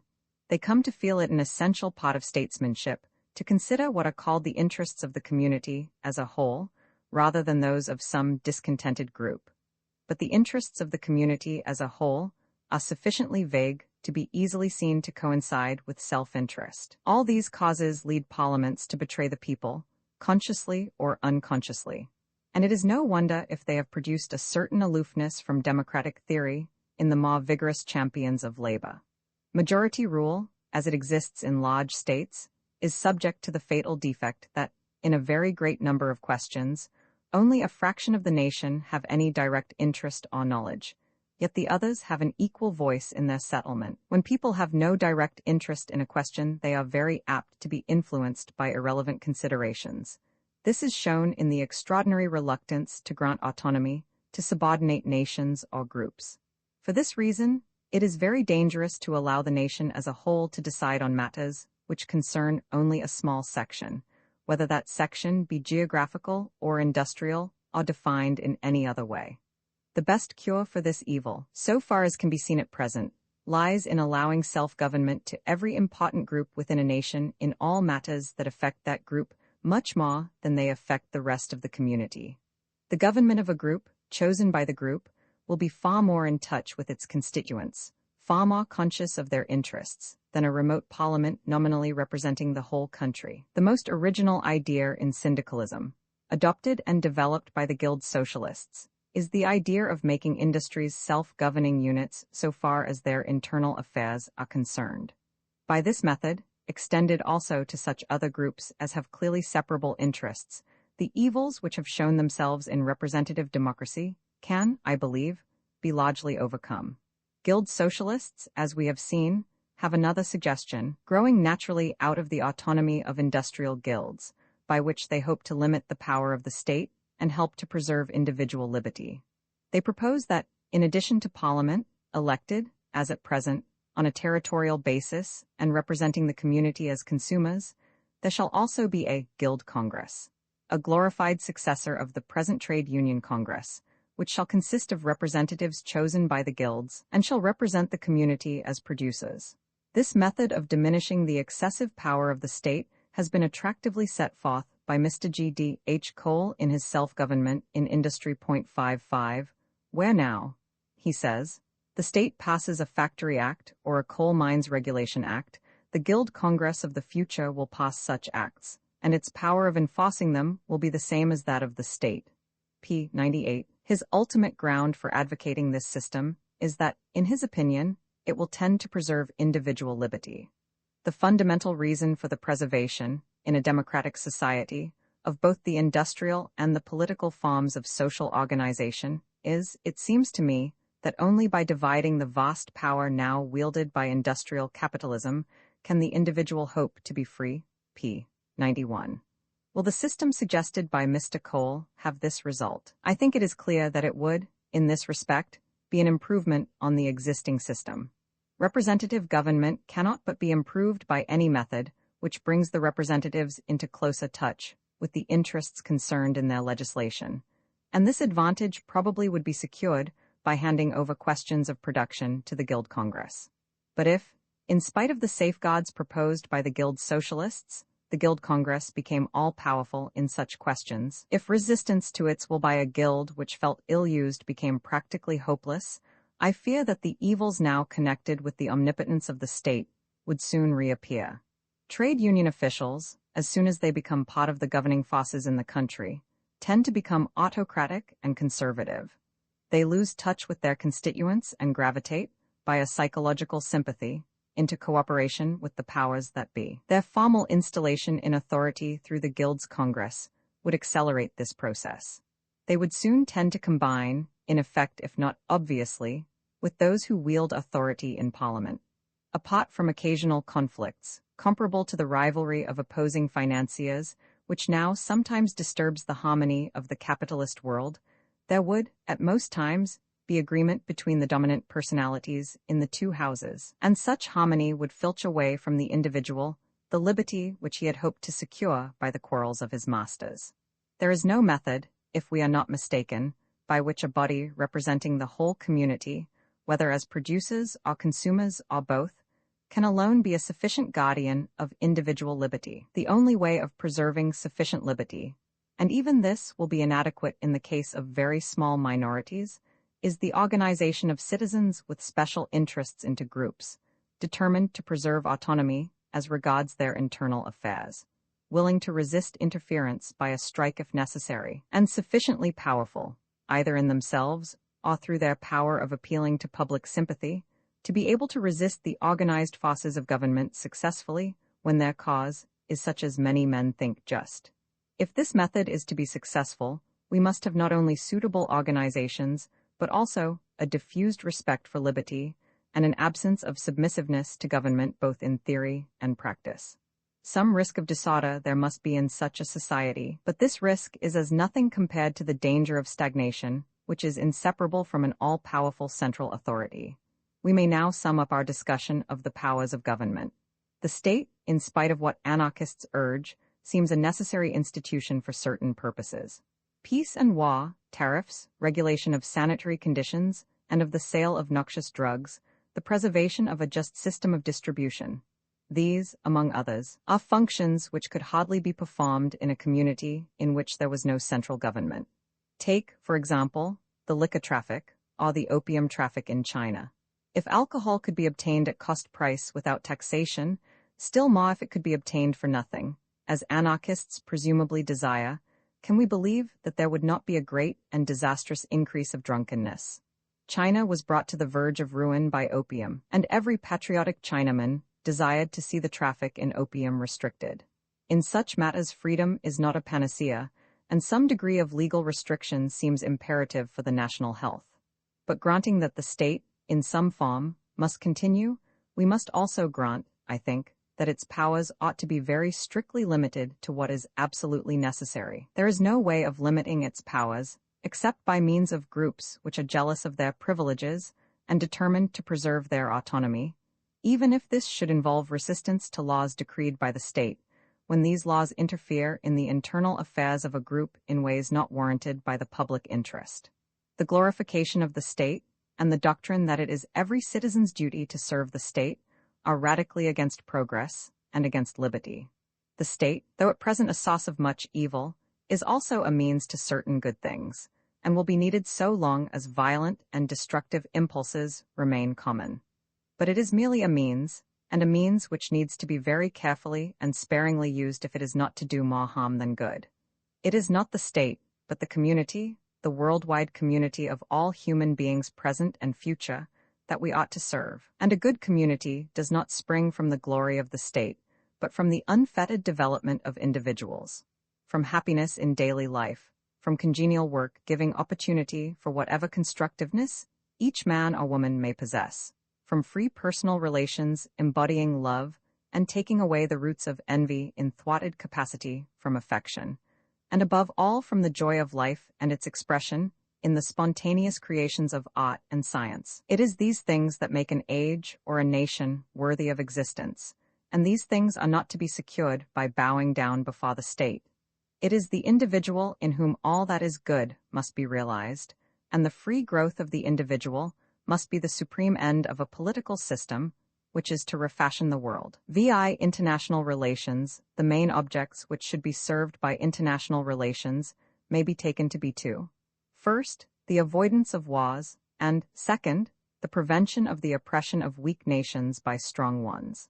These two objects do not by any means necessarily lead in the same direction, since one of the easiest ways of securing the world's peace would be by a combination of the most powerful states for the exploitation and oppression of the remainder. This method, however, is not one which the lover of liberty can favor. We must keep account of both aims and not be content with either alone. One of the commonplaces of both socialism and anarchism is that all modern wars are due to capitalism, and would cease if capitalism were abolished. This view, to my mind, is only a half-truth. The half that is true is important, but the half that is untrue is perhaps equally important when a fundamental reconstruction of society is being considered. Socialist and anarchist critics of existing society point, with perfect truth, to certain capitalistic factors which promote war. The first of these is the desire of finance to find new fields of investment in undeveloped countries.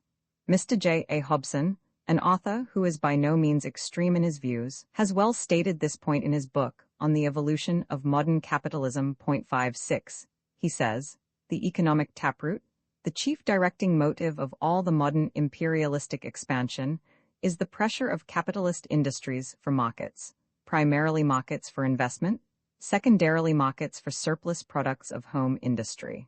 Where the concentration of capital has gone furthest, and where a rigorous protective system prevails, this pressure is necessarily strongest.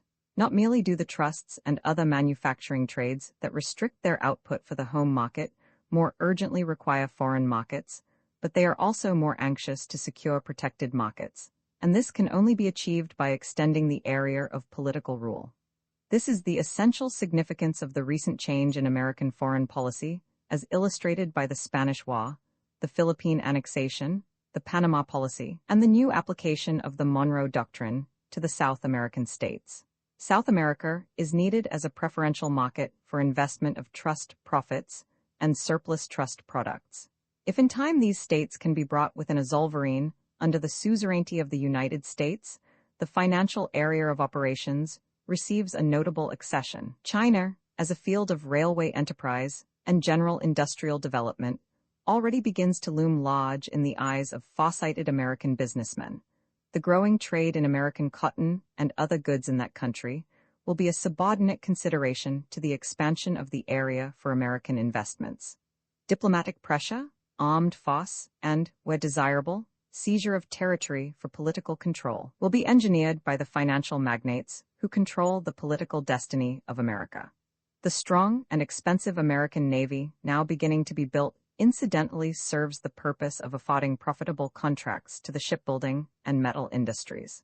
Its real meaning and use is to forward the aggressive political policy imposed upon the nation by the economic needs of the financial capitalists. It should be clearly understood that this constant pressure to extend the area of markets is not a necessary implication of all forms of organized industry.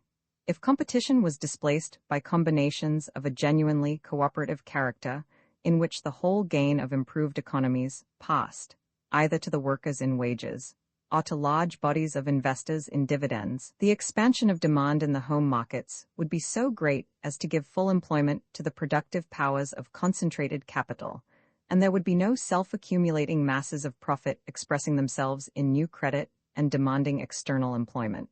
It is the monopoly profits of trusts and combines, taken either in construction, financial operation, or industrial working, that form a gathering fund of self-accumulating credit, whose possession by the financial class implies a contracted demand for commodities and a correspondingly restricted employment for capital in American industries.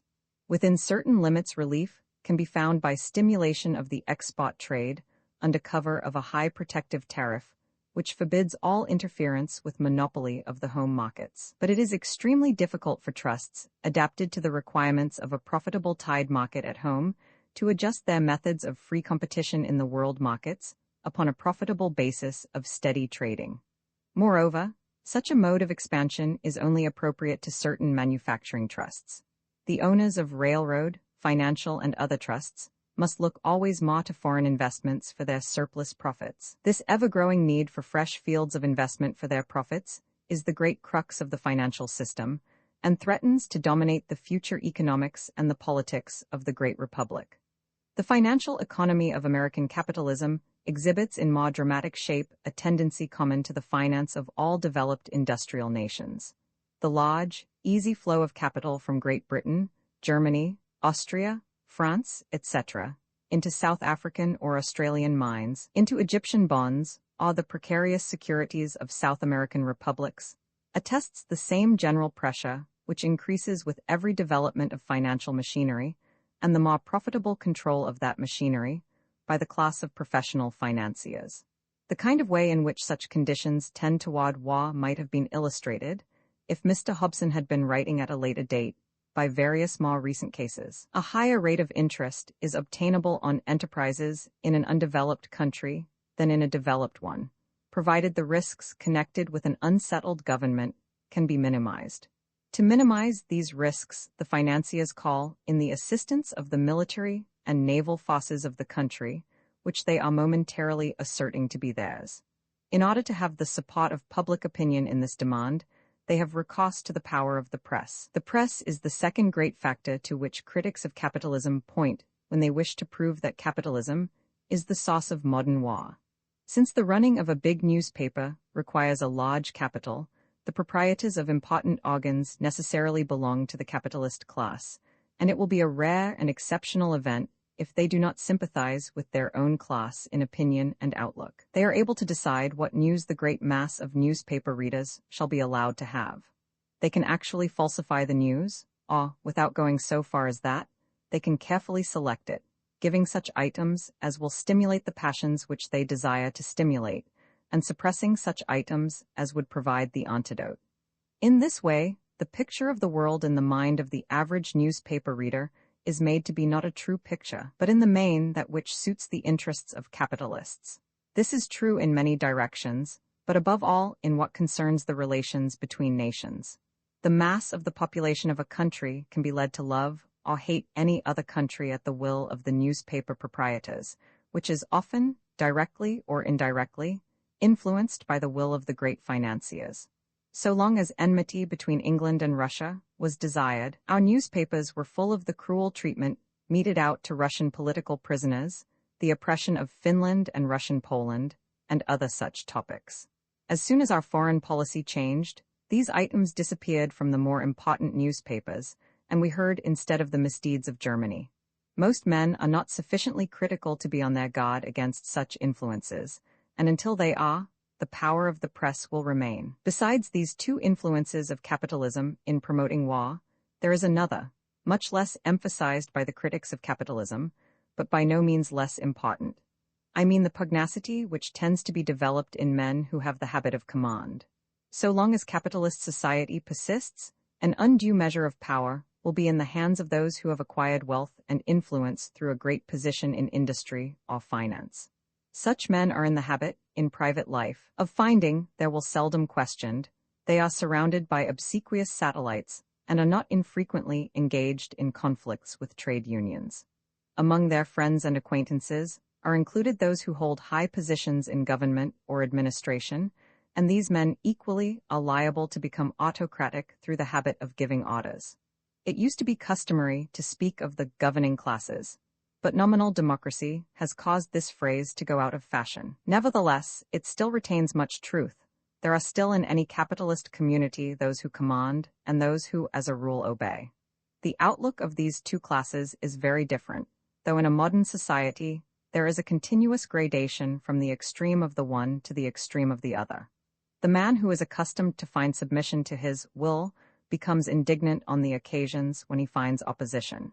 Instinctively, he is convinced that opposition is wicked and must be crushed. He is therefore much more willing than the average citizen to resort to war against his rivals. Accordingly, we find, though, of course, with very notable exceptions, that in the main those who have most power are most warlike, and those who have least power are least disposed to hatred of foreign nations. This is one of the evils inseparable from the concentration of power. It will only be cured by the abolition of capitalism if the new system is one which allows very much less power to single individuals.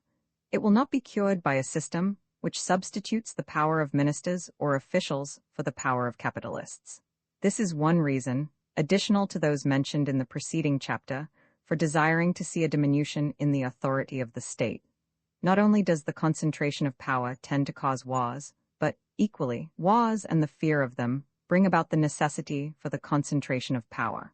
So long as the community is exposed to sudden dangers, the possibility of quick decision is absolutely necessary to self-preservation. The cumbrous machinery of deliberative decisions by the people is impossible in a crisis, and therefore so long as crises are likely to occur, it is impossible to abolish the almost autocratic power of governments. In this case, as in most others, each of two correlative evils tends to perpetuate the other. The existence of men with the habit of power increases the risk of war, and the risk of war makes it impossible to establish a system where no man possesses great power. So far, we have been considering what is true in the contention that capitalism causes modern wars. It is time now to look at the other side, and to ask ourselves whether the abolition of capitalism would, by itself, be sufficient to prevent war. I do not myself believe that this is the case. The outlook of both socialists and anarchists seems to me, in this respect as in some others, to be unduly divorced from the fundamental instincts of human nature. There were wars before there was capitalism, and fighting is habitual among animals. The power of the press in promoting war is entirely due to the fact that it is able to appeal to certain instincts. Man is naturally competitive, acquisitive, and, in a greater or less degree, pugnacious. When the press tells him that so-and-so is his enemy, a whole set of instincts in him responds to the suggestion. It is natural to most men to suppose that they have enemies, and to find a certain fulfillment of their nature when they embark upon a contest. What a man believes upon grossly insufficient evidence is an index to his desires of which he himself is often unconscious. If a man is offered a fact which goes against his instincts, he will scrutinize it closely, and unless the evidence is overwhelming, he will refuse to believe it.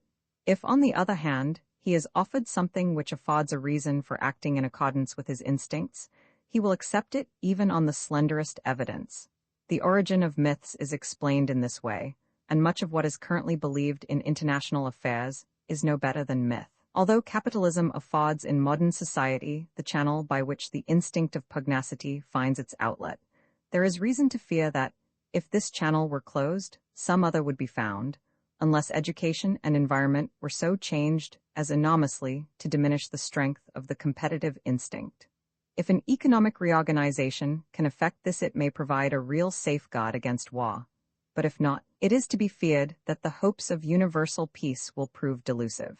The abolition of capitalism might, and very likely would, greatly diminish the incentives to war which are derived from the press and from the desire of finance to find new fields for investment in undeveloped countries, but those which are derived from the instinct of command and the impatience of opposition might remain, though perhaps in a less virulent form than at present. A democracy which has power is almost always more bellicose than one which is excluded from its due share in the government. The internationalism of Marx is based upon the assumption that the proletariat everywhere are oppressed by the ruling classes. The last words of the Communist Manifesto embody this idea: let the ruling classes tremble at a communistic revolution. The proletarians have nothing to lose but their chains. They have a world to win. Working men of all countries, unite. So long as the proletarians have nothing to lose but their chains, it is not likely that their enmity will be directed against other proletarians. If the world had developed as Marx expected, the kind of internationalism which he foresaw might have inspired a universal social revolution. Russia, which developed more nearly than any other country upon the lines of his system, has had a revolution of the kind which he expected. If the development in other countries had been similar, it is highly probable that this revolution would have spread throughout the civilized world. The proletariat of all countries might have united against the capitalists as their common enemy, and in the bond of an identical hatred, they might for the moment have been free from hatred toward each other. Even then, this ground of union would have ceased with their victory, and on the morrow of the social revolution, the old national rivalries might have revived. There is no alchemy by which a universal harmony can be produced out of hatred. Those who have been inspired to action by the doctrine of the class war will have acquired the habit of hatred, and will instinctively seek new enemies when the old ones have been vanquished. But in actual fact, the psychology of the working man in any of the Western democracies is totally unlike that which is assumed in the Communist Manifesto. He does not by any means feel that he has nothing to lose but his chains, nor indeed is this true. The chains which bind Asia and Africa in subjection to Europe are partly riveted by him. He is himself part of a great system of tyranny and exploitation. Universal freedom would remove, not only his own chains, which are comparatively light, but the far heavier chains which he has helped to fasten upon the subject races of the world. Not only do the working men of a country like England have a share in the benefit accruing from the exploitation of inferior races, but many among them also have their part in the capitalist system. The funds of trade unions and friendly societies are invested in ordinary undertakings, such as railways. Many of the better-paid wage earners have put their savings into government securities, and almost all who are politically active feel themselves part of the forces that determine public policy, through the power of the Labour Party and the greater unions. Owing to these causes, their outlook on life has become to a considerable extent impregnated with capitalism, and as their sense of power has grown, their nationalism has increased. This must continue to be true of any internationalism, which is based upon hatred of the capitalist and adherence to the doctrine of the class war. Something more positive and constructive than this is needed if governing democracies are not to inherit the vices of governing classes in the past. I do not wish to be thought to deny that capitalism does very much to promote wars, or that wars would probably be less frequent and less destructive if private property were abolished. On the contrary, I believe that the abolition of private ownership of land and capital is a necessary step toward any world in which the nations are to live at peace with one another. I am only arguing that this step, necessary as it is, will not alone suffice for this end, but that among the causes of war there are others that go deeper into the roots of human nature than any that orthodox socialists are wont to acknowledge.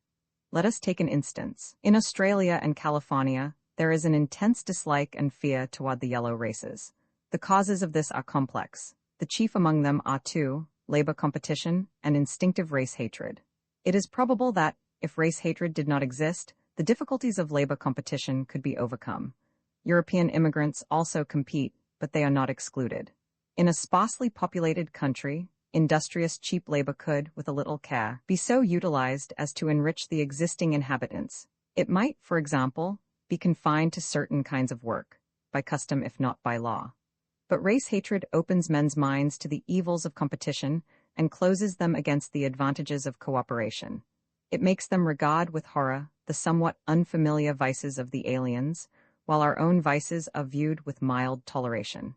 I cannot but think that, if Australia were completely socialized, there would still remain the same popular objection as at present to any large influx of Chinese or Japanese labor. Yet if Japan also were to become a socialist state, the Japanese might well continue to feel the pressure of population and the desire for an outlet. In such circumstances, all the passions and interests required to produce a war would exist, in spite of the establishment of socialism in both countries. Aunts are as completely socialistic as any community can possibly be, yet they put to death any aunt which strays among them by mistake from a neighboring ant heap. Men do not differ much from aunts as regards their instincts in this respect, wherever there is a great divergence of race, as between white men and yellow men. Of course, the instinct of race hostility can be overcome by suitable circumstances, but in the absence of such circumstances, it remains a formidable menace to the world's peace. If the peace of the world is ever to become secure, I believe there will have to be, along with other changes, a development of the idea which inspires the project of a League of Nations. As time goes on, the destructiveness of war grows greater and its profits grow less. The rational argument against war acquires more and more force as the increasing productivity of labor makes it possible to devote a greater and greater proportion of the population to the work of mutual slaughter.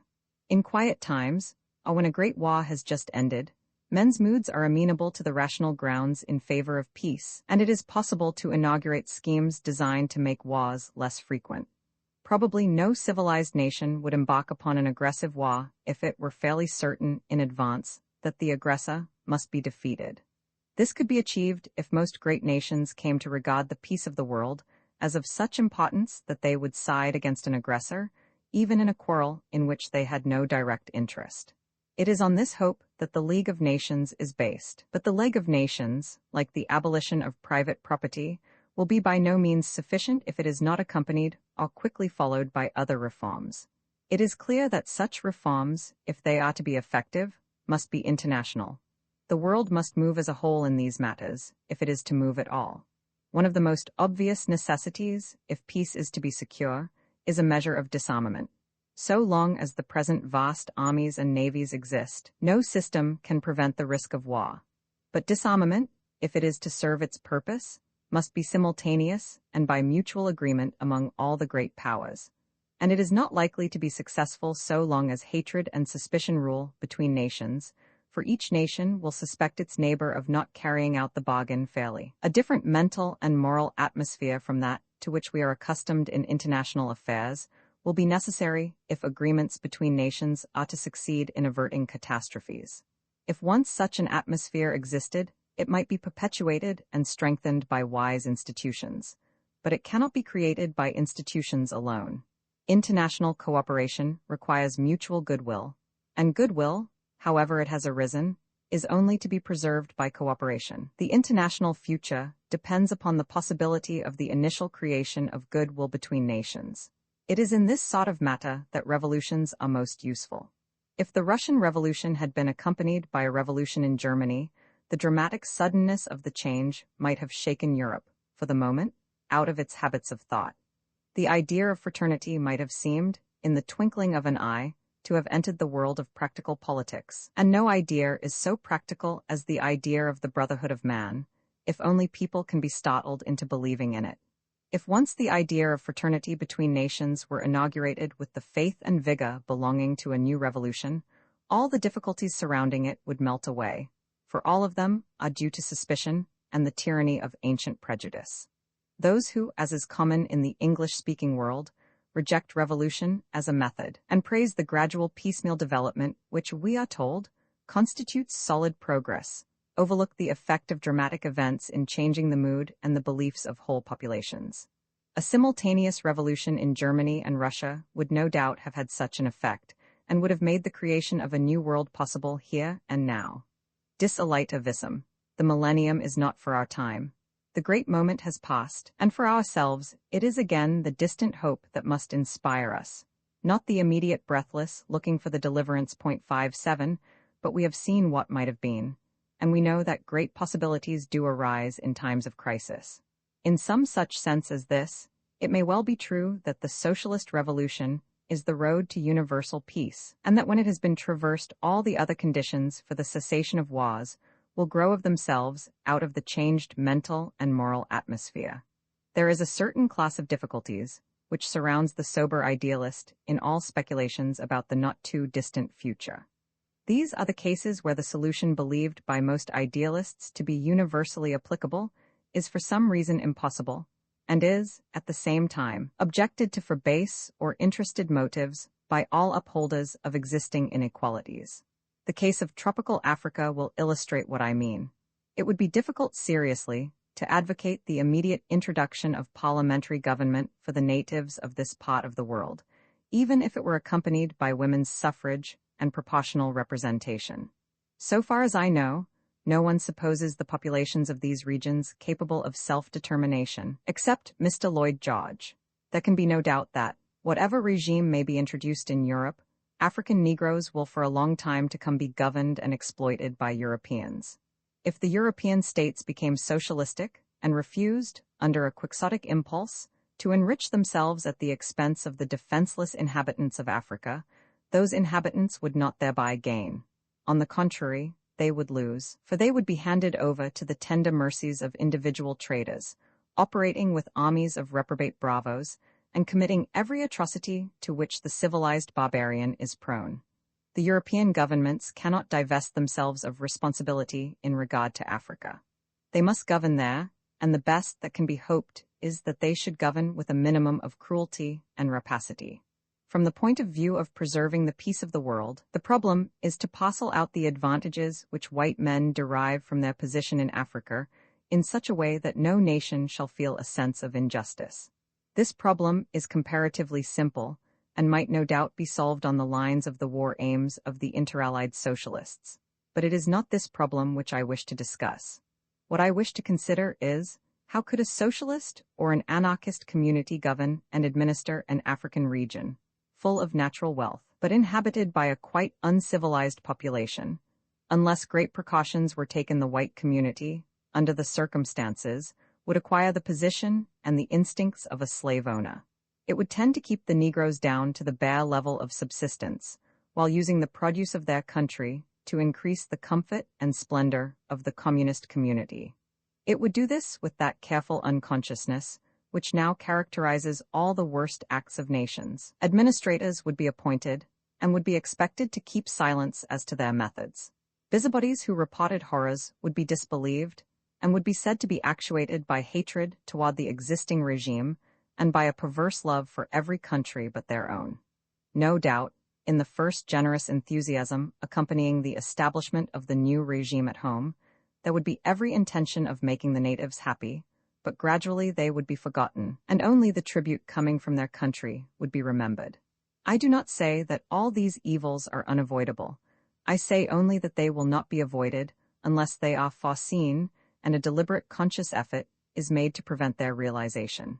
If the white communities should ever reach the point of wishing to carry out as far as possible the principles underlying the revolt against capitalism, they will have to find a way of establishing an absolute disinterestedness in their dealings with subject races.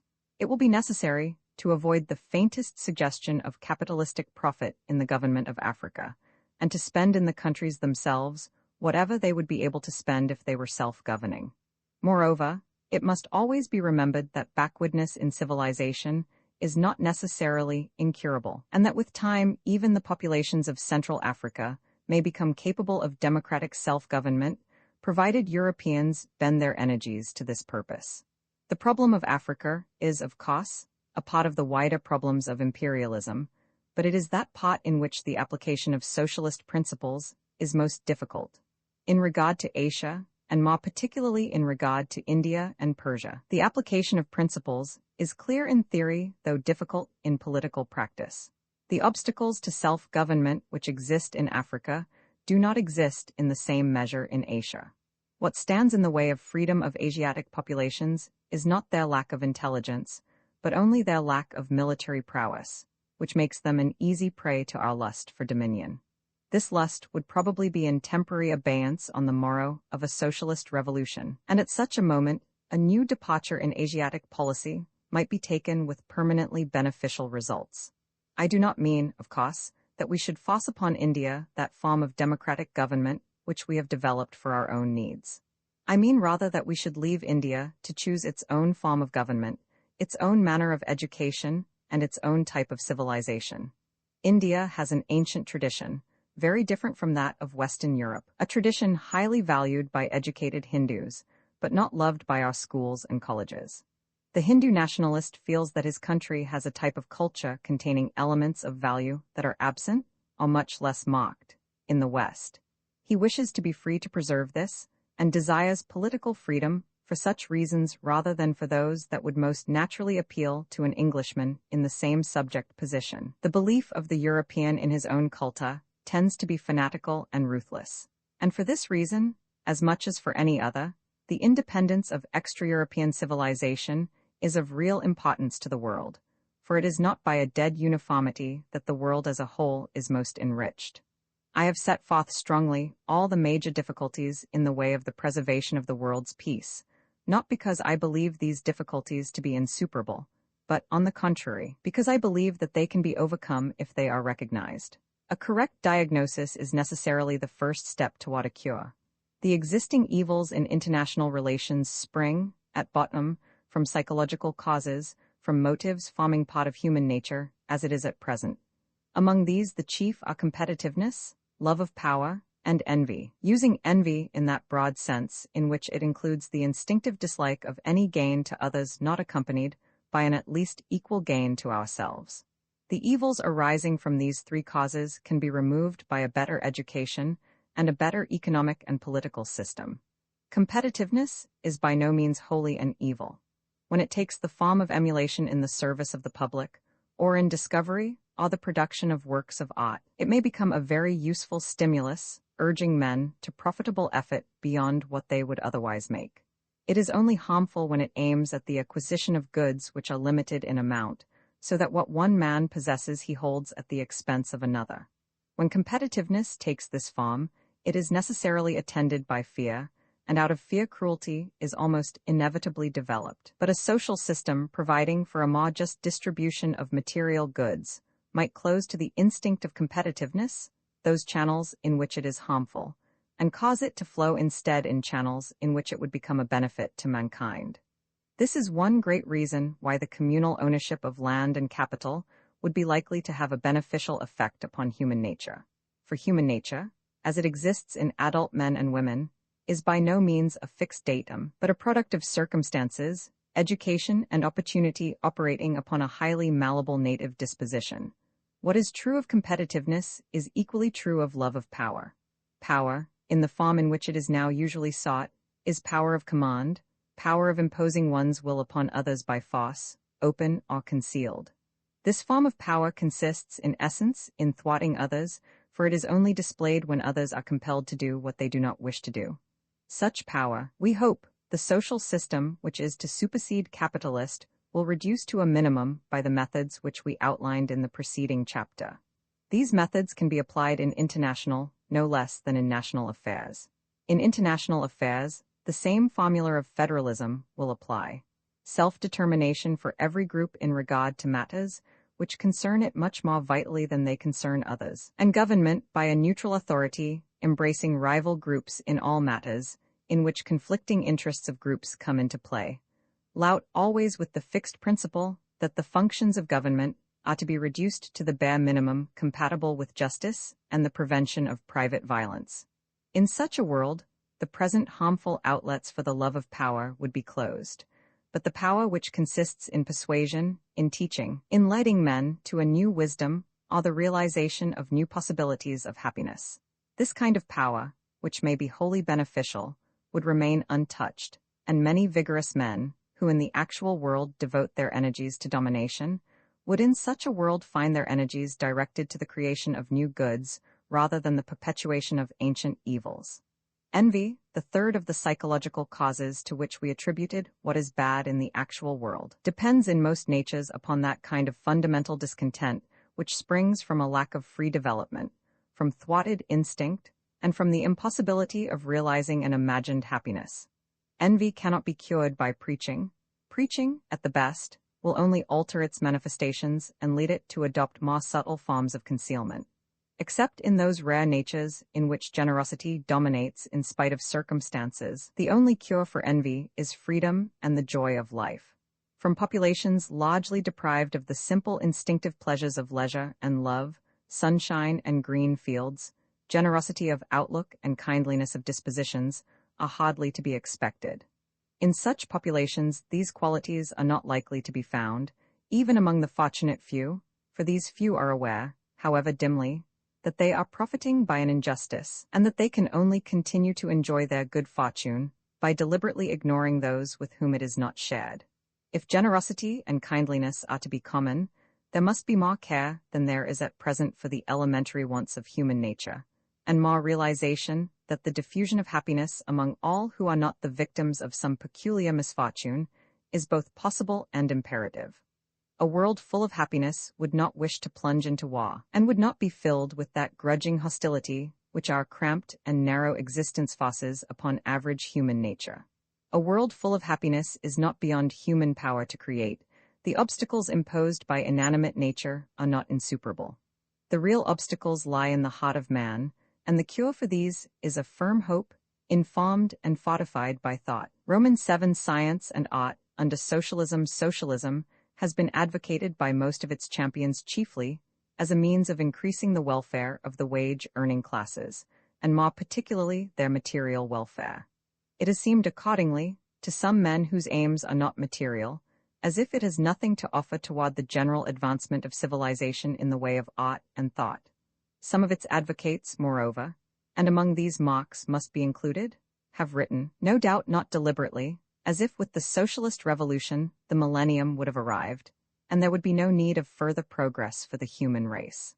I do not know whether our age is more restless than that which preceded it, or whether it has merely become more impregnated with the idea of evolution, but, for whatever reason, we have grown incapable of believing in a state of static perfection, and we demand, of any social system, which is to have our approval, that it shall contain within itself a stimulus and opportunity for progress toward something still better.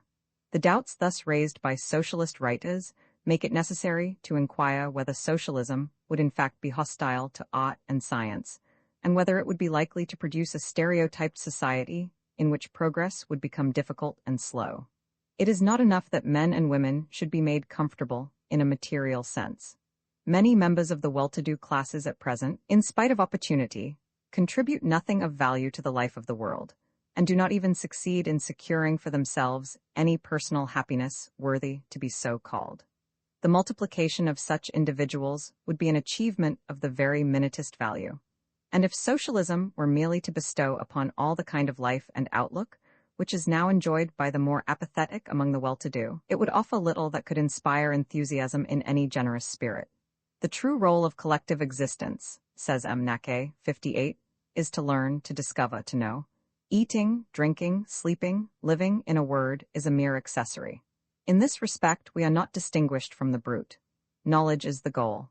If I were condemned to choose between a humanity materially happy, glutted after the manner of a flock of sheep in a field, and a humanity existing in misery, but from which emanated, here and there, some eternal truth, it is on the latter that my choice would fall. This statement puts the alternative in a very extreme form in which it is somewhat unreal. It may be said in reply that for those who have had the leisure and the opportunity to enjoy eternal truths, it is easy to exalt their importance at the expense of sufferings which fall on others. This is true, but if it is taken as disposing of the question, it leaves out of account the importance of thought for progress. Viewing the life of mankind as a whole, in the future as well as in the present, there can be no question that a society in which some men pursue knowledge, while others endure great poverty, offers more hope of ultimate good than a society in which all are sunk in slothful comfort. It is true that poverty is a great evil, but it is not true that material prosperity is in itself a great good. If it is to have any real value to society, it must be made a means to the advancement of those higher goods that belong to the life of the mind. But the life of the mind does not consist of thought and knowledge alone, nor can it be completely healthy unless it has some instinctive contact, however deeply buried, with the general life of the community. Divorced from the social instinct, thought, like art, tends to become finicky and precious. It is the position of such art and thought as is imbued with the instinctive sense of service to mankind that we wish to consider, for it is this alone that makes up the life of the mind in the sense in which it is a vital part of the life of the community. Will the life of the mind in this sense be helped or hindered by socialism, and will there still be a sufficient spur to progress to prevent a condition of Byzantine immobility? In considering this question we are, in a certain sense, passing outside the atmosphere of democracy. The general good of the community is realized only in individuals, but it is realized much more fully in some individuals than in others. Some men have a comprehensive and penetrating intellect, enabling them to appreciate and remember what has been thought and known by their predecessors, and to discover new regions in which they enjoy all the high delights of the mental explorer. Others have the power of creating beauty, giving bodily form to impalpable visions out of which joy comes to many. Such men are more fortunate than the mass, and also more important for the collective life. A larger share of the general sum of good is concentrated in them than in the ordinary man and woman, but also their contribution to the general good is greater. They stand out among men and cannot be wholly fitted into the framework of democratic equality. A social system which would render them unproductive would stand condemned, whatever other merits it might have. The first thing to realize, though it is difficult in a commercial age, is that what is best in creative mental activity cannot be produced by any system of monetary rewards. Opportunity and the stimulus of an invigorating spiritual atmosphere are important, but if they are presented, no financial inducements will be required, while if they are absent, material compensations will be of no avail. Recognition, even if it takes the form of money, can bring a certain pleasure in old age to the man of science who has battled all his life against academic prejudice, or to the artist who has endured years of ridicule for not painting in the manner of his predecessors. But it is not by the remote hope of such pleasures that their work has been inspired. All the most important work springs from an uncalculating impulse, and is best promoted, not by rewards after the event, but by circumstances which keep the impulse alive and afford scope for the activities which it inspires. In the creation of such circumstances, our present system is much at fault. Will socialism be better? I do not think this question can be answered without specifying the kind of socialism that is intended. Some forms of socialism would, I believe, be even more destructive in this respect than the present capitalist regime, while others would be immeasurably better. 3 things which a social system can provide or withhold are helpful to mental creation. First, technical training. Second, liberty to follow the creative impulse. Third, at least the possibility of ultimate appreciation by some public, whether large or small. We may leave out of our discussion both individual genius and those intangible conditions which make some ages great and others sterile in art and science, not because these are unimportant, but because they are too little understood to be taken account of in economic or political organization. The 3 conditions we have mentioned seem to cover most of what can be seen to be useful or harmful from our present point of view, and it is therefore to them that we shall confine ourselves. 1. Technical training. Technical training at present, whether in science or art, requires one or other of 2 conditions. Either a boy must be the son of well-to-do parents who can afford to keep him while he acquires his education, or he must show so much ability at an early age as to enable him to subsist on scholarships until he is ready to earn his living. The former condition is, of course, a mere matter of luck, and could not be preserved in its present form under any kind of socialism or communism. This loss is emphasized by defenders of the present system, and no doubt it would be, to some extent, a real loss. But the well-to-do are a small proportion of the population, and presumably on the average no more talented by nature than their less fortunate contemporaries. If the advantages which are enjoyed now by those few among them who are capable of good work in science or art could be extended, even in a slightly attenuated form, to all who are similarly gifted, the result would almost infallibly be a gain, and much ability which is now wasted would be rendered fruitful. But how is this to be effected? The system of scholarships obtained by competition, though better than nothing, is objectionable from many points of view. It introduces the competitive spirit into the work of the very young. It makes them regard knowledge from the standpoint of what is useful in examinations, rather than in the light of its intrinsic interest or importance. It places a premium upon that sort of ability, which is displayed precociously in glib answers, to set questions rather than upon the kind that broods on difficulties, and remains for a time rather dumb. What is perhaps worse than any of these defects is the tendency to cause overwork in youth, leading to lack of vigor and interest when manhood has been reached. It can hardly be doubted that by this cause, at present, many fine minds have their edge blunted and their keenness destroyed. State socialism might easily universalize the system of scholarships obtained by competitive examination, and if it did so, it is to be feared that it would be very harmful. State socialists at present tend to be enamored of the systems, which is exactly of the kind that every bureaucrat loves. Orderly, neat, giving a stimulus to industrious habits, and involving no waste of a sort that could be tabulated in statistics or accounts of public expenditure. Such men will argue that free higher education is expensive to the community and only useful in the case of those who have exceptional abilities. It ought, therefore, they will say, not to be given to all, but only to those who will become more useful members of society through receiving it. Such arguments make a great appeal to what are called practical men, and the answers to them are of a sort which it is difficult to render widely convincing.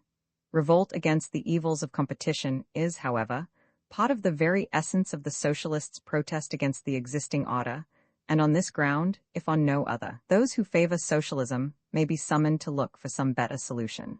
Much the simplest solution, and the only really effective one, is to make every kind of education free up to the age of 21 for all boys and girls who desire it. The majority will be tired of education before that age, and will prefer to begin other work sooner. This will lead to a natural selection of those with strong interests in some pursuit requiring a long training. Among those selected in this way by their own inclinations, probably almost all who have marked abilities of the kind in question will be included. It is true that there will also be many who have very little ability. The desire to become a painter, for example, is by no means confined to those who can paint. But this degree of waste could well be borne by the community. It would be immeasurably less than that now entailed by the support of the idle rich. Any system which aims at avoiding this kind of waste must entail the far more serious waste of rejecting or spoiling some of the best ability in each generation.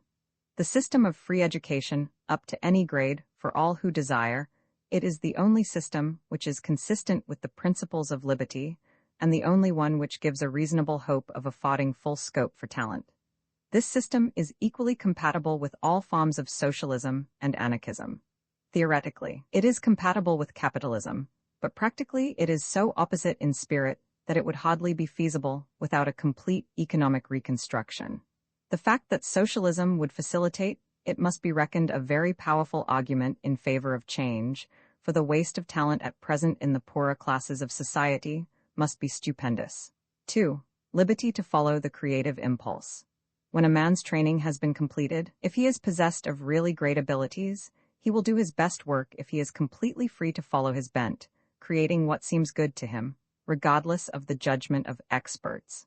At present, this is only possible for two classes of people, those who have private means and those who can earn a living by an occupation that does not absorb their whole energies. Under socialism, there will be no one with private means, and if there is to be no loss as regards art and science, the opportunity which now comes by accident to a few will have to be provided deliberately for a much larger number. The men who have used private means as an opportunity for creative work have been few but important. One might mention Milton, Shelley, Keats, and Darwin as examples. Probably none of these would have produced as good work if they had had to earn their livelihood. If Darwin had been a university teacher, he would of course have been dismissed from his post by the influence of the clerics, on account of his scandalous theories. Nevertheless, the bulk of the creative work of the world is done at present by men who subsist by some other occupation. Science and research generally are usually done in their spare time by men who live by teaching. There is no great objection to this in the case of science, provided the number of hours devoted to teaching is not excessive. It is partly because science and teaching are so easily combined that science is vigorous in the present age. In music, a composer who is also a performer enjoys similar advantages, but one who is not a performer must starve, unless he is rich or willing to pander to the public taste. In the fine arts, as a rule, it is not easy in the modern world either to make a living by really good work, or to find a subsidiary profession which leaves enough leisure for creation. This is presumably one reason, though by no means the only one, why art is less flourishing than science. The bureaucratic state socialist will have a simple solution for these difficulties. He will appoint a body consisting of the most eminent celebrities in an art or a science, whose business it shall be to judge the work of young men, and to issue licenses to those whose productions find favor in their eyes. A licensed artist shall be considered to have performed his duty to the community by producing works of art. But of course he will have to prove his industry by never failing to produce in reasonable quantities, and his continued ability by never failing to please his eminent judges, until, in the fullness of time, he becomes a judge himself. In this way, the authorities will ensure that the artist shall be competent, regular, and obedient to the best traditions of his art. Those who fail to fulfill these conditions will be compelled by the withdrawal of their license to seek some less dubious mode of earning their living. Such will be the ideal of the state socialist. In such a world, all that makes life tolerable to the lover of beauty would perish. Art springs from a wild and anarchic side of human nature. Between the artist and the bureaucrat, there must always be a profound mutual antagonism, an age-long battle in which the artist, always outwardly worsted, wins in the end through the gratitude of mankind for the joy that he puts into their lives. If the wild side of human nature is to be permanently subjected to the orderly rules of the benevolent, uncomprehending bureaucrat, the joy of life will perish out of the earth, and the very impulse to live will gradually wither and die. Better 1,000-fold the present world with all its horrors than such a dead mummy of a world. Better anarchism, with all its risks, than a state socialism that subjects to rule what must be spontaneous and free if it is to have any value. It is this nightmare that makes artists and lovers of beauty generally so often suspicious of socialism. But there is nothing in the essence of socialism to make art impossible. Only certain forms of socialism would entail this danger. William Morris was a socialist, and was a socialist very largely because he was an artist. And in this, he was not irrational. It is impossible for art, or any of the higher creative activities, to flourish under any system which requires that the artist shall prove his competence to some body of authorities before he is allowed to follow his impulse. Any really great artist is almost sure to be thought incompetent by those among his seniors who would be generally regarded as best qualified to form an opinion. And the mere fact of having to produce work which will please older men is hostile to a free spirit and to bold innovation. Apart from this difficulty, selection by older men would lead to jealousy and intrigue and backbiting, producing a poisonous atmosphere of underground competition. The only effect of such a plan would be to eliminate the few who now slip through owing to some fortunate accident. It is not by any system, but by freedom alone, that art can flourish. There are two ways by which the artist could secure freedom under socialism of the right kind. He might undertake regular work outside his art, doing only a few hours' work a day, and receiving proportionately less pay than those who do a full day's work. He ought, in that case, to be at liberty to sell his pictures if he could find purchasers. Such a system would have many advantages. It would leave absolutely every man free to become an artist, provided he were willing to suffer a certain economic loss. This would not deter those in whom the impulse was strong and genuine, but would tend to exclude the dilettante. Many young artists at present endure voluntarily much greater poverty than need be entailed by only doing half the usual day's work in a well-organized socialist community. And some degree of hardship is not objectionable, as a test of the strength of the creative impulse, and as an offset to the peculiar joys of the creative life. The other possibility, 59, would be that the necessaries of life should be free, as anarchists desire, to all equally, regardless of whether they work or not. Under this plan, every man could live without work. There would be what might be called a vagabond's wage, sufficient for existence but not for luxury. The artist who preferred to have his whole time for art and enjoyment might live on the vagabond's wage, traveling on foot when the humor seized him to see foreign countries, enjoying the air and the sun, as free as the birds, and perhaps scarcely less happy. Such men would bring color and diversity into the life of the community. Their outlook would be different from that of steady, stay-at-home workers, and would keep alive a much-needed element of lightheartedness, which our sober, serious civilization tends to kill. If they became very numerous, they might be too great an economic burden on the workers, but I doubt if there are many with enough capacity for simple enjoyments to choose poverty and freedom in preference to the comparatively light and pleasant work which will be usual in those days. By either of these methods, freedom can be preserved for the artist in a socialistic commonwealth, far more complete freedom and far more widespread than any that now exists except for the possessors of capital.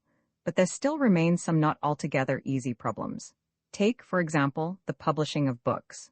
There will not, under socialism, be private publishers as at present. Under state socialism, presumably the state will be the sole publisher, while under syndicalism or guild socialism, the Fédération du Livre will have the whole of the trade in its hands. Under these circumstances, who is to decide what MSS ought to be printed? It is clear that opportunities exist for an index more rigorous than that of the Inquisition. If the state were the sole publisher, it would doubtless refuse books opposed to state socialism. If the Fédération du Livre were the ultimate arbiter, what publicity could be obtained for works criticizing it, and apart from such political difficulties, we should have, as regards literature, that very censorship by eminent officials, which we agreed to regard as disastrous when we were considering the fine arts in general. The difficulty is serious, and a way of meeting it must be found if literature is to remain free. Kropotkin, who believes that manual and intellectual work should be combined, holds that authors themselves should be compositors, bookbinders, etc. He even seems to suggest that the whole of the manual work involved in producing books should be done by authors. It may be doubted whether there are enough authors in the world for this to be possible, and in any case, I cannot but think that it would be a waste of time for them to leave the work they understand in order to do badly work which others could do far better and more quickly. That, however, does not touch our present point, which is the question how the MSS to be printed will be selected. In Kropotkin's plan, there will presumably be an authors' guild with a committee of management if anarchism allows such things. This committee of management will decide which of the books submitted to it are worthy to be printed. Among these will be included those by the committee and their friends, but not those by their enemies. Authors of rejected MSS will hardly have the patience to spend their time setting up the works of successful rivals, and there will have to be an elaborate system of logrolling if any books are to be printed at all. It hardly looks as if this plan would conduce to harmony among literary men, or would lead to the publication of any book of an unconventional tendency. Kropotkin's own books, for example, would hardly have found favor. The only way of meeting these difficulties, whether under state socialism or guild socialism or anarchism, seems to be by making it possible for an author to pay for the publication of his book, if it is not such as the state or the guild is willing to print at its own expense. I am aware that this method is contrary to the spirit of socialism, but I do not see what other way there is of securing freedom.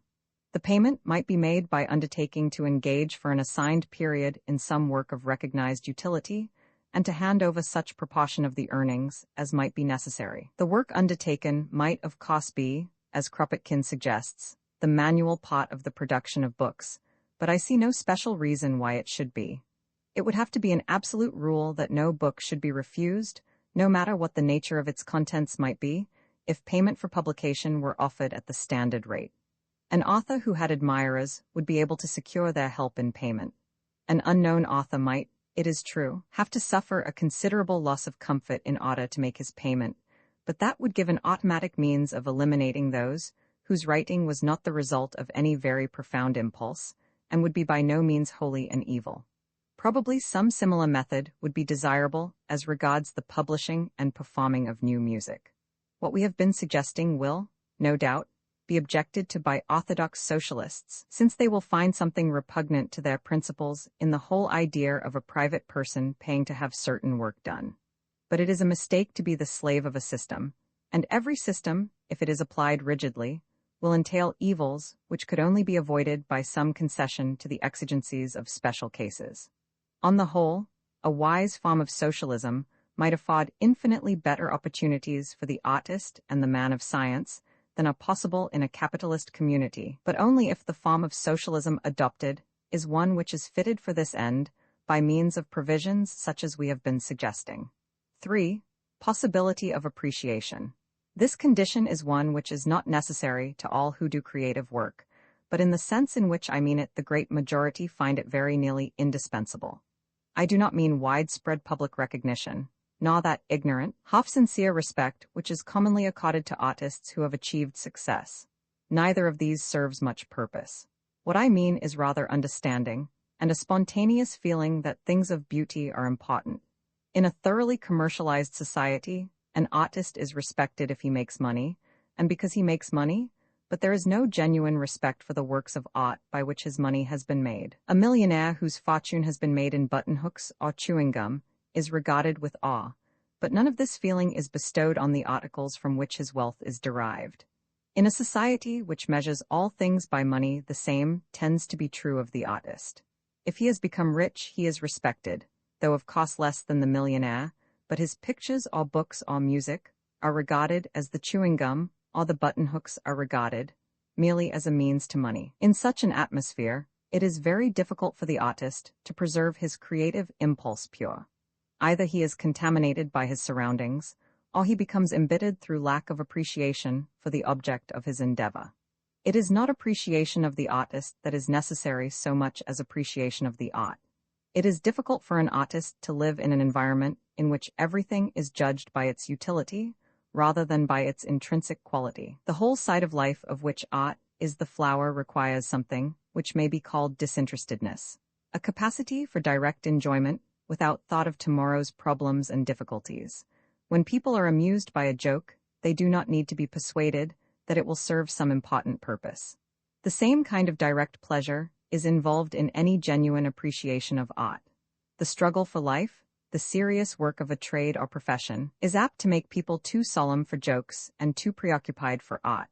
The easing of the struggle, the diminution in the hours of work, and the lightening of the burden of existence, which would result from a better economic system, could hardly fail to increase the joy of life and the vital energy available for sheer delight in the world. And if this were achieved, there would inevitably be more spontaneous pleasure in beautiful things, and more enjoyment of the work of artists. But none of these good results are to be expected from the mere removal of poverty.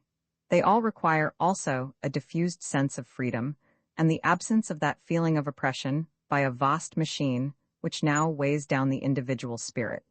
I do not think state socialism can give this sense of freedom, but some other forms of socialism, which have absorbed what is true in anarchist teaching, can give it to a degree of which capitalism is wholly incapable. A general sense of progress and achievement is an immense stimulus to all forms of creative work. For this reason, a great deal will depend, not only in material ways, upon the question whether methods of production in industry and agriculture become stereotyped or continue to change rapidly, as they have done during the last 100 years.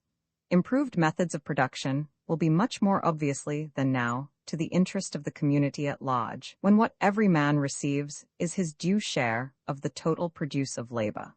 But there will probably not be any individuals with the same direct and intense interest in technical improvements as now belongs to the capitalist in manufacture.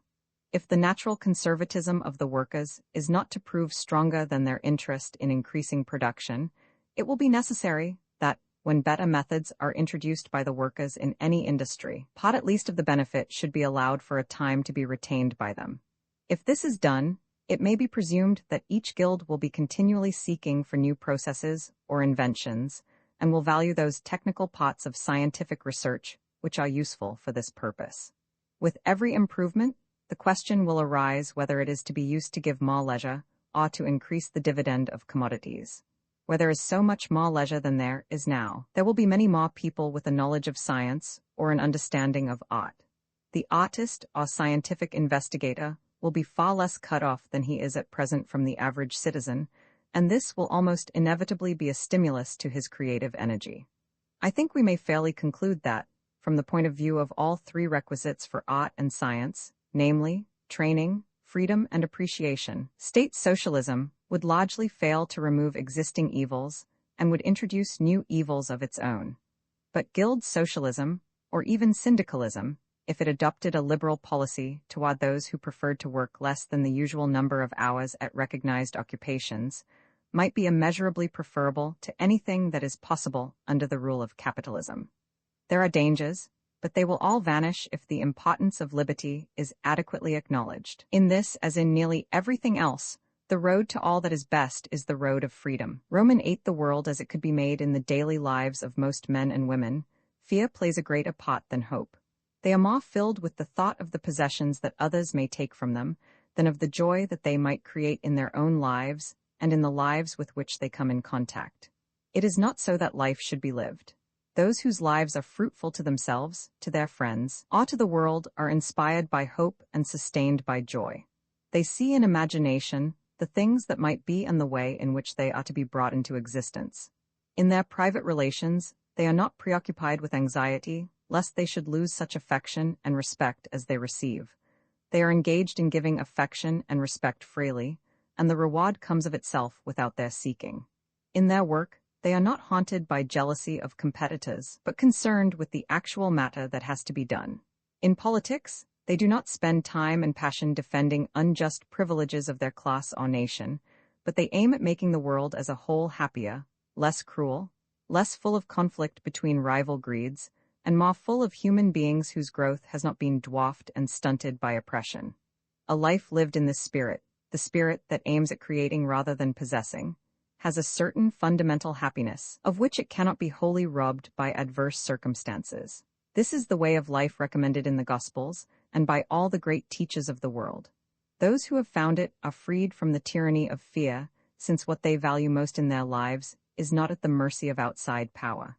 If all men could summon up the courage and the vision to live in this way, in spite of obstacles and discouragement, there would be no need for the regeneration of the world to begin by political and economic reform. All that is needed in the way of reform would come automatically, without resistance, owing to the moral regeneration of individuals. But the teaching of Christ has been nominally accepted by the world for many centuries, and yet those who follow it are still persecuted as they were before the time of Constantine. Experience has proved that few are able to see through the apparent evils of an outcast's life to the inner joy that comes of faith and creative hope. If the domination of fear is to be overcome, it is not enough, as regards the mass of men, to preach courage and indifference to misfortune. It is necessary to remove the causes of fear, to make a good life no longer an unsuccessful one in a worldly sense, and to diminish the harm that can be inflicted upon those who are not wary in self-defense. When we consider the evils in the lives we know of, we find that they may be roughly divided into three classes. There are, first, those due to physical nature. Among these are death, pain, and the difficulty of making the soil yield a subsistence. These we will call physical evils. Second, we may put those that spring from defects in the character or aptitudes of the sufferer. Among these are ignorance, lack of will, and violent passions. These we will call evils of character. Third come those that depend upon the power of one individual or group over another. These comprise not only obvious tyranny, but all interference with free development, whether by force or by excessive mental influence such as may occur in education. These we will call evils of power. A social system may be judged by its bearing upon these three kinds of evils. The distinction between the three kinds cannot be sharply drawn. Purely physical evil is a limit, which we can never be sure of having reached. We cannot abolish death, but we can often postpone it by science, and it may ultimately become possible to secure that the great majority shall live till old age. We cannot wholly prevent pain, but we can diminish it indefinitely by securing a healthy life for all. We cannot make the earth yield its fruits in any abundance without labor, but we can diminish the amount of the labor and improve its conditions until it ceases to be an evil. Evils of character are often the result of physical evil in the shape of illness, and still more often the result of evils of power, since tyranny degrades both those who exercise it and, as a rule, those who suffer it. Evils of power are intensified by evils of character in those who have power, and by fear of the physical evil which is apt to be the lot of those who have no power. For all these reasons, the three sorts of evil are intertwined. Nevertheless, speaking broadly, we may distinguish among our misfortunes those which have their proximate cause in the material world, those which are mainly due to defects in ourselves, and those which spring from our being subject to the control of others.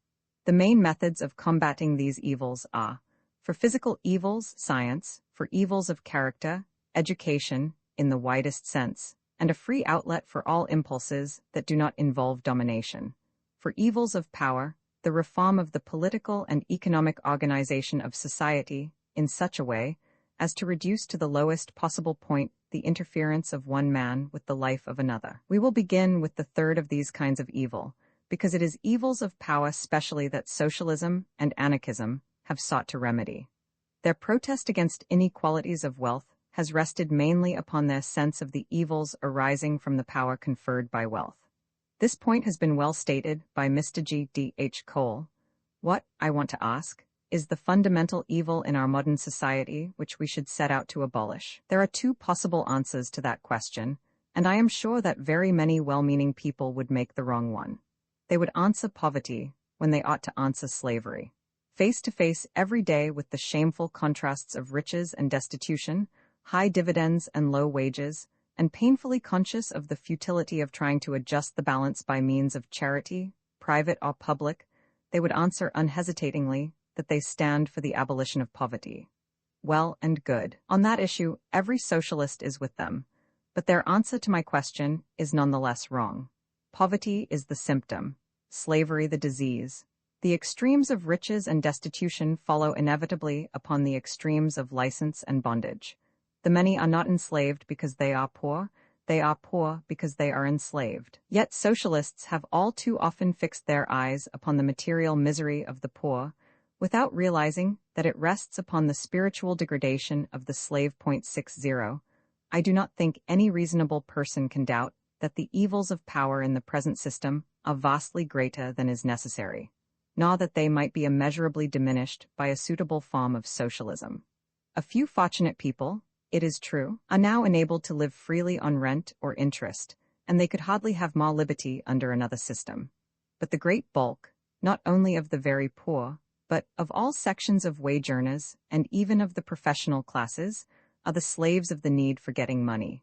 Almost all are compelled to work so hard that they have little leisure for enjoyment or for pursuits outside their regular occupation. Those who are able to retire in later middle age are barred because they have not learned how to fill their time when they are at liberty, and such interests as they once had apart from work have dried up. Yet these are the exceptionally fortunate.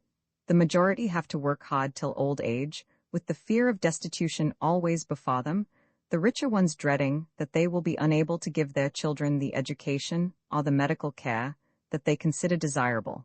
The poorer ones often not far removed from starvation, and almost all who work have no voice in the direction of their work. Throughout the hours of labor, they are mere machines carrying out the will of a master.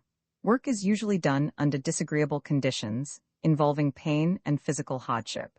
The only motive to work is wages. The very idea that work might be a joy, like the work of the artist, is usually scouted as utterly utopian. But by far, the greater part of these evils are wholly unnecessary. If the civilized portion of mankind could be induced to desire their own happiness more than another's pain, if they could be induced to work constructively for improvements which they would share with all the world, rather than destructively, to prevent other classes or nations from stealing a march on them, the whole system by which the world's work is done might be reformed root and branch within a generation. From the point of view of liberty, what system would be the best? In what direction should we wish the forces of progress to move? From this point of view, neglecting for the moment all other considerations, I have no doubt that the best system would be one not far removed from that advocated by Kropotkin, but rendered more practicable by the adoption of the main principles of guild socialism. Since every point can be disputed, I will set down without argument the kind of organization of work that would seem best. Education should be compulsory up to the age of 16, or perhaps longer. After that, it should be continued or not at the option of the pupil, but remain free, for those who desire it, up to at least the age of 21. When education is finished, no one should be compelled to work, and those who choose not to work should receive a bare livelihood and be left completely free. But probably it would be desirable that there should be a strong public opinion in favor of work, so that only comparatively few should choose idleness. One great advantage of making idleness economically possible is that it would afford a powerful motive for making work not disagreeable, and no community where most work is disagreeable can be said to have found a solution of economic problems. I think it is reasonable to assume that few would choose idleness, in view of the fact that even now, at least 9 out of 10 of those who have, say, £100 a year from investments prefer to increase their income by paid work.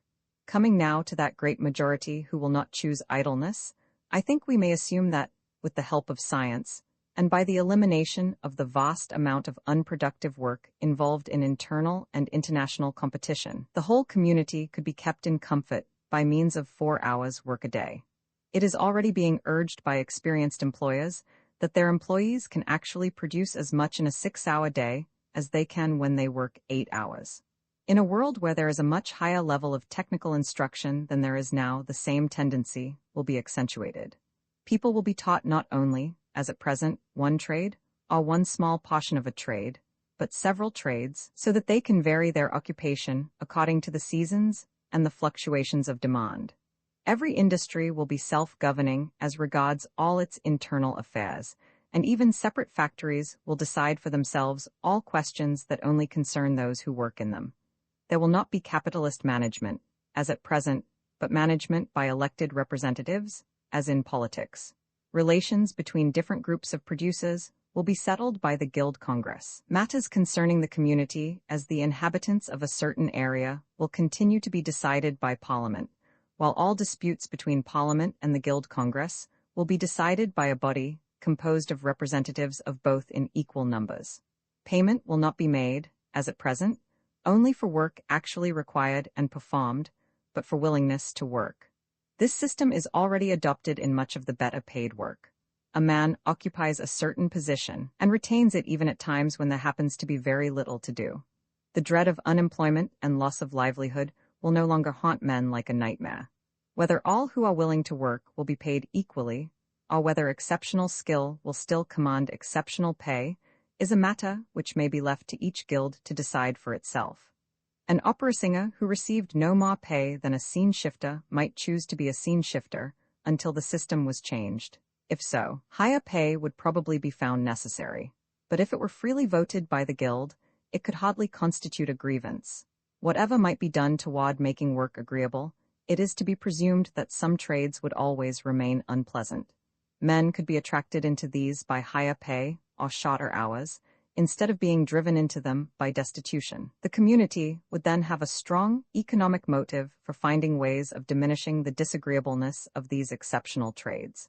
There would still have to be money, or something analogous to it, in any community such as we are imagining. The anarchist plan of a free distribution of the total produce of work in equal shares does not get rid of the need for some standard of exchange value, since one man will choose to take his share in one farm and another in another. When the day comes for distributing luxuries, old ladies will not want their quota of cigars, nor young men their just proportion of lapdog. This will make it necessary to know how many cigars are the equivalent of one lapdog. Much the simplest way is to pay an income, as at present, and allow relative values to be adjusted according to demand. But if actual coin were paid, a man might hoard it and in time become a capitalist. To prevent this, it would be best to pay notes available only during a certain period, say 1 year from the date of issue. This would enable a man to save up for his annual holiday, but not to save indefinitely. There is a very great deal to be said for the anarchist plan of allowing necessaries, and all commodities that can easily be produced in quantities adequate to any possible demand, to be given away freely to all who ask for them, in any amounts they may require. The question whether this plan should be adopted is, to my mind, a purely technical one. Would it be, in fact, possible to adopt it without much waste and consequent diversion of labor to the production of necessaries, when it might be more usefully employed otherwise?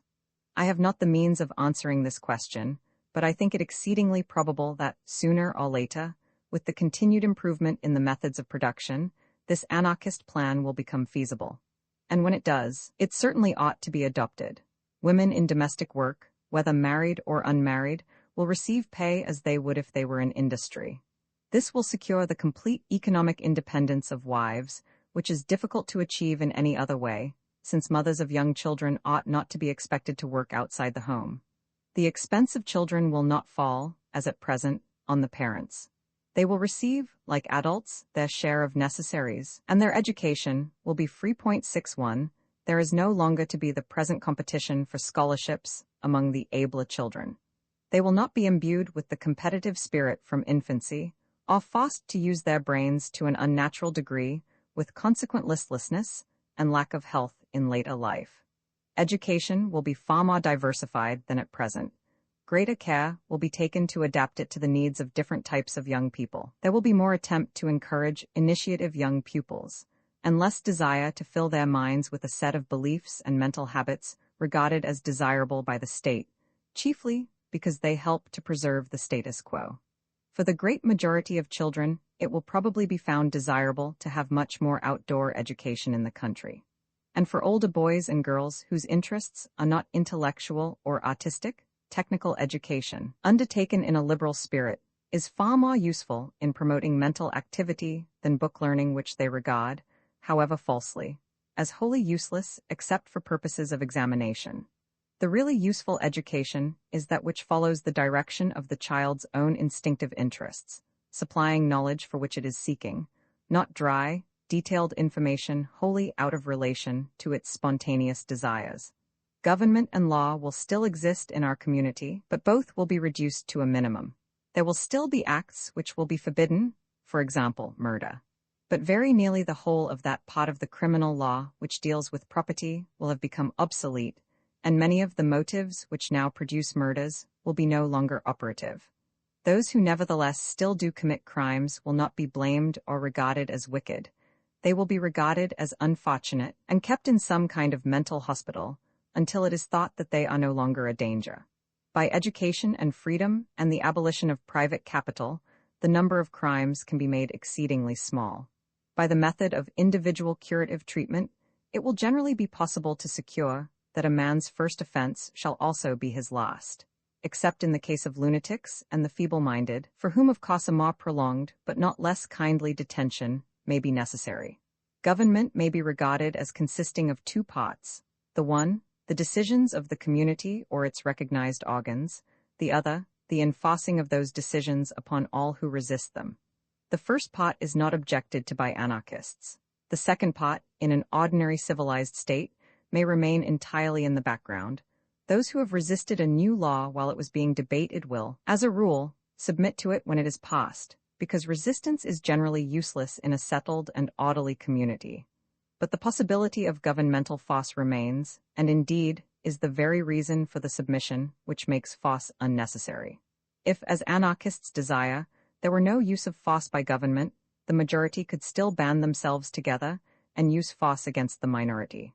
The only difference would be that their army or their police force would be ad hoc, instead of being permanent and professional. The result of this would be that everyone would have to learn how to fight, for fear a well-drilled minority should seize power and establish an old-fashioned oligarchic state. Thus the aim of the anarchists seems hardly likely to be achieved by the methods which they advocate. The reign of violence in human affairs, whether within a country or in its external relations, can only be prevented, if we have not been mistaken, by an authority able to declare all use of force except by itself illegal, and strong enough to be obviously capable of making all other use of force futile, except when it could secure the support of public opinion as a defense of freedom or a resistance to injustice. Such an authority exists within a country. It is the state. But in international affairs, it remains to be created. The difficulties are stupendous, but they must be overcome if the world is to be saved from periodical wars, each more destructive than any of its predecessors.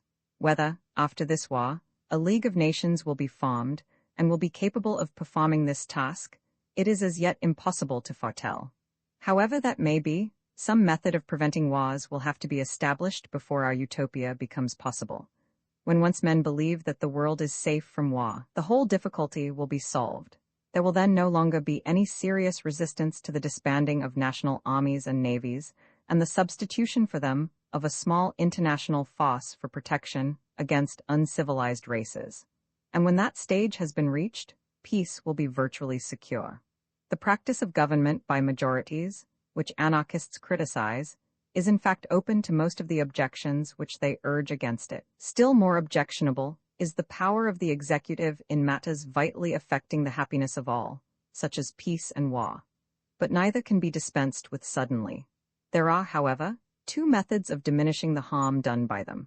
One, government by majorities can be made less oppressive by devolution, by placing the decision of questions primarily affecting only a section of the community in the hands of that section, rather than of a central chamber.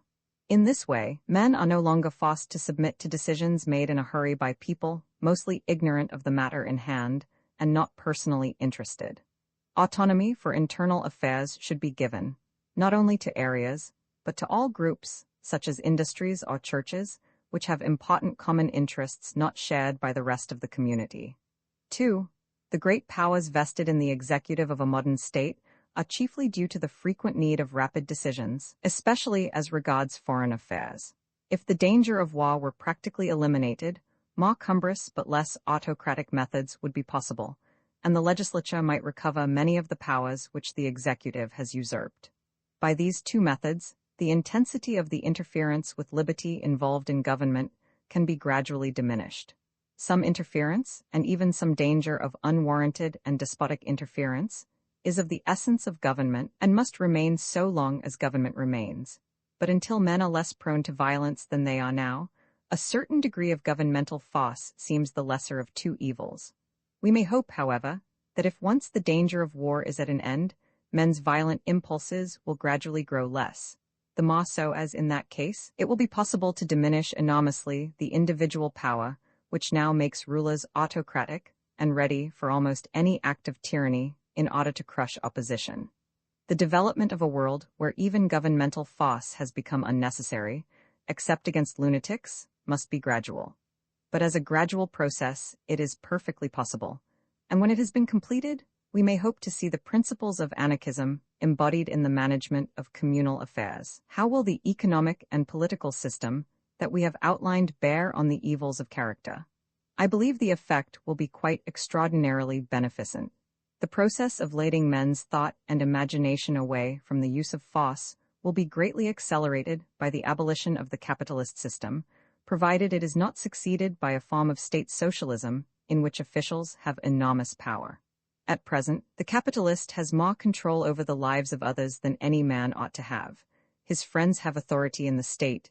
His economic power is the pattern for political power. In a world where all men and women enjoy economic freedom, there will not be the same habit of command, nor, consequently, the same love of despotism. A gentler type of character than that now prevalent will gradually grow up. Men are formed by their circumstances, not born ready-made. The bad effect of the present economic system on character, and the immensely better effect to be expected from communal ownership, are among the strongest reasons for advocating the change. In the world as we have been imagining fit, economic fear and most economic hope will be alike removed out of life. No one will be haunted by the dread of poverty or driven into ruthlessness by the hope of wealth. There will not be the distinction of social classes, which now plays such an immense part in life. The unsuccessful professional man will not live in terror, lest his children should sink in the scale. The aspiring employee will not be looking forward to the day when he can become a sweater in his turn. Ambitious young men will have to dream other daydreams than that of business success and wealth wrung out of the ruin of competitors and the degradation of labor. In such a world, most of the nightmares that lurk in the background of men's minds will no longer exist. On the other hand, ambition and the desire to excel will have to take nobler forms than those that are encouraged by a commercial society. All those activities that really confer benefits upon mankind will be open, not only to the fortunate few, but to all who have sufficient ambition and native aptitude. Science, labor-saving inventions, technical progress of all kinds may be confidently expected to flourish far more than at present, since they will be the road to honor, and honor will have to replace money among those of the young who desire to achieve success. Whether art will flourish in a socialistic community depends upon the form of socialism adopted. If the state, or any public authority, no matter what, insists upon controlling art and only licensing those whom it regards as proficient, the result will be disaster. But if there is real freedom, allowing every man who so desires to take up an artist's career at the cost of some sacrifice of comfort, it is likely that the atmosphere of hope and the absence of economic compulsion will lead to a much smaller waste of talent than is involved in our present system, and to a much less degree of crushing of impulse in the mills of the struggle for life. When elementary needs have been satisfied, the serious happiness of most men depends upon two things: their work and their human relations. In the world that we have been picturing, work will be free, not excessive, full of the interest that belongs to a collective enterprise in which there is rapid progress, with something of the delight of creation, even for the humblest unit. And in human relations, the gain will be just as great as in work. The only human relations that have value are those that are rooted in mutual freedom, where there is no domination and no slavery, no tie except affection, no economic or conventional necessity to preserve the external show when the inner life is dead. One of the most horrible things about commercialism is the way in which it poisons the relations of men and women. The evils of prostitution are generally recognized, but great as they are, the effect of economic conditions on marriage seems to me even worse. There is not infrequently, in marriage, a suggestion of purchase, of acquiring a woman on condition of keeping her in a certain standard of material comfort. Often and often, a marriage hardly differs from prostitution except by being harder to escape from. The whole basis of these evils is economic. Economic causes make marriage a matter of bargain and contract, in which affection is quite secondary, and its absence constitutes no recognized reason for liberation. Marriage should be a free, spontaneous meeting of mutual instinct, filled with happiness not unmixed with a feeling akin to awe.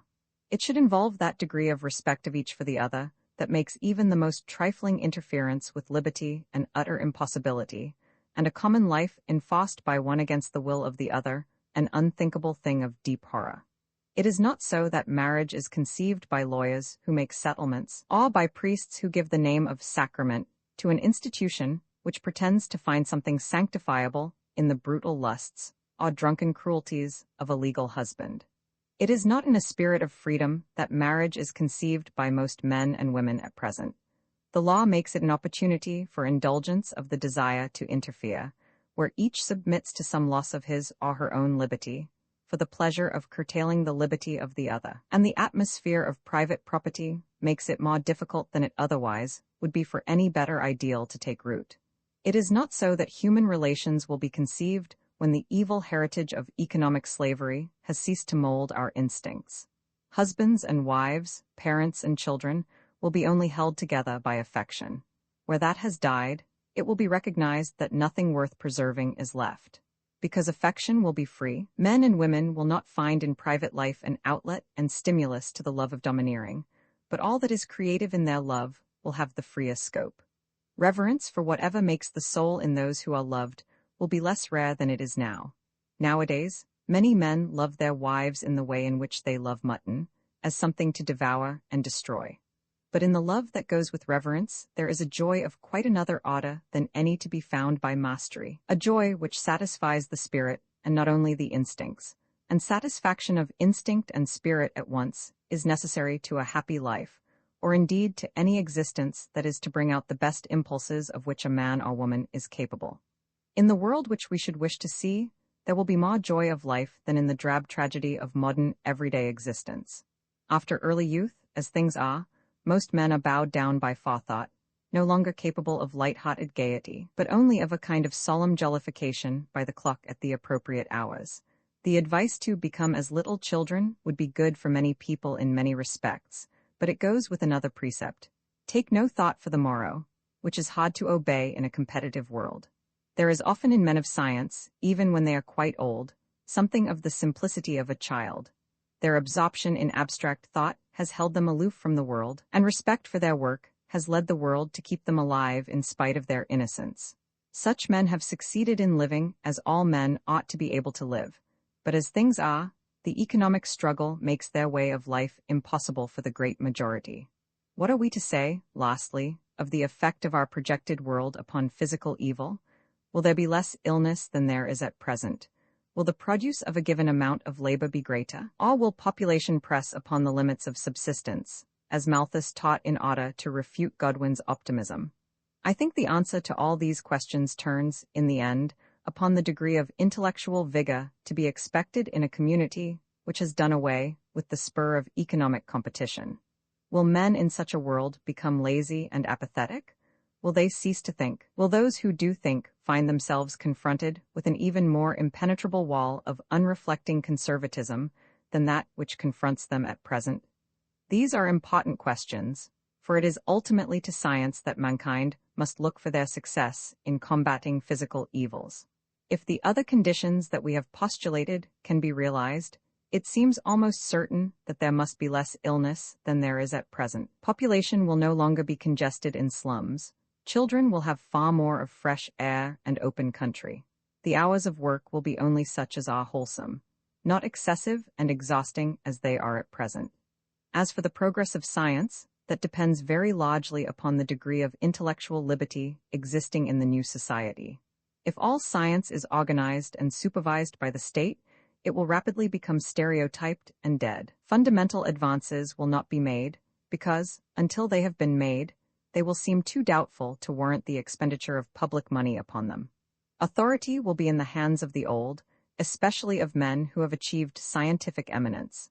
Such men will be hostile to those among the young who do not flatter them, by agreeing with their theories. Under a bureaucratic state socialism, it is to be feared that science would soon cease to be progressive and acquired a medieval respect for authority.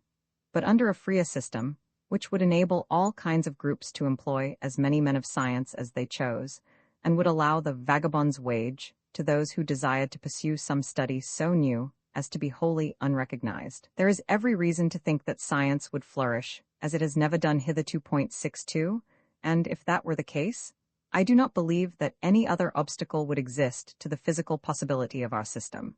The question of the number of hours of work necessary to produce general material comfort is partly technical, partly one of organization. We may assume that there would no longer be unproductive labor spent on armaments, national defense, advertisements, costly luxuries for the very rich, or any of the other futilities incidental to our competitive system.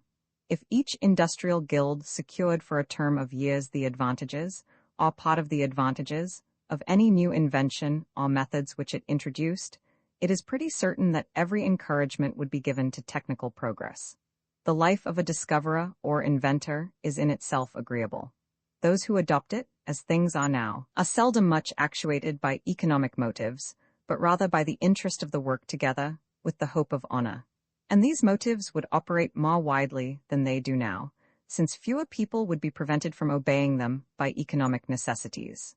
And there is no doubt that intellect would work more keenly and creatively in a world where instinct was less thwarted, where the joy of life was greater, and where consequently there would be more vitality in men than there is at present. There remains the population question, which, ever since the time of Malthus, has been the last refuge of those to whom the possibility of a better world is disagreeable. But this question is now a very different one from what it was 100 years ago. The decline of the birth rate in all civilized countries, which is pretty certain to continue, whatever economic system is adopted, suggests that, especially when the probable effects of the war are taken into account, the population of Western Europe is not likely to increase very much beyond its present level, and that of America is likely only to increase through immigration. Negroes may continue to increase in the tropics, but are not likely to be a serious menace to the white inhabitants of temperate regions. There remains, of course, the yellow peril, but by the time that begins to be serious, it is quite likely that the birth rate will also have begun to decline among the races of Asia. If not, there are other means of dealing with this question, and in any case the whole matter is too conjectural to be set up seriously as a bar to our hopes. I conclude that, though no certain forecast is possible, there is not any valid reason for regarding the possible increase of population as a serious obstacle to socialism. Our discussion has led us to the belief that the communal ownership of land and capital, which constitutes the characteristic doctrine of socialism and anarchist communism, is a necessary step toward the removal of the evils from which the world suffers at present and the creation of such a society as any humane man must wish to see realized. But though a necessary step, socialism alone is by no means sufficient. There are various forms of socialism. The form in which the state is the employer, and all who work receive wages from it, involves dangers of tyranny and interference with progress which would make it, if possible, even worse than the present regime. On the other hand, anarchism, which avoids the dangers of state socialism, has dangers and difficulties of its own, which make it probable that, within any reasonable period of time, it could not last long even if it were established. Nevertheless, it remains an ideal to which we should wish to approach as nearly as possible, and which, in some distant age, we hope may be reached completely. Syndicalism shares many of the defects of anarchism, and like it, would prove unstable, since the need of a central government would make itself felt almost at once.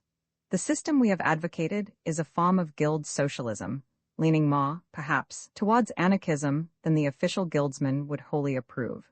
It is in the matters that politicians usually ignore, science and art, human relations, and the joy of life, that anarchism is strongest, and it is chiefly for the sake of these things that we included such more or less anarchist proposals as the vagabond's wage.